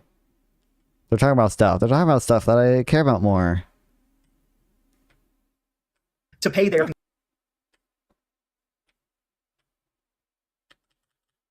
Corporations now, there was... economic sense that did not exist up until like the 1900s in this country. But that is a fucking pointless conversation. Yeah, like shared stock companies, there were banks that had charters. We're gonna fucking. It's just like pointless. There's really no point in it. My point here. Let's go back to like the simplified economics that I was pointing to, which is simplified economics. Okay, let's go. Technologies. It is sometimes you do need different type of workers, right? Does that make sense? Does that make sense as a general proposition? No, because at the end of the day, give. That what? My point here. Let's go back to like the simplified economics that I was pointing to, which is that when there's less technology, it is sometimes you do need different type of workers. When there's less technology, you need different types of workers. I agree. Workers are heterogeneous. Right? Does that make sense? Does that make sense as a general proposition? No, because at the end of the day, Nafan, why are you okay with recognizing Israel? So first of all, I don't actually think that whether or not like I'm okay with it is super relevant for the points that they were making, because they were talking just like descriptively about whether or not it was a country, and descriptively whether or not it's better to view it as just a country or like a military installation, right? So that's number one. Number two, because I think there's just no world in which there's any solution to the Israel-Palestine stuff that doesn't involve the current government of Israel engaging in diplomacy. Like there's just like no world where that happens. Giving workers money in exchange for their labor is inevitably going to translate to better outcomes for everybody in the economy. It's like a circular relationship that when you pay somebody for their labor, they take their money elsewhere, and then that translates to another company generating more cash, which allows them to hire more people and produce more shit, which is why we've seen a drastic increase in the economy's size over the last 100 years. Why is it that billionaires consistently fight against wages? They're like, this is the stupid. Okay. Maybe, do we need to, okay. I think let's get past a little bit when this started. Elite human capital.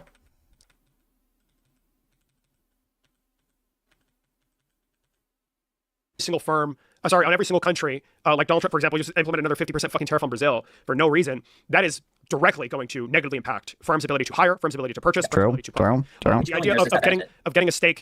But like, is there like a rotating table? That just to me seems like the most improbable situation, right? I think it's most likely that this is defined by Donald. That's not. Okay, well, I'm just gonna have to ask you then, because so you know what? That's true. I'll give you that. I've been making a lot of assumptions, which is definitely not what I should be doing. It's better to ask you in detail, because my understanding is that for in order for this to be truly an oligarchy, the policy should generally be benefiting the wealthy. But when we looked at the conflicts, like Israel-Gaza, like the Iraq War, they're just burning fucking money. And we look at what's currently happening now, I don't really see any policy that is overwhelmingly benefiting these people. When there's other policy, by the way, that would benefit more people and also help them in terms of economic stability and economic prosperity. So, first of all, there are two underlying presumptions, which is that the interests of the bourgeoisie are united on the level of immediate policy. That's not true, right? And that is an That's his assumption? I don't think he's making that assumption. interesting nuance here. I think if anything, you're making that assumption more. Because you're saying certain given things like wars or whatever are in their interest, when it's just not necessarily the case that it's in their interest as a class. There are, of course, individuals who, are able to rent seek and who might benefit from it or whatever, but it's just like not the case that like the capitalist class as a whole benefits from like an oil shock, because most of them own firms whose inputs are oil, are either energy or like plastic and transportation, all of which are affected by the price of oil. Like, it's not true that all oligarchs, right? Imagine yourself being a billionaire. You don't suddenly enter into some magical mind connect, right? Where all of you want the exact same thing. Your interests are still misaligned on the level of certain policies, right? But the question here is, how do we analyze the context of politics, right, in its relationship to the oligarchs? And it is true that we can conclude there are different tendencies within the oligarch class as to what should happen. There's intra-class infighting. That's true. But what I'd point to generally is, to be clear, the oligarchs, we have more oligarchs that are wealthier and have much larger portion of the American wealth than we ever have in history. Clearly. So it's not the case that the wealth inequality is just exploded. We have more oligarchs with more of the wealth than any time in America's history. I think if you look at the top 10% share, and I don't even think this includes Social Security, which arguably should be included, as well as other benefits. This like little line here is the U.S. or whatever. Seems like we were at a worse point, like in the 1930s, it looks like. Today, we're still higher than we were in like the 1840s, but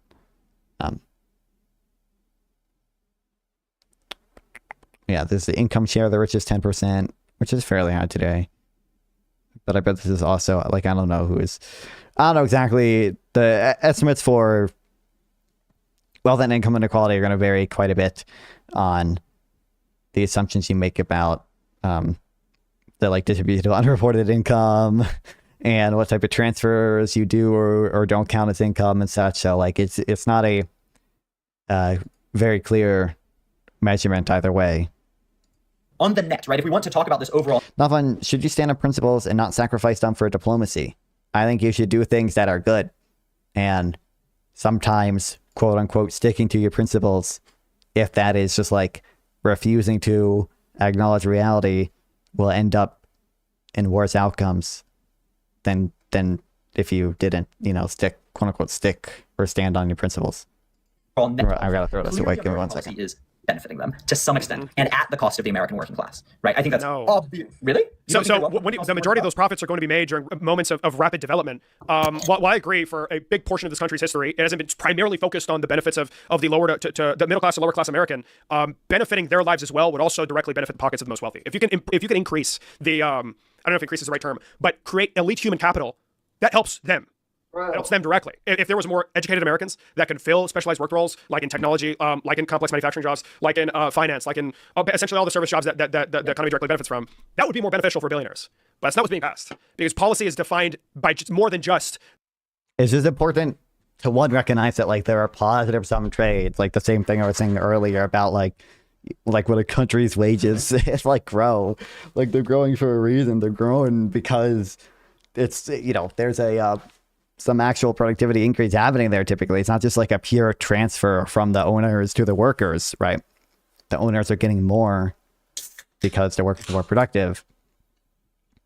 But we also so there's like positive sum trades there, obviously, and it's like good for the capitalist class as a whole, for the economy to grow, and that typically will also be good for workers, typically also raise workers' wages. Seems like that's the case historically, basically everywhere. And then I think there's also a sense in which like there's the elites benefit from some type of liberal order, and that probably is enhanced by having the people's general well-being be like somewhat taken care of, right? Probably it's more conducive to like a liberal society that has respect for norms, respect for property rights, even if there are in fact everyone has some chance at getting an education. Everyone, there aren't like people literally starving to death, right? Probably that is the case. The interests of one group of people, it is ideologies at play. It's more than just like expanding the pockets of fucking billionaires, because if that was So people have more wealth because people make wealth. Labor doesn't generate wealth, it generates stipends. I mean, labor is it is one of the factors of production, right? So, like, it can be a part of creating wealth. was the case, we would have never had slavery. We would have never had segregation. We would have never had moments in time where women were. What's the goal? Do you want Palestine to exist alongside the colonizers? I think a two-state solution would probably be optimal, but even if you want a one-state solution, there's probably no way to do that without the current government of Israel in some way being involved in that. Or the ways that in which you could conceivably do that would probably be bad, in the sense that it would involve probably a lot of war, probably a lot of people dying. Probably not great. We're not integrated into the workforce. And we saw once these classes of people were directly participating in the economy, these motherfuckers made so much money, an ungodly amount of money. Like a lot of America's history is not beneficial to the pockets of firms in an economy that directly operates off of necessitating an elite labor class, as well as a large group of participants. So what I might say is the overarching thesis you made is very difficult to address in its entirety. I know, it's a lot of shit. That is true. It's a lot. I agree. We should go off. It sound obvious. As opposed to any of the like Marxist analysis that he's done, I feel like is like the tendency to rate a profit to follow stuff like that. It's basically directly analogous to like the type of stuff he's saying here. That's fine. That's not a problem. I want to know more about what you believe. That's fine. It's totally not a. You listed two cook options. I'd rather take them down. I have no say. So I literally said that. Then I said the ways in which you could conceivably get to a one-state solution without the current government of Israel being involved would probably be bad, and that you would probably have to have a lot of people die. I just want to note that what I say will necessarily be insufficient, right? But I recognize that. What's up, cool, clever stone? Welcome back. What you said, which is, first of all, it presumed that there is some state of being in policy that is the. Okay, then do that. So I just think like people dying is bad. So like I'd rather just like not a lot of people die, right? I'd rather like not a lot of people die.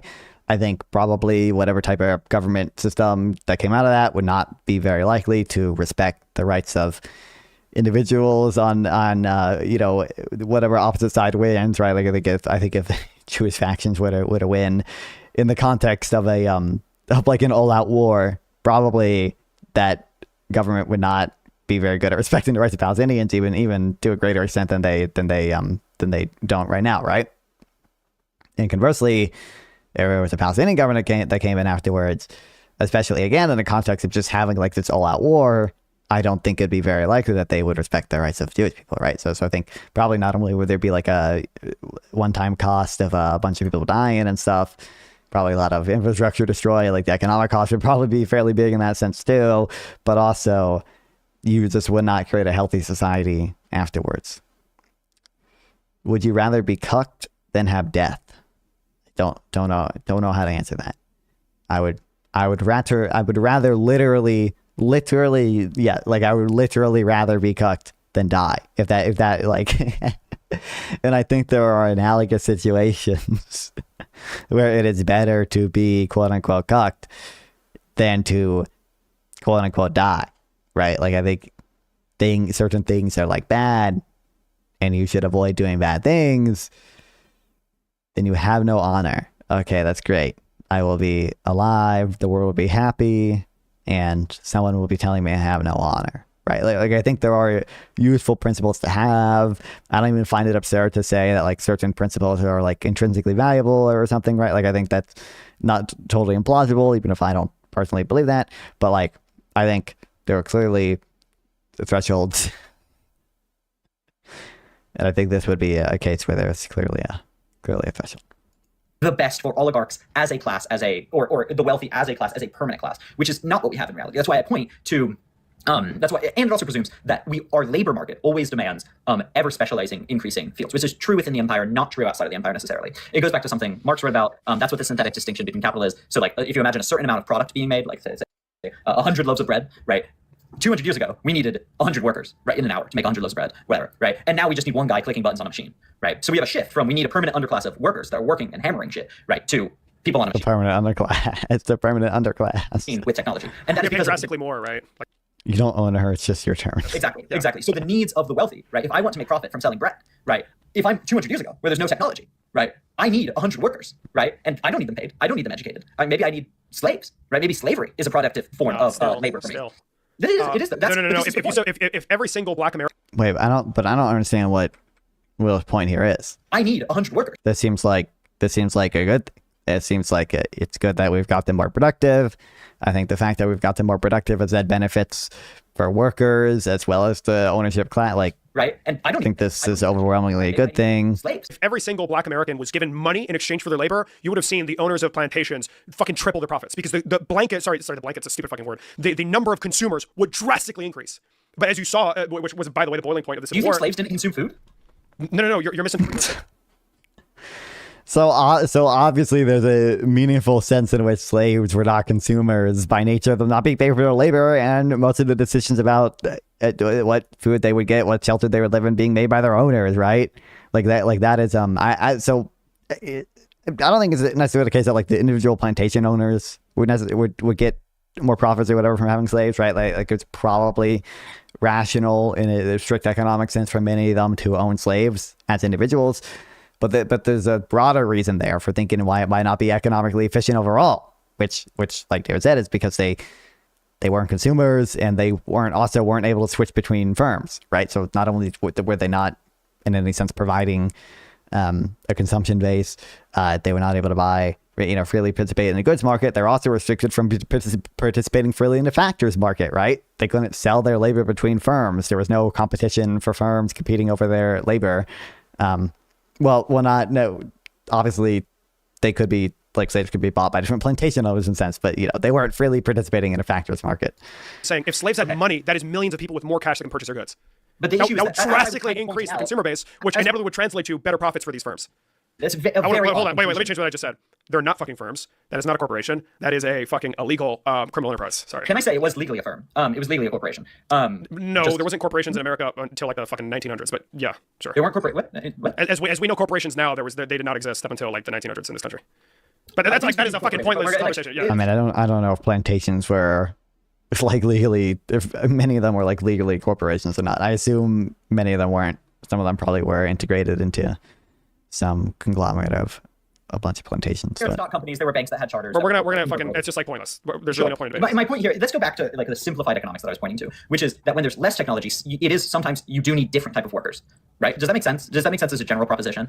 No, because at the end of the day, giving workers money in exchange for their labor. Okay, so now with this out of context, okay, it's not he might be misspeaking, but he said like, oh, when there's less technology, you know, I need like 100 workers like all making bread. When there's more technology, I only need like one person clicking things on a computer screen or whatever. So probably most of the time, technology is going to drive people to specialize. There's going to be a need for different, more different labor relative to when there isn't technology, right? Because there's like just more knowledge involved, like literally like technical knowledge involved in doing work that relies more on technology than there is work that just relies on a lot of your labor. Like people have to, like, there's a lot more specialized knowledge now than there was back then. Right? Does that make sense? Does that make sense as a general proposition? No, because at the end of the day, giving workers money in exchange for their labor is inevitably going to translate to better outcomes for everybody in the economy. It's like a circular relationship that when you pay somebody for their labor, they take their money elsewhere, and then that translates to another company generating more cash, which allows them to hire more people and produce more shit, which is why we've seen a drastic... It's more just like there's a presumption that you're going to lead to positive sum trades there. And not only is that going to be good for the individual worker and the individual firm, but probably overall, labor and capital are just relatively efficiently allocated in a market-based system with prices. Increase in the economy's size over the last 100 years. Why is it that billionaires consistently fight against wages? They're, like, this is the stupidest, easiest question. No. Why do billionaires consistently fight against wages? No, there is 100%. There is a what's the word? Tug of war, I guess, like the informal way of saying it. There's a really simple way where workers want the highest wages. The really simple word, dialectics, class struggle. Want to pay the lowest wages, which is why I'm totally fine with intervention whenever market forces obviously don't allow for the worker to be paid enough money to meet their basic necessities. But that doesn't change what I said. We're talking about the interest of the wealthy. You're saying that it's actually in the interest even of the wealthy to pay their consumers more. It's not. There's what Marxists might say is a dialectic, right? It is true. Dialectic. Right? On one hand, it is in the interest of the this is the chief contradiction in capitalism, right? That workers also need to consume, right? So there is an interest of a employer paying someone enough that they can be a consumer and consume their goods, right? And there is an interest of an employer in not paying their worker more because that's money out of their pockets, right? There's a fundamental contradiction in the interest of the bourgeoisie. Right, and the thing but they require labor, right? And in a country with civil liberties and that's a contradiction, David. Slavery is illegal, where indentured servitude is illegal. They have to pay people, which is why a good solution to preventing stagnating wages is increasing the workers' bargaining power by increasing union density. That's one of the reasons why in cringe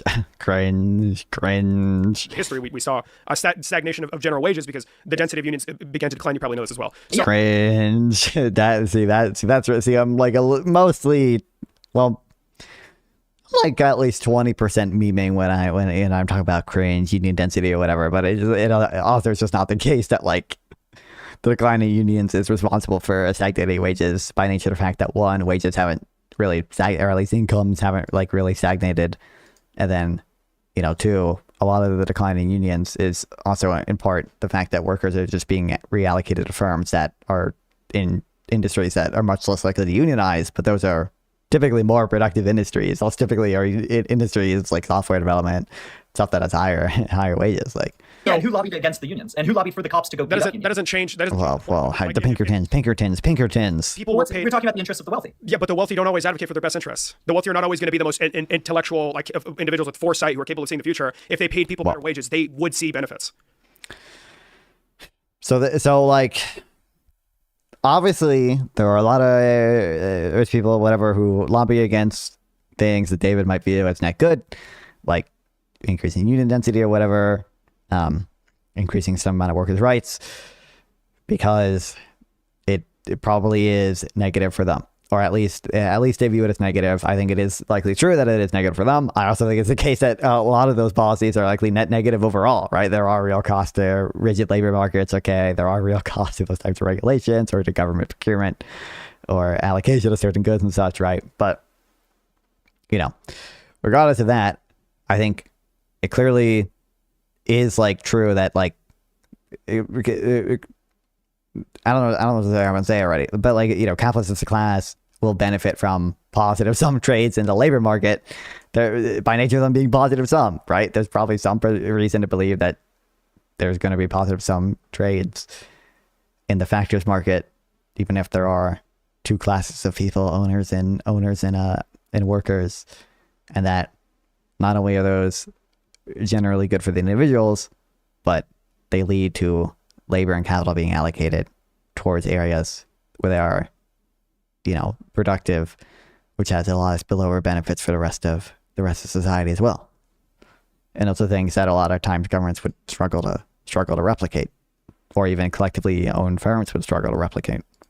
Which is why we're going to find a modicum of agreement here, which is that the wealthy tend to fall on this side of the dialectic, right? They tend to fall on the I don't want to pay you enough side, right? I'm going to beat up your union side more than they fall on the I need to understand to make a good consumer, right? And I would say that that's what we go back and forth, right? This is reflected in politics of a government that will fall more on the side I'm going to beat up your unionists and I'm going to force you to pay more, right? There's a give and pull. And if we're going to bring this to maybe greater politics, fascists, right? If we go back to in Germany, fascists were literally hired, right? So the black shirts were literally hired by firms to beat up unionists, right? They were literally paid. There were money trails from them. They represent in many ways this side of the dialectic. The side of the dialectic that is like, we should pay our workers less and we should use state force to enforce them not claiming more, right? And there will always be a pushback, and I'd say that's what social democracy and liberalism is. Hey, we need to stop you. But it doesn't address that these are the inherent interests. And smart billionaires, right? You said some billionaires... Wait, don't you think that we've seen a drastic expansion in workers' rights? We have the NLRB, we have the Consumer Financial Protection Bureau. We have seen a drastic expansion in overall civil liberties, especially union rights, that are still being advocated for on we've seen a reduction in union membership. Is that an argument against what I just said? What's the reason? It's just that the NLRB... So I view the NLRB as a liberal reformist approach to union. Undermines the workers' overwhelming power, but because for example, because it slows their realization that their labor is being undervalued. Okay, it makes their lives temporarily better. It gives the government the ability to forcibly end strikes. So it is a did they have that ability before the NLRB still, right? Like, I would say a crystallization of a certain point of that dialectic, right? There's always a pull and push, right? And I'm glad you recognize that. You recognize some dumb billionaires will only ever want to underpay their workers. And I think some smart billionaires will come in and say... Which calls for the intervention of a particular authority. But you're presuming that the government is different. I think some billionaires will be that intervention and say, hey, no, dum-dums, we need to pay our workers so they can buy us. We need to pay our workers. There are other things going on here. We need to pay our workers or there's going to be a revolution by the workers. Hey, dum-dums, we need to pay our workers or they're all going to die, right? And that's going to hurt all of us. But once again, and that properly contextualizes a lot of politics within. Like, I'm just trying to lay out this general ideology, right? Which is there are dumb workers, billionaires that always fall on this side. There are smarter ones that fall on this side, but it is still an intra-class discussion between billionaires on how we do this. And I'd say that's primarily the distinction between social democracy, democratic, like what we've seen FDR-ites, right? Who on one hand, FDR-ites, on the other hand, no, it's because they generally have, right? And just really quick. Like, why is it that you think why do you think the government they've drastically expanded the rights of workers and provided multiple not consistently? You recognize it's up and down and up and down, right? Well, yeah, it really depends, right? It's I mean, Joe Biden did quite a bit for like union rights, right? Like, obviously there's been a decline in union membership. Part of that is just due to, like I said, sectoral reallocation. But like, Biden certainly did quite a bit for unions, for strengthening the NLRB and try to pass the PRO Act even. On the government necessarily, the structure, not the government, obviously it's the government's fault that there's a ebb and flow or whatever, a very inconsistent treatment. It's just the fact that we go from Obama to Trump and then Joe Biden to Trump.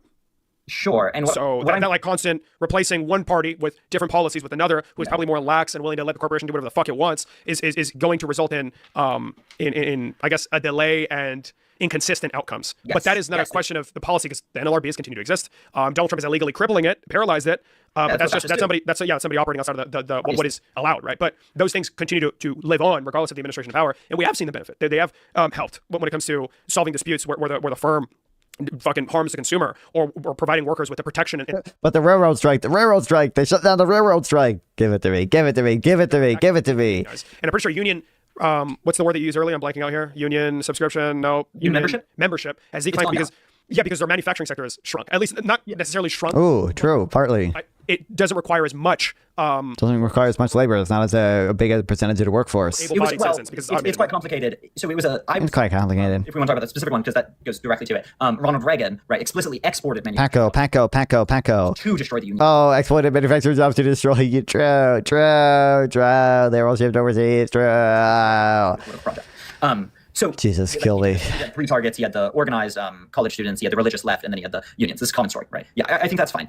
The point is, I agree. It's a common story. It's not very accurate, but about why I was characterizing politics within the context of the billionaires' interests, and you kind of went on this long backwards point in history where it's always in the interest of the billionaires to actually have the most free workers as possible. And what I'm trying to demonstrate to you is that that's not true, right? There is one side of this to increase wages. There is another side of this to decrease wages. You're ignoring this really obvious, which is that they don't want to pay their workers very much, right? And so it is in the billionaires' interest to always decrease their... It depends. The idea that generally they don't want to pay workers a lot, that depends on a lot of things. I think you'll mainly see that. Coming out of my pockets generally. You'll see. Right? And then there's this dialectic of like a higher. Well, it depends on how much you value that labor in exactly. Yeah, there are two things that are true, and they exist at the same time. But again, these things don't contradict my position. I'm for regulation. I'm for putting firms in check, and that policy's worked in the past. They do contradict your position, though. It doesn't, though, because I'm not a laissez-faire capitalist. I don't think that the economy left to its own devices is going to solve or be able to address issues that it creates. Right? It addresses your larger position, which is that the U.S. government doesn't generally act in the interest of billionaires, right, or of the oligarchy class. And my point, and what I'm trying to demonstrate to you, is that the counterexamples you pointed to, right, which is then increasing worker pay, increasing worker rights, or at times undermining it, right, and times enshrining things like slavery, right. They represent different interests of the billionaire worker class that a rational billionaire could hold.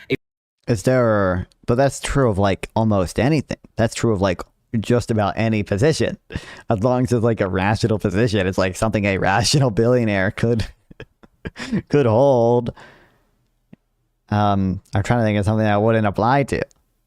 Basically, like there are rational billionaires who like could be in favor of single payer healthcare because they don't want to have to pay for employees' healthcare themselves, right? Like a rational billionaire, if they want to, easy money. Why do you think individual level bargaining is more beneficial than sectoral bargaining? I think it's better to. So I think it's likely that individual level bargaining, you're more likely to sort of target firms that are like genuinely, not necessarily always like scummy, but there are like real noticeable big gains for workers there, and you probably want that as opposed to, entire sectors bargaining, because they're just not going to be as targeted when it comes to choosing which firms to unionize for, right?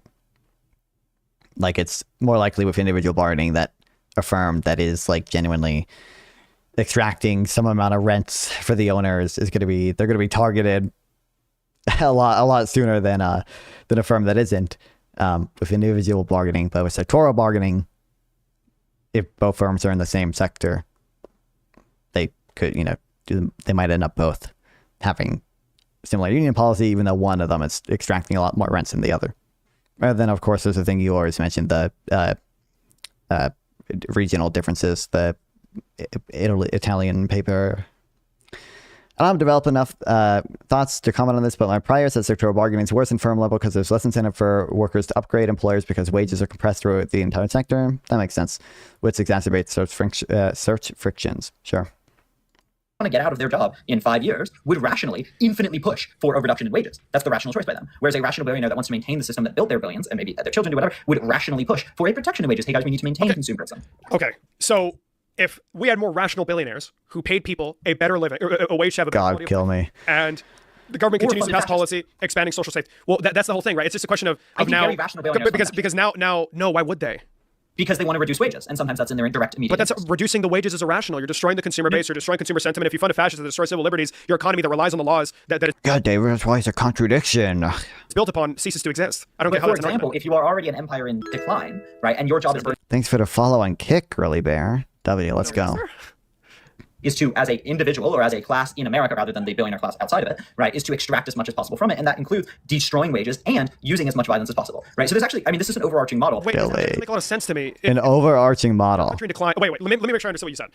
If you're a country in decline, what you're going to do is want to, I guess, engage in policies that negatively impact the worker, so you can, I guess, get an even greater stake of resources and profits for that inevitable collapse. From the imperial super profits. Yeah, but I mean, you recognize if a player like Trump destroys negative rights, that economy ceases to exist. You need laws and regularity to have a functioning economy. No, it benefits the oligarchs when they can exploit people when Gilly. Unless you're the winner of that irregularity.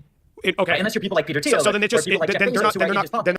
But we understand why there might always be like winners and losers in any given thing. But like why it might be good for a capitalist class as a whole to have some system of negative rights being protected, like property rights, obviously, for instance. And they're not capitalists. If they want, that's just, they're fascists. You recognize that's a huge distinction.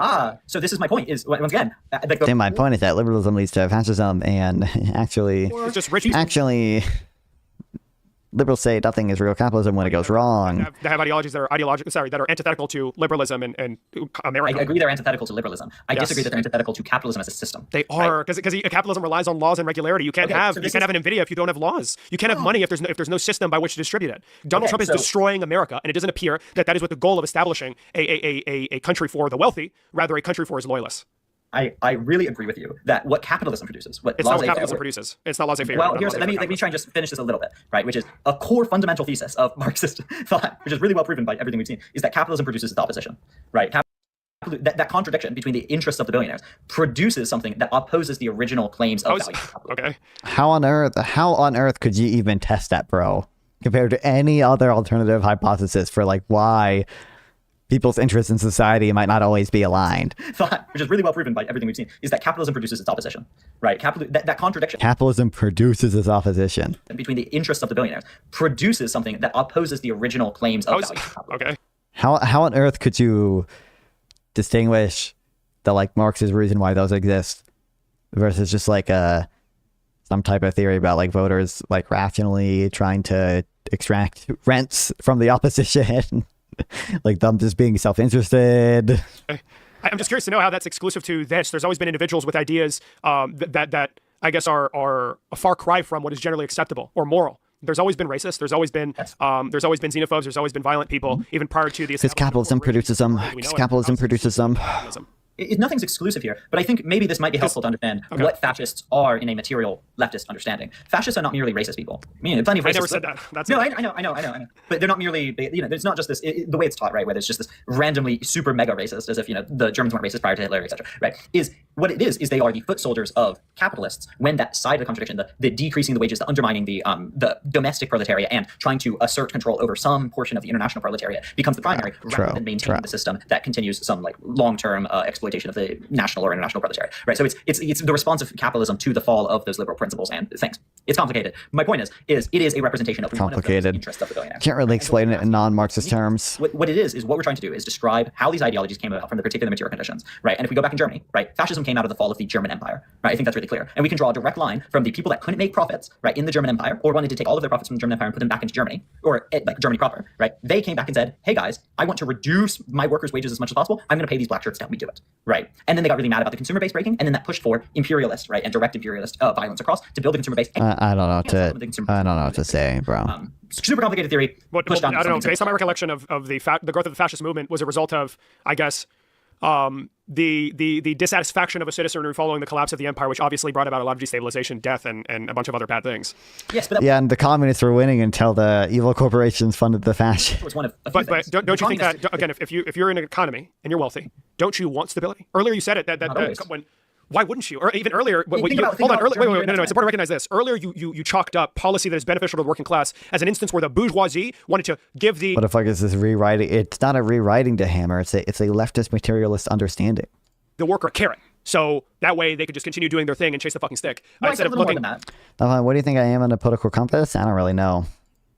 I'm trying to simplify it as much as possible. I mean, you seem like broadly anti-establishment, but I don't know if I characterize you as like anti-establishment, right wing or left wing. Necessary thing for the economy, right? Like, it's the exact point you made. You mean to build people to continue to. I agree. Yeah, I recognize that. That's not necessarily what I'm getting at here. Why is it that all of a sudden the wealthy are going to be like, you know what? Let's stop giving them a little bit of a carrot and let's just say fuck you, go to hell and die, and then we go do away with the system of capitalism because that's what's happening now. I disagree that this isn't capitalism. I'd say it's a natural consequence of capitalism. Okay. In defense of the exact same class, right? It's in defense of the bourgeoisie. So, but wait. Okay. If we don't have an economy, the bourgeoisie doesn't exist.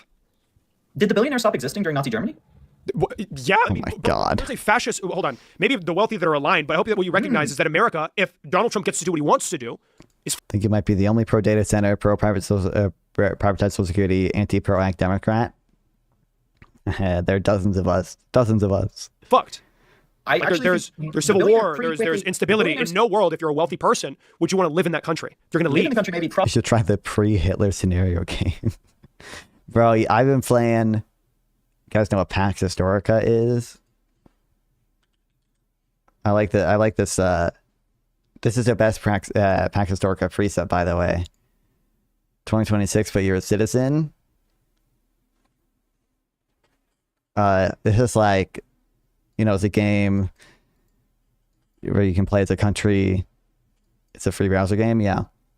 Well, you get a certain amount of like free AI credits every year, but because they do rely on like an API to have the AI do stuff, like it is you do have to pay at some point.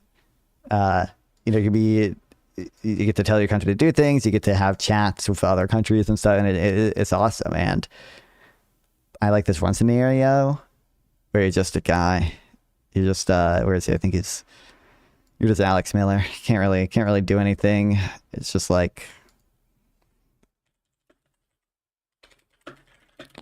I'll buy some white Monster energy drinks. I spelled it wrong.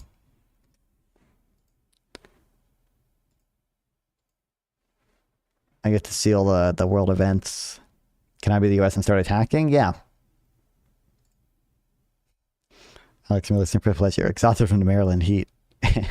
And the crushing weight of utility notices Alex Miller makes a brief stop at a local convenience store. After a long shift at the office, using a few spare dollars from the inheritance funds, he purchases a cans of white Monster energy drink. And then I, don't really know what's going on here. I can't really, control this. I'm just a guy. I'm just a dude. I'm just a dude for real. Do you know the other people? No, I'm the only guy. Oh, misfortune strikes Alex Miller again, but no! While rushing to the office to meet a project deadline, Alex loses control of the car in a rain-slicked road, resulting in a minor collision. Fuck! Alex survived, but only a broken wrist. The car is totaled. And a medical field tries to consume what remains of the middle-class inheritance. This personal catastrophe occurs as the United States domestic economy faces further inflation-driven pressures. Oh, it's so over me. Yeah. I have game, like, these are, like, World War II things. I think you can see here some of this is my World War II game. I got an alliance with like all the allied countries right off the bat, even the Soviet Union. Like that's why they're blue here. I think I took Japan already. Yeah, state of Japan. They're our buddies now. But yeah, you can do a lot of stuff. I think this one. No, North Korea? Well, it was just, I mean, it was occupied by Japan, right? So afterwards, they just became both of them. I mean, if there's no Soviet Union like funding North Korea or anything, like there's no Cold War like conflict there, so. And one of them,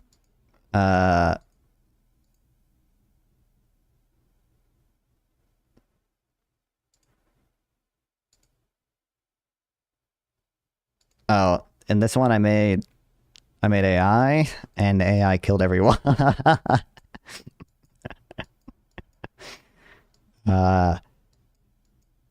So we're just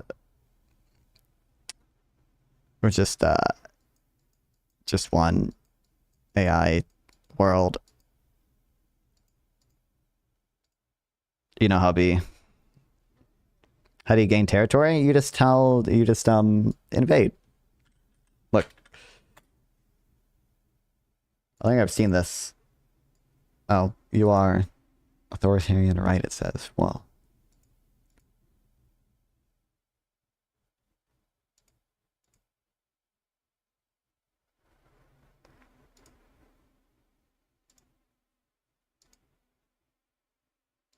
Play as United States. Start game.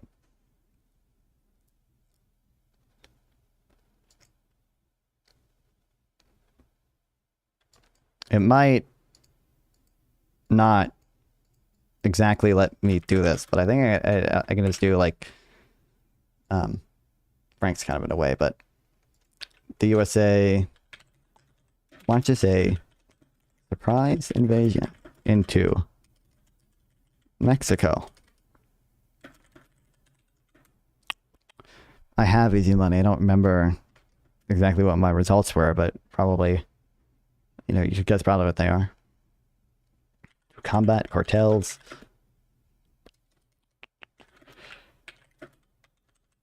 Gain territory.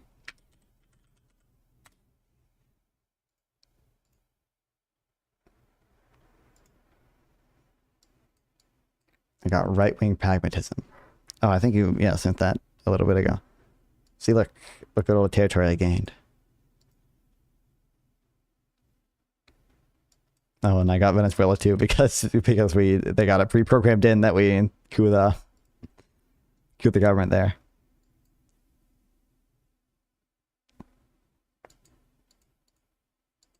but everyone's gonna get mad at me because I invaded Mexico for no reason. So probably it's not optimal strategy.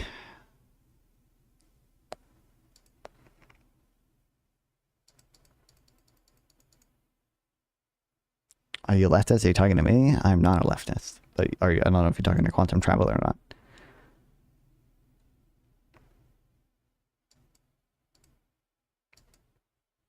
Yeah. Profit from that country, yes, because you have no. There's no more profit. Again, that's like 25% of the global economy that ceases to fucking exist. I'm talking about Germany. I'm talking about America. Sure. Let's just take a second look at history, right? Where fascists, billionaires and millionaires, at that time it was millionaires obviously, did want to fall behind the fascists for a series of reasons in Germany. Don't you? Alpha, what are you, liberal, right? I mean, I would say broadly I am neoliberal. Do you think that... Okay. They largely did, right? No. Don't you think that the rise of fascism in Germany is very different in terms of its characteristics to America right now? I'm just... It is a different context. Well, they're both by the same fundamental dialectical materialism. I think there's a lot of differential points we could do. I'm trying to demonstrate the continuity. And you can point to the... I don't think there's going to be a lot of continuity. Because the situation... How come everyone hates neoliberals? Because they've been lied to. They've been lied to. I think neoliberalism is just like associated with a lot of... There's just a lot of like narratives about declining quality of life and like corporate greed and like a kind of broad anti-establishment narrative that people on both sides don't like neoliberalism for. So a lot of like people on the right today are like anti-neoliberal because they view neoliberalism as like having shipped a bunch of jobs overseas and like to some extent immigration. They're like, oh, all the corporations support a bunch of immigration and that makes people's wages lower. And like there's like a kind of general narrative that like neoliberalism is like to the benefit of corporations and not to the people or whatever. And people on both sides of the political aisle that are anti-establishment find that narrative attractive. On the ground was drastically worse in America. You got a fucking cold and you lost a job for 2 years and now you want to vote for a fucking fascist. And we've seen a drastic descent into fascism where the supreme law of the land is like being fucking contravened basically 24/7. Wait, I want to clarify the claim. You think the conditions of the American working class are worse than the conditions... Better, okay. Better than the conditions of people in Germany before the rise of Hitler. Okay, I would generally agree within certain contexts. Okay. Generally agree within certain contexts, bro. Regardless, I'm trying to kind of point to the general theory, and the reason I use the example is because obviously you and I disagree on the American context. You're a liberal, I'm a leftist, right?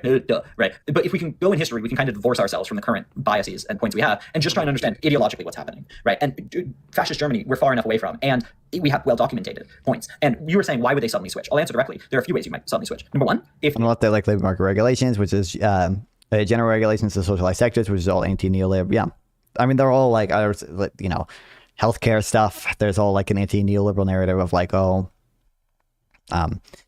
this shouldn't be for profit or whatever, yada yada yada. And then there's a bunch of even trade to a lesser extent.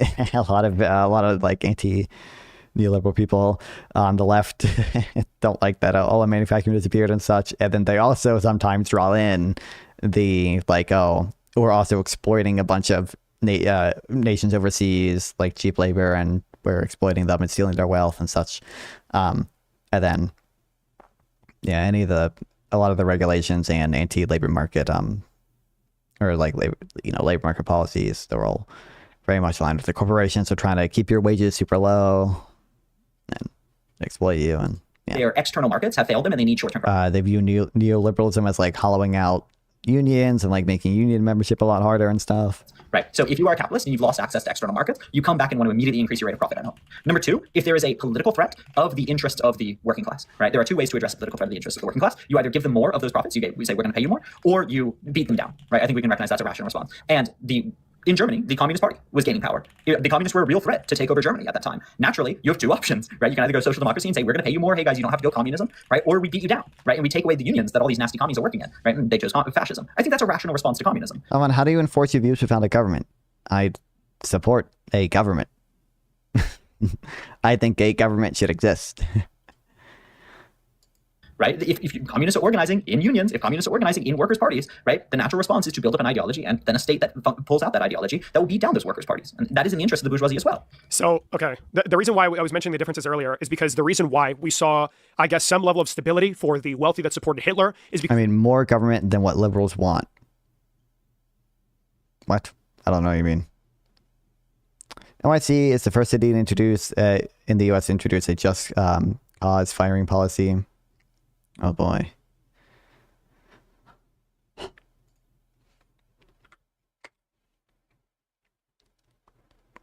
It's not fun like Destiny and not so erudite. I'm not that far from them. But both of them are like more economically kind of progressive than me.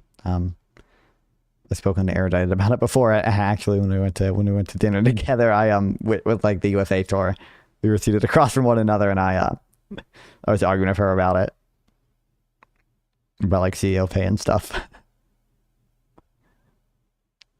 There was a genuine. You want minimal government, so how do you enforce morals and keep social cohesion? So, for one, I think like I want a decent amount of government, right? So it's like I'm not a libertarian even. I think that there should be government. I think that there should be a welfare state. And I think like I don't view the government's role as like necessarily strictly like directly kind of enforcing morals and keeping social cohesion. I think there should be like general kind of negative and positive rights that it protects, and those will have like the side effect of increasing social cohesion and such. I think obviously there should be, you know, a police force and things of that nature that I think that as a result of them existing will protect social cohesion and stuff. So I don't know what more to give you than that. Comprehensive Ryan Geddie is cucked. I think he is pretty open to populism and socialism and stuff or whatever, but you know, like I think he's like ideological, or I think he's like very ideological, makes it sound more negative than I think it is. I think he's smart. I think he like has good reasons for believing a lot of stuff he believes. Like I don't hate him. He's a cool dude. I think we've only spoken over like text, but support for his party. In America right now, the country's split in half. And Donald sound like a liberal. You're cooked. Actually, is it really? I feel like there was a. Hold on, it's pretty similar. So 35% of the vote went to Hitler. How do you stop a portion of the population from becoming Marxist and other communists and the other anarchists and other? So I think that's a problem of like any, well, almost any society period, but like any like democratic society. So like I don't have a exact prescription for you there. I think that generally there should be some level of democracy that ensures people's interests are in some sense responded to. I don't think we should be a total democracy or anything. So like there should be restrictions and everything, but communism solves this. I don't know, how do you stop people from just becoming fascist and anarchist and Republican and so on, Chorsky? Doesn't sound like social cohesion to me. Right, but I think that's like, I don't see why that's more of a problem in my society than almost any other society, except for like pretty authoritarian ones where there's just not much dissent and such allowed. And I think that just caused social cohesion on a different margin, which is a more broad, like a more broad people versus actual justified people versus the establishment kind of fight there. I don't see the point of quoting any monetary policy paper, but for the official one, I don't know what that means. You could do a whole series of shows just on official monetary. I think it is monetary policy. Communism is not democratic. Some people don't get to have their preferences respected. Well, listen, I obviously think there should be a decent number of checks on democracy. So there's that. Because like I support money in politics, so it's because I need the rich people's rights to be more respected than the people's. In his highest election numbers ever. No, I mean in his rise to power. That was the highest election number he ever got, 35, if memory serves. They got a bit more. Wait, no. Last semi-free election in 1933, he got 43.9%. 43, sure. Yeah, never majority. Yeah. Okay, maybe I'm wrong in my recollection of Nazi Germany. That's fine. We all are. It's all history's hard. I support labor vouchers in politics. I support only like it shouldn't even be capital vouchers. It's just that like you should have to own some capital to be able to vote. And if you have a worker co-op, like if your capital is like tied up in a worker co-op, like that doesn't count. Has to be traditional, non-democratic for. I don't get why people think Texas is a YIMBY success story when it's all just SFH sprawl. Can't fucking speak. I mean, I think it's just because, you know, they don't formally have zoning laws. They have, I think, I don't remember what they're called, but like it's not like literally fucking free for all. They have things equivalent to zoning laws, but you know that makes for like a good soundbite. Like they don't have zoning laws, and then they like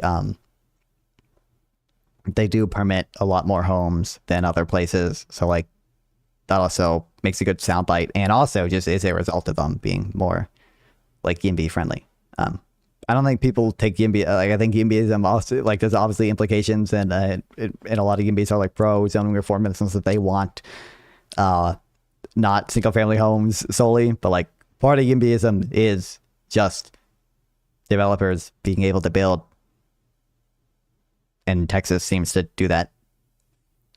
That's, I guess I'm wrong in that regard, but I don't know if, because, okay, so he began his rise in politics in around 1920 what? I think it's the late 1920s. It's actually really scary because it was around the mid 1920s, and then he formalized his position in power in the mid 1930s, right? And he took power in 33, but he started his political rise at what time? The YIMBY movement is fundamentally about density. The actual difference. I sure, but well, I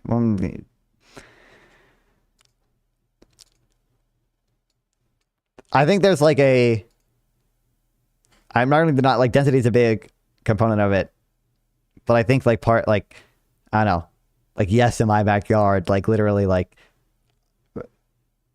part of it is just about people being able to build and not having a bunch of regulations to prevent it.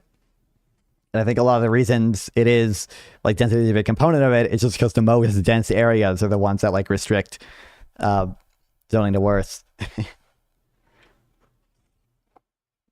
So like people care a lot about the dense cities that have a bunch of land use restrictions and don't allow new dense development to be foreign. But I agree. There's a big component about it that's in favor of a lot more density and being able to build dense areas and mixed use areas even. It's pretty, I mean, I'm not even trying to dunk on, like analogies can be different. It's really scary how similar it is. 99% of people are fine with more SFHs in their neighborhood. I mean, I think it's just clear that like the reveal, like clearly when Texas like just does like I think Austin alone builds more homes than like the entire state of California.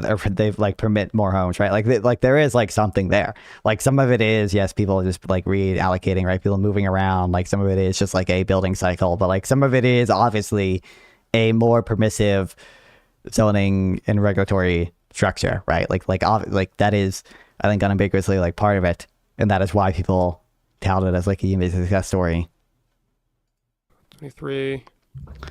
Not fun. If they can vote, won't they vote your system away anyways? Well, I think like any system is going to be susceptible to, like any democratic system is going to have like some threshold of like, yes, theoretically that could happen. And a lot of non-democratic thresholds are going to be subject to issues on different margins, which is predicated on, you know, democracies have this issue too, but like on the judiciary acting in good faith, or on certain institutions serving as checks on other institutions, right? So like no system is perfect, but I think it's clearly like just empirically possible to have a democracy with enough checks and balances and good enough institutions such that it's not a major concern.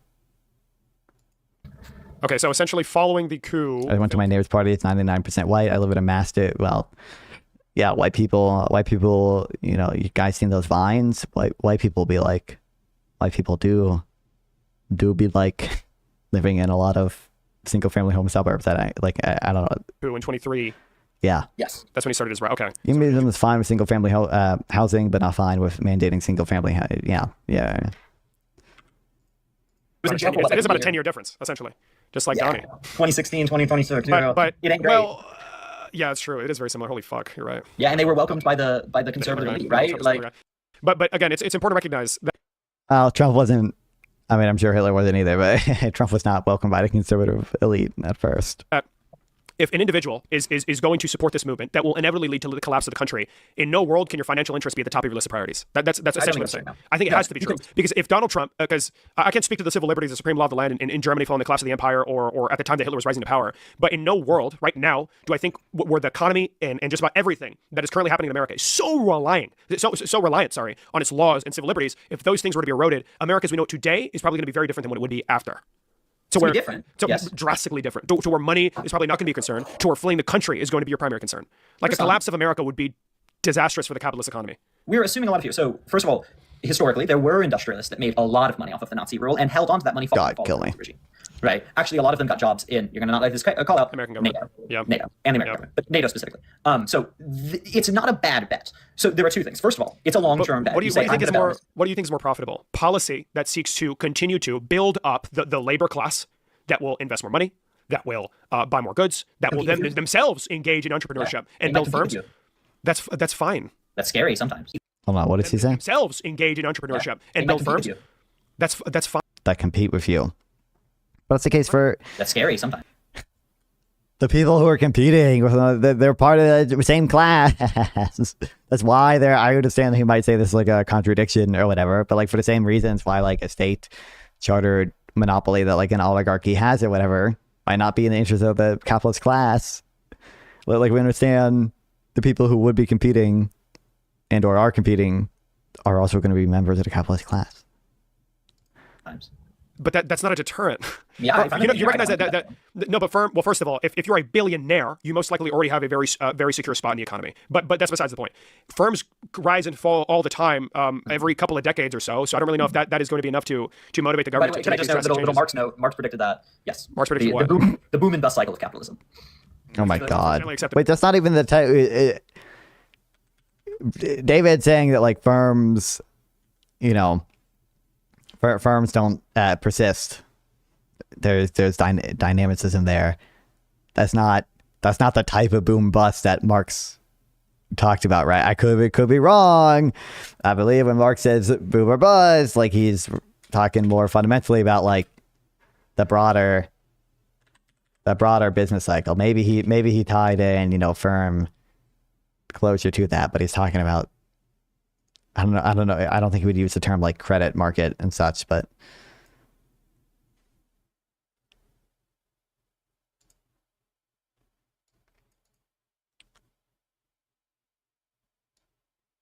don't see how to profit or fall.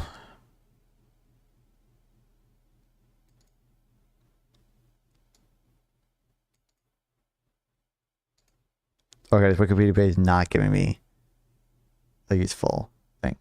Tawana, how do you think your system would last until it gets, how long do you, I mean, it's going to be dependent on voted away by socialists. It's not clear to me that it's inevitable that it's going to get voted away by socialists. I think it's going to depend on a lot of things. If you're talking in the American context, I am fairly confident that America will remain a capitalist nation throughout my entire lifetime, and probably longer.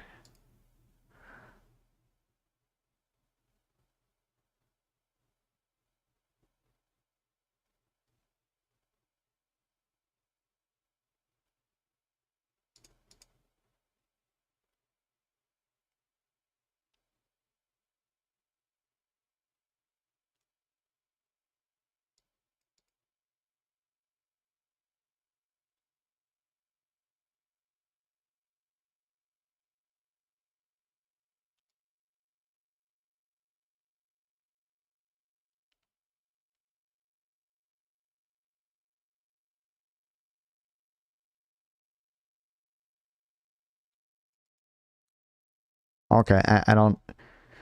It's not helping me what I want, bro. Every couple of decades or so. So I don't really know if that is going to be enough to motivate the government. Can I just note a little Marx note? Marx predicted that. Yes. Marx predicted what? The boom and bust cycle of capitalism. That's generally accepted principle as well, yeah. Because it came from Marx, yeah. He was one of the first well-respected economists to predict that. Okay. It's accepted by capitalist economists now as well, but it was a Marxian idea originally. Okay, I feel like well, really? You're telling me capitalist economists have a they accept that the business cycle exists. That's shocking. So if you are, say, this can't believe that they're taking that Marxist idea. Video. you have an option of living in a country where the government is not fascistic, where there is not an erosion of civil liberties, where people's rights are respected, where you're not deporting the shadow economy that's responsible for around 2.5 trillion of the gross domestic product. In no world would you prefer this, as well as destabilizing the global economy? We talked about this earlier with the war in Iran, destroying the America standing on the world stage, which is going to disincentivize people. What's up, John? Most of human history was about borders. The closest thing to borders was the city-state fortress, as Troy shows. All it took to bring them down was breaching it. Wow. Crazy. Purchasing grid on top of the tariffs. So you would rather live there than a country where, say, Kamala Harris won. And there's an expanded child tax credit, and there is tax cuts for the lower class, and there's stronger social safety nets, and there's opportunity for education, where people over time will have better infrastructure, we'll have a more educated populace, we'll have a wealthier populace. Which one do you think will be better for you? I think it depends who I am as a billionaire. Just generally, like you can say NVIDIA, you can say generally. But do you think it's better for the capitalist class on net, bro? Well, it's because the only billionaires, it is going up on YouTube. It is going up on YouTube. Greater. Why is he talking about Democrat versus Republican? This is irrelevant because he's trying to, like, he's justifying being a liberal to him, basically. All the votes are on Peter Thiel, I'm mad, right? Yeah, but why is but Peter Thiel is a capitalist? Peter Thiel's a fucking fascist. He's a liberal. You and I have a disagreement on this. Yeah, we have a disagreement as to where that comes from. I think abusive, oppressive ideology is not, again, as you said earlier, not exclusive, but it's not if there's going to be a disagreement between the bourgeois on what's the best step forward. And there's only a group of individuals who, by the way, are solely like being in the same fucking position for. I was so confused. Okay, what I was saying earlier, that an individual like Elon Musk is not defined by his capitalist ideas, rather by his fascistic, his racist, his bigoted ones. He has an electric vehicle company. Donald Trump is antithetical. Peter Thiel's not a fascist, liberal, so hysteric. Peter Thiel has said some pretty wacky things about democracy, right? Like, that's not I don't think he keeps those beliefs secret. To the idea of bolstering an economy of electric vehicles and renewable energy. He has a space exploration company. Donald Trump is taking away money from space exploration government agencies, as well as that sector in general. What Elon Musk specializes in, Donald Trump is directly attacking, which goes to show Elon Musk's contracts with SpaceX, like the government's contracts with SpaceX. I have to see the ones with SpaceX in general. I don't think he has. I think he's cut off funding of NASA, a public competitor to SpaceX. I think he threatened to do it earlier in the year. He maybe threatened to do it. 1, 2, 3. When were they passed away? Didn't he? The first one was in 2021. The Hold on. The first one was in 2020. After that, falling on, they said it was a pedophile. But it's because they agreed on foundational principles, that being the Great Replacement Theory, that being obviously exalting white people over all other races in this country. The destruction of DEI, the destruction of exactly. You get it. So the oppression for working class. I just don't see but 100% Elon Musk. Who is winning? I mean, I think David's doing pretty well considering it. I don't think he does these debates that often. To a TikTok audience, maybe Wills is winning, but I think David is doing a really good job. I count David as winning. I just don't see how. Yes. What's up, the Trib? It's been a bit, I think. I just don't see how an individual. It's not, though. Why would you vote for a person that's going to destroy the global coalition, like the Paris Climate Accord, that is directly going to benefit your companies that are looking to expand on? Do you think billionaires care about climate change? He has Tesla. Tesla's the reason why he's a trillionaire. But let's talk about SpaceX for a second. SpaceX is his largest growing asset. Tesla's the reason why he's a trillionaire. I'm pretty sure it was a deal with Tesla, right? That is. No, it was the merger of SpaceX and Twitter that then IPO'd. It wasn't Tesla, to my knowledge. Tesla stock had stayed in the same place. It was SpaceX that pushed him to a trillionaire. Obviously, there are many reasons. You're right. Wait. Following police and SpaceX reached same. Actually, leads to a very common view. Democracy leads to perpetual expansion of public purse, which leads to degrowth. Valuation that surges net worth. I don't know what you're saying. This in approximately 1.1 trillion. In reference to though, like what makes up the majority of? The Peter Thiel. I don't think that's what Peter Thiel. Maybe I'm not done the full reading on it or whatever. I don't think that's what Peter Thiel's comments have been limited to. Okay, I think him and Curtis Yarvin have said some things that are beyond just simply that. It was well. I think it's majority SpaceX because of the finicky nonsense that he did with it. But let's talk about. Do you think SpaceX benefits from the Paris Climate Accords? No, I was mainly referring to Tesla when I was talking about that.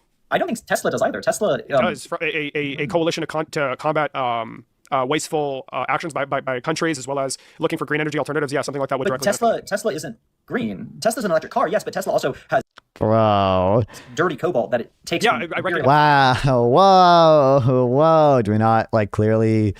At the very least, most. Even if you don't consider it green or whatever, if you don't it's good enough or whatever, we understand the point David's making about how most climate change legislation at the very least is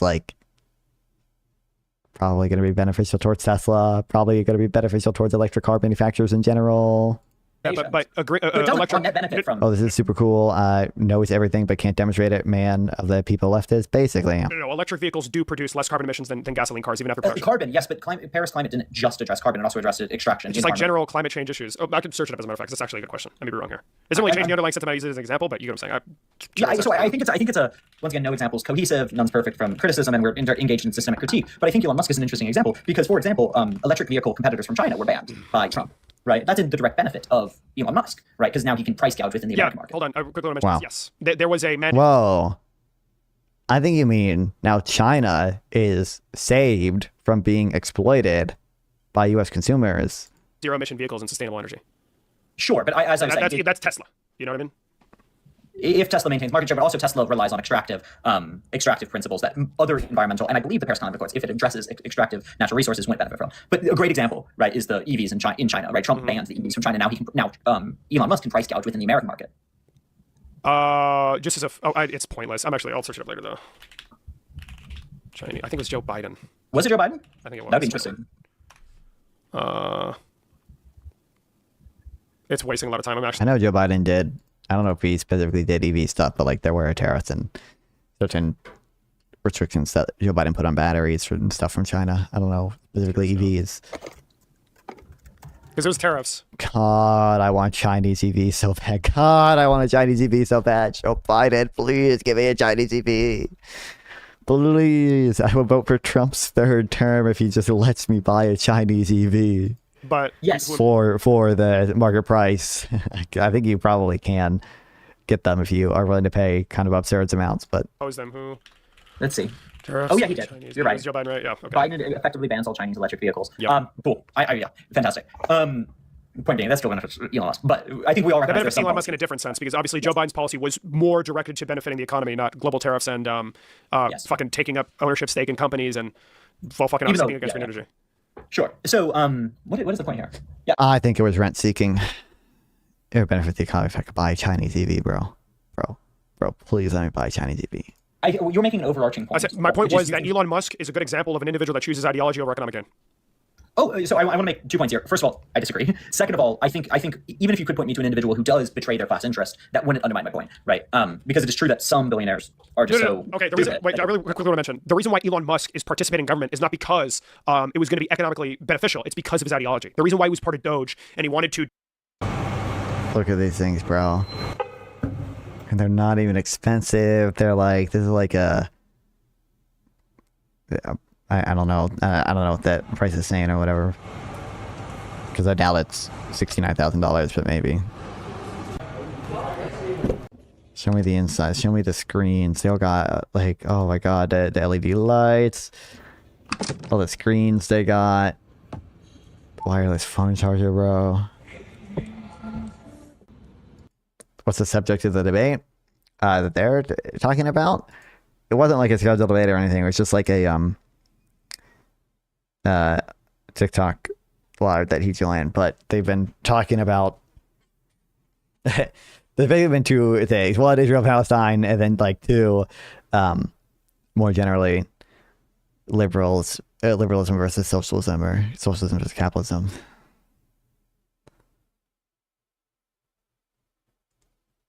Here's a question for you from the Beijing Auto Show 2026. Is globalization over? Well, that's debatable. You still have the legacy Western automakers coming here to China. It is so yes, it's still high-profile domestic players. Is a couple of Show me the cars. Show me the cars. Chinese car maker Xpeng, where the touchscreen oh my god extends from the driver's seat all the way across the dash to the passenger seat. The big emphasis for the domestic car makers in China, and I'm telling you, keep the what's down price. They're so beautiful. To destroy DEI, and he wanted to erode protections for black individuals seeking employment in the federal government, and he wanted to essentially get rid of USAID, all these things, is because of his own disgusting, pervasive ideas, not because it was economically beneficial. Yeah, as I said, there's a dialectical relation between ideology and material conditions. That's true. He does have an ideology as a person. I question the particular language, not the point you made, but the language you said, which is the reason he participated in government. He's made billions of dollars participating in government as a contractor, right? Well, we're talking about fascists, right? The conversation ties into how, for example, Nazis... Sorry, I'm not paying attention to the conversation. I'm just looking at Chinese EVs.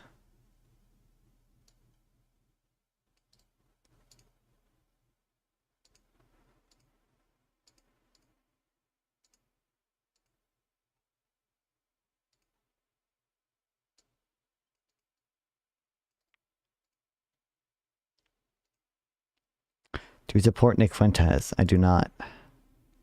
Think he's bad. Think he does bad things. Bro, there's one I'm looking for. I'm not going to be able to find it. But there's one cool Chinese EV. He wants Dems to win 2026 though? Yeah, but I think only for the wrong reasons. During Nazi Germany or the rise of Hitler. Like he just wants the Republicans to go essentially further to the right afterwards. They have to recognize that the Groypers hold them captive. He also hates Trump. Yeah, but he hates Trump because he has like some absurd conspiracies about like Epstein, and because he thinks Trump is too pro-Israel. Wealthy elites got behind him because they thought that would be more economically viable. Which I think Trump is also too pro-Israel. But like Fuentes obviously has sort of clearly like anti-Semitic beliefs and conspiracies motivating that. Of civil liberties and workers' rights, they can get a greater share of resources than they would have been otherwise. Communist revolution. He's hitting up Trump on the right, yeah. They would have otherwise if the economy set to benefit, I guess, both parties equally, or more equal. Sorry, sure. Let's talk in the context of that. That was the there was the reason why I brought it. The reason why I brought it up is because we had the Nvidia example. We had Elon Musk. Yes. So if you're the Nvidia CEO, you'd probably opt for the Kamala Harris policy. If you're Elon Musk, you're going to go for Donald Trump, even if it's not necessarily economically the best decision. If the country were to descend into fascism, because the economy would cease to exist. So it's the economy doesn't cease to exist under fascism. That's just not true. That's not happening in Nazi Germany. Wow. Okay, so how many times have they like run through this, bro? Clearly we understand. I think David understands. He does not literally mean the economy ceases to exist.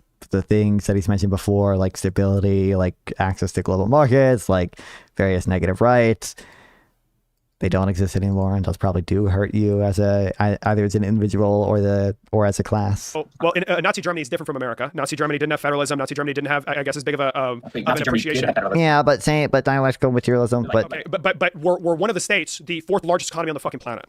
No, the context is different. The whole point is that if Donald Trump erodes civil liberties, or he decides to Did you see Adam Smith versus Crystal Ball interview? I did not. Example, suspend contests this November, we're gonna have a full-on civil war. And if there's a full-on civil war, the economy as we know it ceases to exist. There was a war economy in Germany. You can. Well, I guess you can't link it really over YouTube, but that was actually very profitable. If Donald Trump says, you're not really addressing what I'm saying. If Donald Trump suspends elections, no, I directly addressed what you said. Wait, okay, wait. Okay, just really quick. You said if Donald Trump suspends elections, you think that a civil war would be beneficial for billionaires in this country? Some. Now, why? Why would it be beneficial for some? Why does he keep going to some? Okay, when you're supposed to be talking about people's class interests, supposed to be talking about people's class interests, bro. I mean, I don't really. All right, I don't care to watch this, but this is what you're talking about. We are now joined in studio by some. Well, I think it's beneficial for, like, once again, Peter Thiel stands here really because clearly. they're fucking fascists. They don't care about the economy. No, he's beneficial to him economically. He's the CEO. He's the founder of major sterile. Might be beneficial to him. It could, but probably billionaires as a whole, it's not going to be beneficial to you. Bro, everyone on the right fucking hates Bill Gates. Okay, there's so many conspiracies about Bill Gates and Epstein, and Bill Gates and vaccines, and Bill Gates and microchips, and Bill Gates and genetically engineered ticks that make you vegan. The owner of Palantir. Of course, a civil war is profitable for the owner of Palantir. Right? Can we not even agree on that basic point? No. Oh, okay. Because if Elon Musk, for example, let's talk about, address my point of Peter Thiel. Let's talk in this hypothetical where we suddenly have a massive escalation. Yeah, the federal budget is destroyed. The government demand for his good. Okay, I can explain to you why. I don't think you're right that a civil war would erupt because we don't have an armed faction that would do that. Every state has militias. Yes, every state has militias. I caught vegan from the ticks. We've recently gotten to points where we recently. I did actually. I said it's before in stream, but there was one time I did actually find a Lone Star tick on me. It wasn't attached to me. It was just crawling on me. And also it probably would not. I mean, even if it bites you, there's only a very low % chance that it actually gives you the whatever alpha gall, whatever, and then that makes you allergic to red meat, and I don't eat that. I would have to worry about cross contamination. I don't really worry about that now. So, and it's also it's a pretty mild allergy. It's not like you go into fucking what's it called? Anaphylactic shock. Is that what it is? You just tummy hurts and you swell up a bit, but you don't fucking die. A lot of people don't even know they have it for a while. I saw you in I'm Feeling Adventurous Yours Discord. Do you disagree with him? Isn't he like a Griper adjacent dude, Christian nationalist dude? I don't remember for certain, but I'm pretty sure that's who he is. Well, they can't just federalize them unilaterally. It has to have a reasonable justification. The statute they cited earlier, I'm assuming you're referring to the dispute between the federal government and California.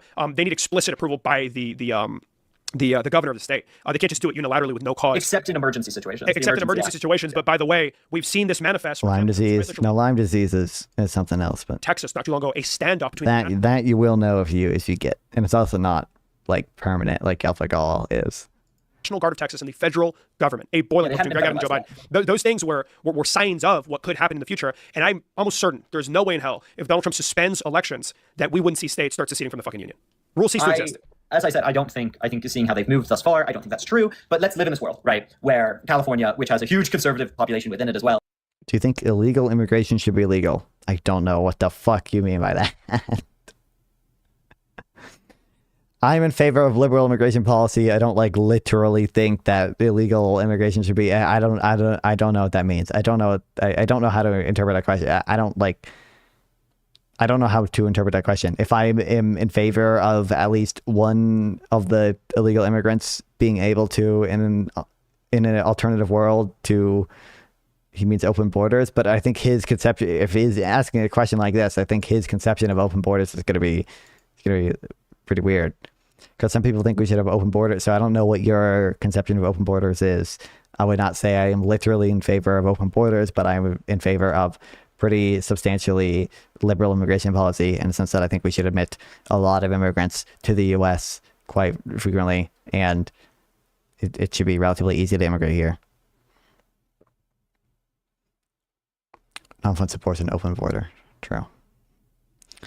People should be welcome to visit for as long as they want, as long as they don't receive public funding. Well,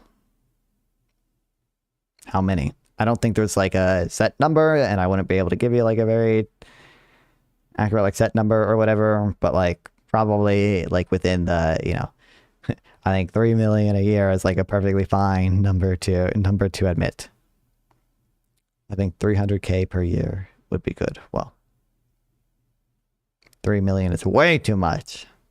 I don't think that's the case. If you administer it properly screen people to some degree, don't think 3 million is too many to handle. If you to some degree select them for the highest quality immigrants. Obviously 3 million I think clearly implies a pretty substantial degree of like relatively low skill immigration as well, but why is 10 million too much? I mean, there might be a world where you, like, I wouldn't be able to, I'm not going to have a lot of confidence in exact numbers or anything, but like 10 million a year, I imagine it would just be hard for local communities to cope with that to a reasonable degree. And I think there would probably be substantial enough like local labor market shocks that it might, it might turn that negative, but I don't know. There might be, depending on what degree of like screening for them you do, like there might be like culture transplant worries there, but I don't know how big that would be.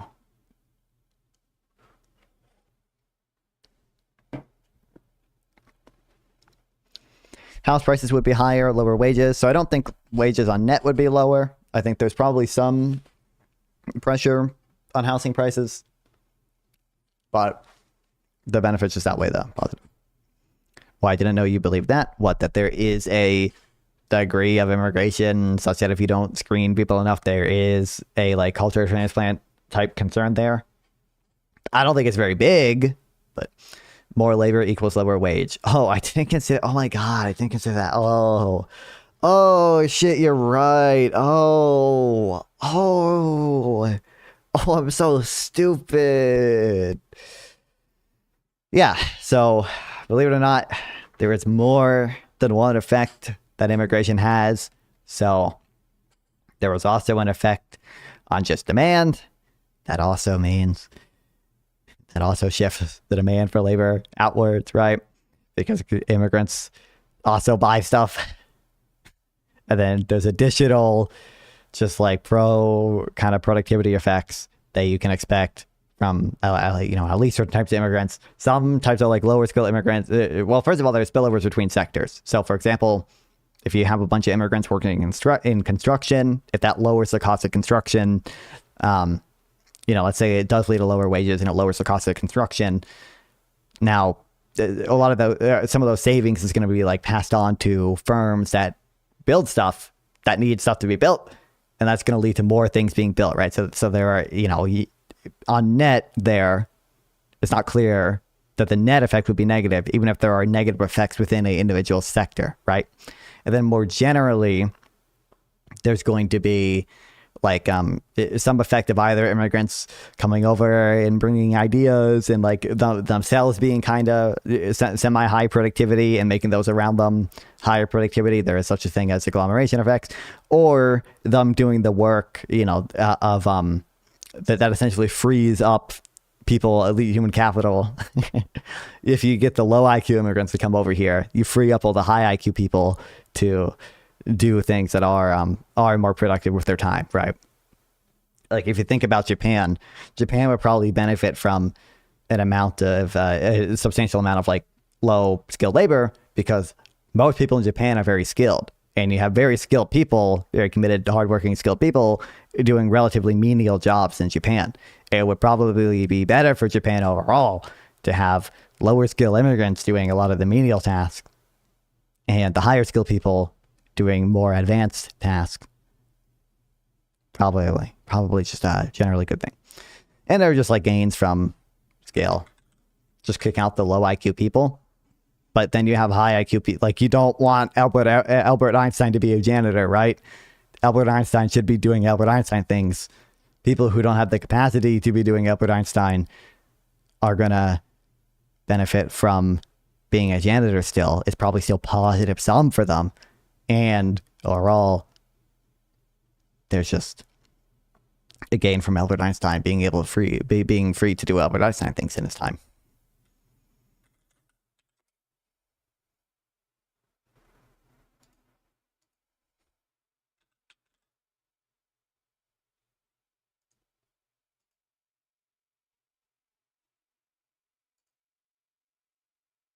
I think I'm thinking of this post. I think I'm thinking of a different one.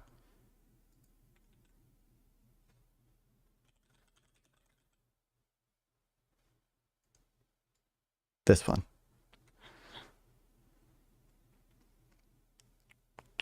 Will income per capita tend to rise or fall as the population increases? There are two forces at play. The first is the ratio of capital to labor, with capital defined broadly as anything which can be used to produce another thing. As the number of people falls, they each get to use more capital. If the amount of capital is fixed, such as in the case of land, a fall in population leads to a rise in living standards, and a rise in population leads to a fall in living standards. There are decreasing returns from having more people in such a world. There are also, however, gains from specialization and ideas. These have increasing returns with the number of people. An idea produces a lot more benefit when there's 1 billion people than when there is 1 million people. Since ideas require a fixed cost to invent, and they have basically no marginal cost to be used by more people, you get far more ideas with more people, and this does not even include the possibility of ideas being randomly generated by people. Imagine a job which requires no training and in which there is no improvement over time. Someone in the first day on the job would do just as well as someone in their 20th year. Because each person is as capable as any other, the cost of finding a worker is close to zero. A rise in population would result in no change in per capita income. Each person would enter the job, produce the same amount as someone who has worked there a long time. Other jobs require more specialization.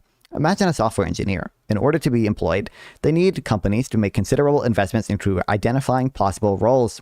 In order for the company to invest in finding possible roles, they need for there to be many people who have invested in specialized skills. If we assume that having more people in more jobs makes it easier to find a job, the industry will either converge to the optimal level or do nothing at all, depending on the number of people. The idea here is essentially Diamonds from 1982, from its 1982 paper, Aggregate Demand, Management, and Search Equilibrium. Externalities and search costs mean that the total number of people with those skills matters, and that the total size of the population also matters. So what will the effect of immigration be on wages? We must distinguish between short-run and long-run effects, which may substantially differ from one another. It's unfortunate our studies are best able to detect short-run effects. If the number of jobs are the result of investments which were made in the past, a surge in immigration would lead to a fall in wages in the short run. If the job is specialized, though, in the long run, there will be more jobs and higher wages. I do think it is reasonable to believe that technology is an industry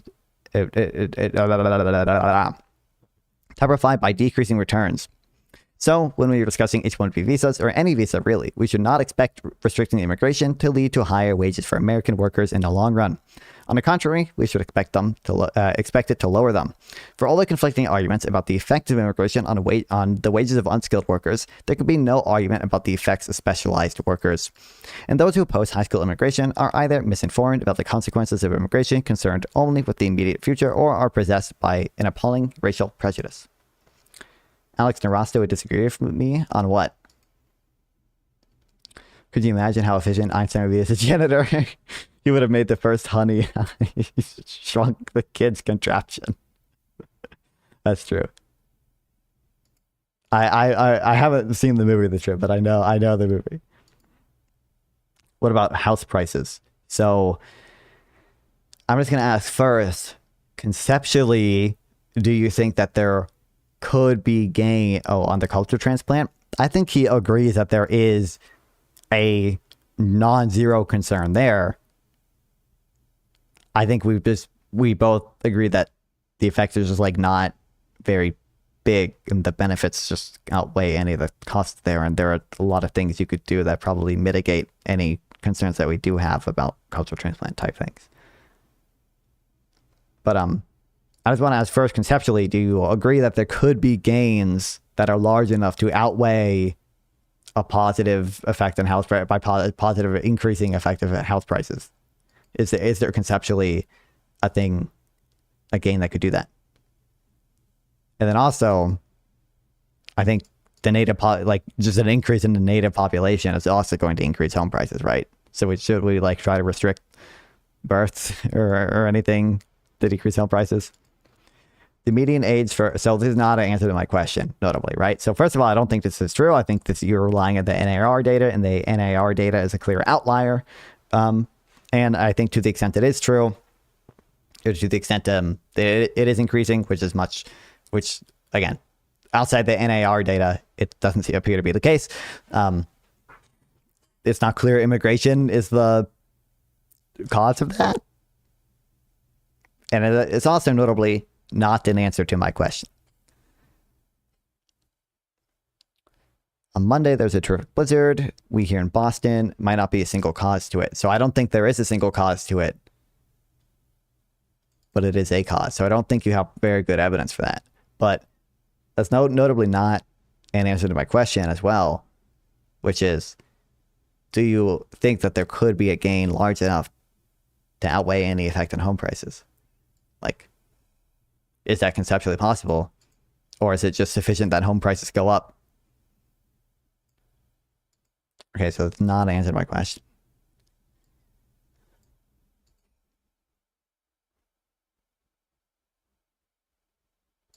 Yeah, I'm familiar with this article.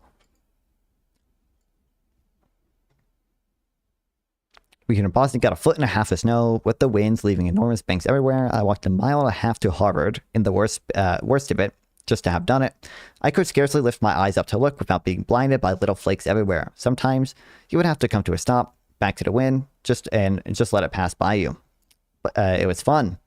I was not alone, of course. There were very few pedestrians, but there were people working to clear the snow. Some of them were hired by the city, while some of them were hired by local businesses. The people, especially those with shovels, were largely Spanish-speaking, and I presume immigrants. What would happen if they were not there? I presume, of course, that the snow would have been cleared. Someone would have to do it. We could hardly leave the roads jammed and sidewalks unwalkable for weeks until it all melted. Some of the people who would prefer to have done something else will clear the snow instead. People who would have preferred to spend the day at home will need to get out and shovel. People would have had to leave their regular jobs and shovel instead, removing them would surely make us worse off. Yet some people want less immigration and to deport the people who have already immigrated. There's only so much respect I can grant to those who want this. I've never been convinced that anti-immigration sentiment is very much more than the lashing out of the feeble-minded against outsiders. But there are those who do not think that immigrants particularly raise incomes. I don't think this is true, and here's why. If we want to make big predictions about the income of our country, how the income of our country will change when more people come here, we need to make claims about the production function, which describes how inputs are changed into outputs. Since you don't agree with open border, so I want to answer my question. I'm not going to like engage with things you say until you answer my question. Do you think conceptually immigrants could benefit us in such a way that there'd be enough benefits from immigrants that it would outweigh some increase in home prices, right? Like, is that conceptually possible? The default is that homogeneous capital is used by homogeneous labor in order to produce output, with our technology being a multiplier to get data to match the data on output. It is simple, tractable, and common. I emphasize common. Daniel DiMartino's report for the Manhattan Institute assumes that the United States has a constant linear returns to scale. George Borjas's view of the evidence takes for granted that there is constant returns. So does the Congressional Budget Office. If the immigrants are highly productive and create jobs, not any immigrant creates a positive for the economy. I agree. Not literally, I mean, any immigrant creates a positive for the economy, right? But I think if you grant that like home prices going up is not enough to like make it a negative, then we have to care about the other things immigrants do. And it seems like they do a lot of positive things. I understand you don't have that view, but I think you're just mistaken on those views. And yet I think the assumption of constant returns to scale is nonsense. Not only that, it is obvious nonsense. Shabby empirical evidence exists showing no consistent relationship is no reason to suddenly begin believing obvious nonsense. When you assume constant returns to scale, you have assumed your answer to the effects of immigration. If we are at an equilibrium, it will make us poorer in the short run and have no change in the long run. But why make this assumption when cursory reasoning will reveal it to be fallacious? There are three main channels by which returns simply have to be increasing: specialization, ideas, and fixed cost. Imagine, if you will, there are two cities side by side. Between them is an impenetrable barrier, such that trade costs are infinite. Now, by stroke of providence, this trade barrier is obliterated, and they can now trade freely. One would surely expect they do. If they trade, they will have gotten better from having more inputs in total. You cannot have constant returns to scale in those circumstances. Trade implies increasing returns, always. If people are able to gain by specialization into doing different tasks, then you will have increasing returns to the number of people. If there were truly constant returns, then the size of the unit would not matter. If the United States were divided into 1,000 duchies, did I pronounce that? We would be just as well off. If everything in the United States but Rhode Island disappeared, we would be just as well off. And if the whole United States were reduced to a small postage upon which one person dwelled, they would be just as well off. There are lots of reasons trade might happen. The simplest is just to say that labor is not homogeneous. There are many types, all of which can trade with each other. If you grant that the labor of the Harvard professor cannot be substituted for a great quantity of immigrants, then you must also believe that allowing there to be unskilled workers allows the Harvard professor to exercise his talents in the domain he is best suited to. Homogeneous labor assumes that all people are equally skilled at all tasks. Does this seem accurate to you once you allow for this? Of course, immigrants make us richer. Just have 300K of those highly talented per year. Yeah, but I think, for one, I don't know what your definition of like highly talented is, but like there are probably more than even 300K immigrants per year that you could get that are at least fairly talented. Like I think we give out like about 250,000 H-1B visas per year, right?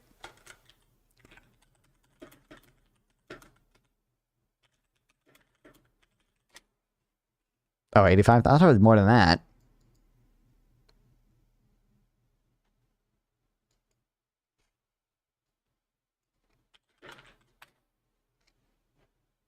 There are 600 to 730,000 active H-1B holders. We should abolish H-1B. Why? I'm not talking about H-1B. I'm talking about like the green card. What do you think green card, what? Every level of citizen or of immigrant can get a green card, right? Green card just means you have permission to be permanently residented in the U.S. Am I crazy?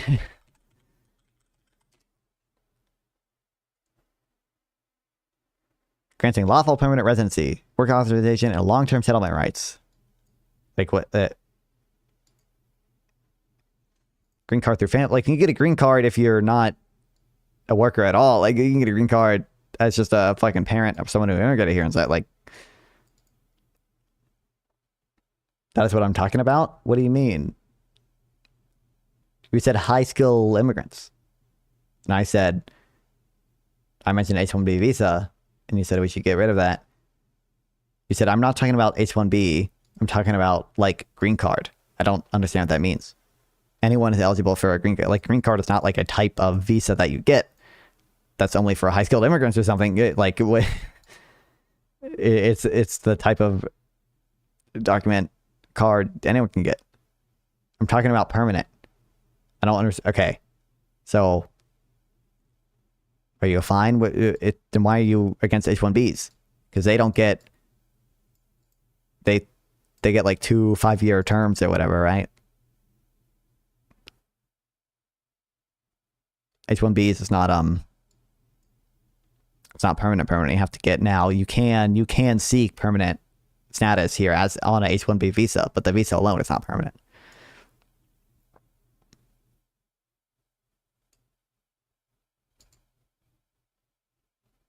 Because why bring foreigners who care about their home country?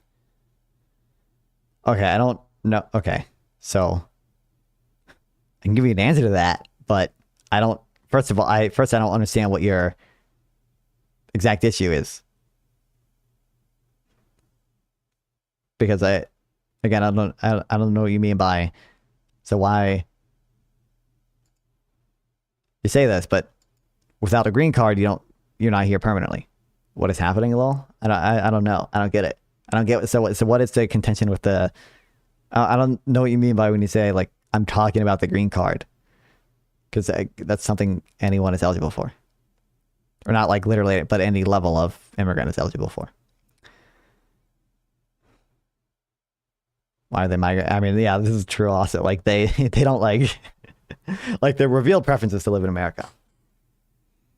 The United States issues roughly 1.3 million green cards each year. Okay, I don't understand what to reduce that number to 300,000.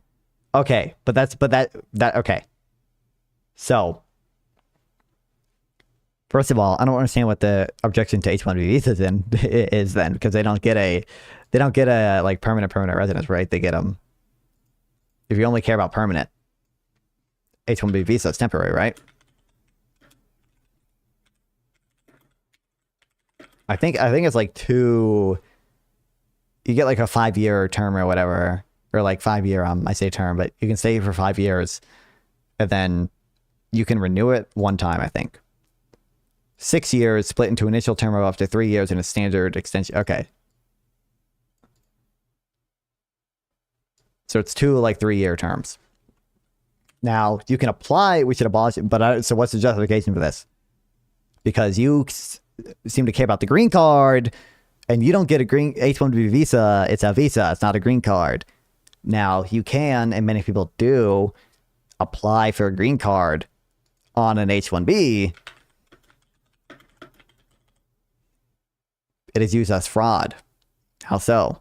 I agree that there are some, and it steals American jobs. Okay, so I don't actually think it's the case that many H-1B visas are substitutes rather than complements to domestic labor, given the sort of agglomeration effects of the software industry. And it seems like we have fairly decent identified evidence on it, because H-1B system operates via a lottery, which gives you plausibly, exogenous random variation, as good as random variation in firms, and that allows you to estimate plausible counterfactuals. And I feel like we have a few studies that try to do that, and they see it doesn't actually seem to. I don't agree with the lottery. Okay, so I don't agree with the lottery system either. Okay, I don't like the lottery system either, right? I'm just saying the fact that it is based on a lottery system makes it relatively easy to identify natural experiments. So if H-1B visas were assigned solely based on merit, you wouldn't really be able to compare firms and workers who got H-1Bs versus didn't get H-1Bs, because it wasn't random. But if it's lottery based, it's close to random, right? I'm sure it's not like literally random, but What it allows you to do is more easily compare a firm or a worker that got an H-1B visas approved compared to those who didn't. And you can estimate like a more plausible counterfactual there, right?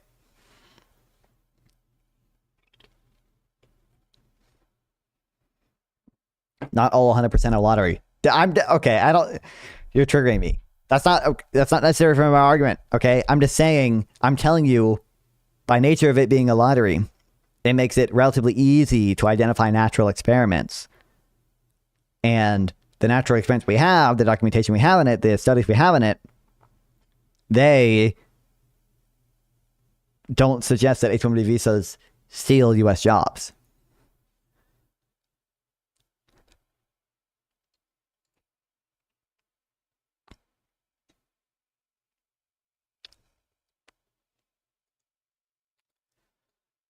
Okay, we can continue this conversation another time. I do have to go soon, but before I do,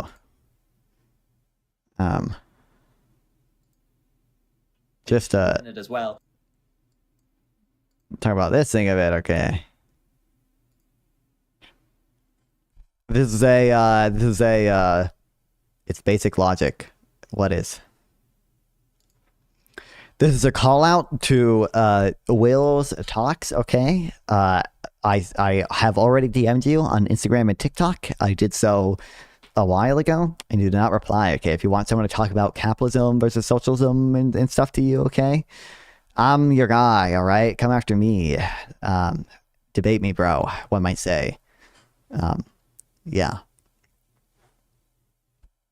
Who is that? The guy from, I don't know if you know him, but the guy talking to David here in this video is Will's Talks, and he makes like TikTok slop stuff.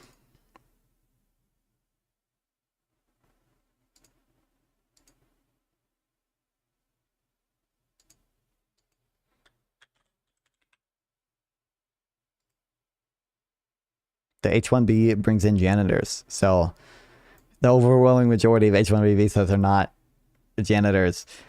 I don't actually know if any of them are janitors. There are situations where non-skilled immigrants can get H-1Bs through various loopholes, but Alex Narasta supports higher level. Okay, this is not that surprising to me, but I don't have a very strong belief about what the correct amount of immigration is. This walking talking APAC ad blocked me after she said that the only people critiquing her comments because she made a racist tokenizing He's this guy is about to get a lot. I DM'd him a while ago. They're talking about capitalism and socialism and stuff, but when he makes content, yeah.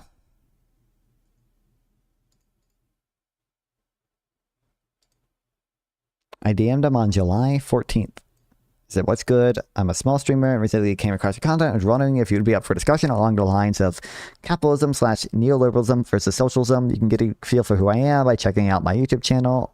Thanks." Did not reply. And maybe it just doesn't check his message request or anything, right? But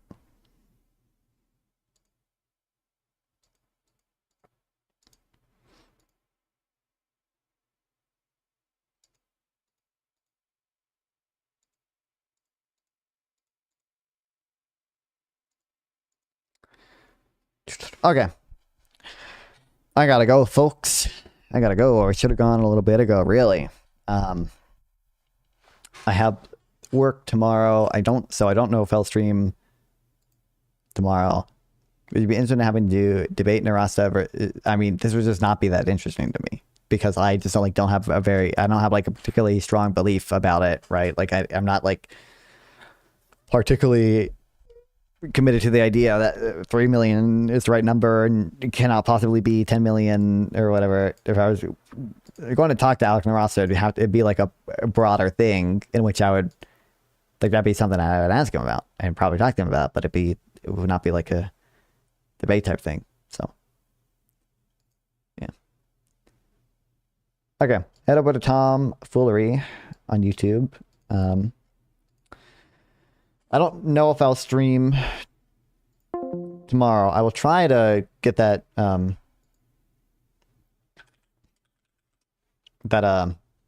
Will Talk guy on. I mean, he didn't reply to my last message, but maybe I'll try to make a thing about it on Twitter or some shit. I don't know, or reach out through David maybe.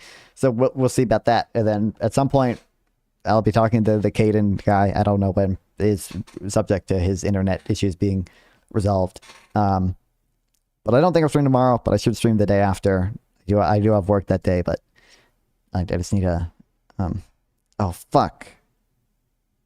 Yeah, I definitely won't stream tomorrow. I have my school essay due. I totally forgot about that, but regardless, I will see you guys the day after tomorrow, hopefully.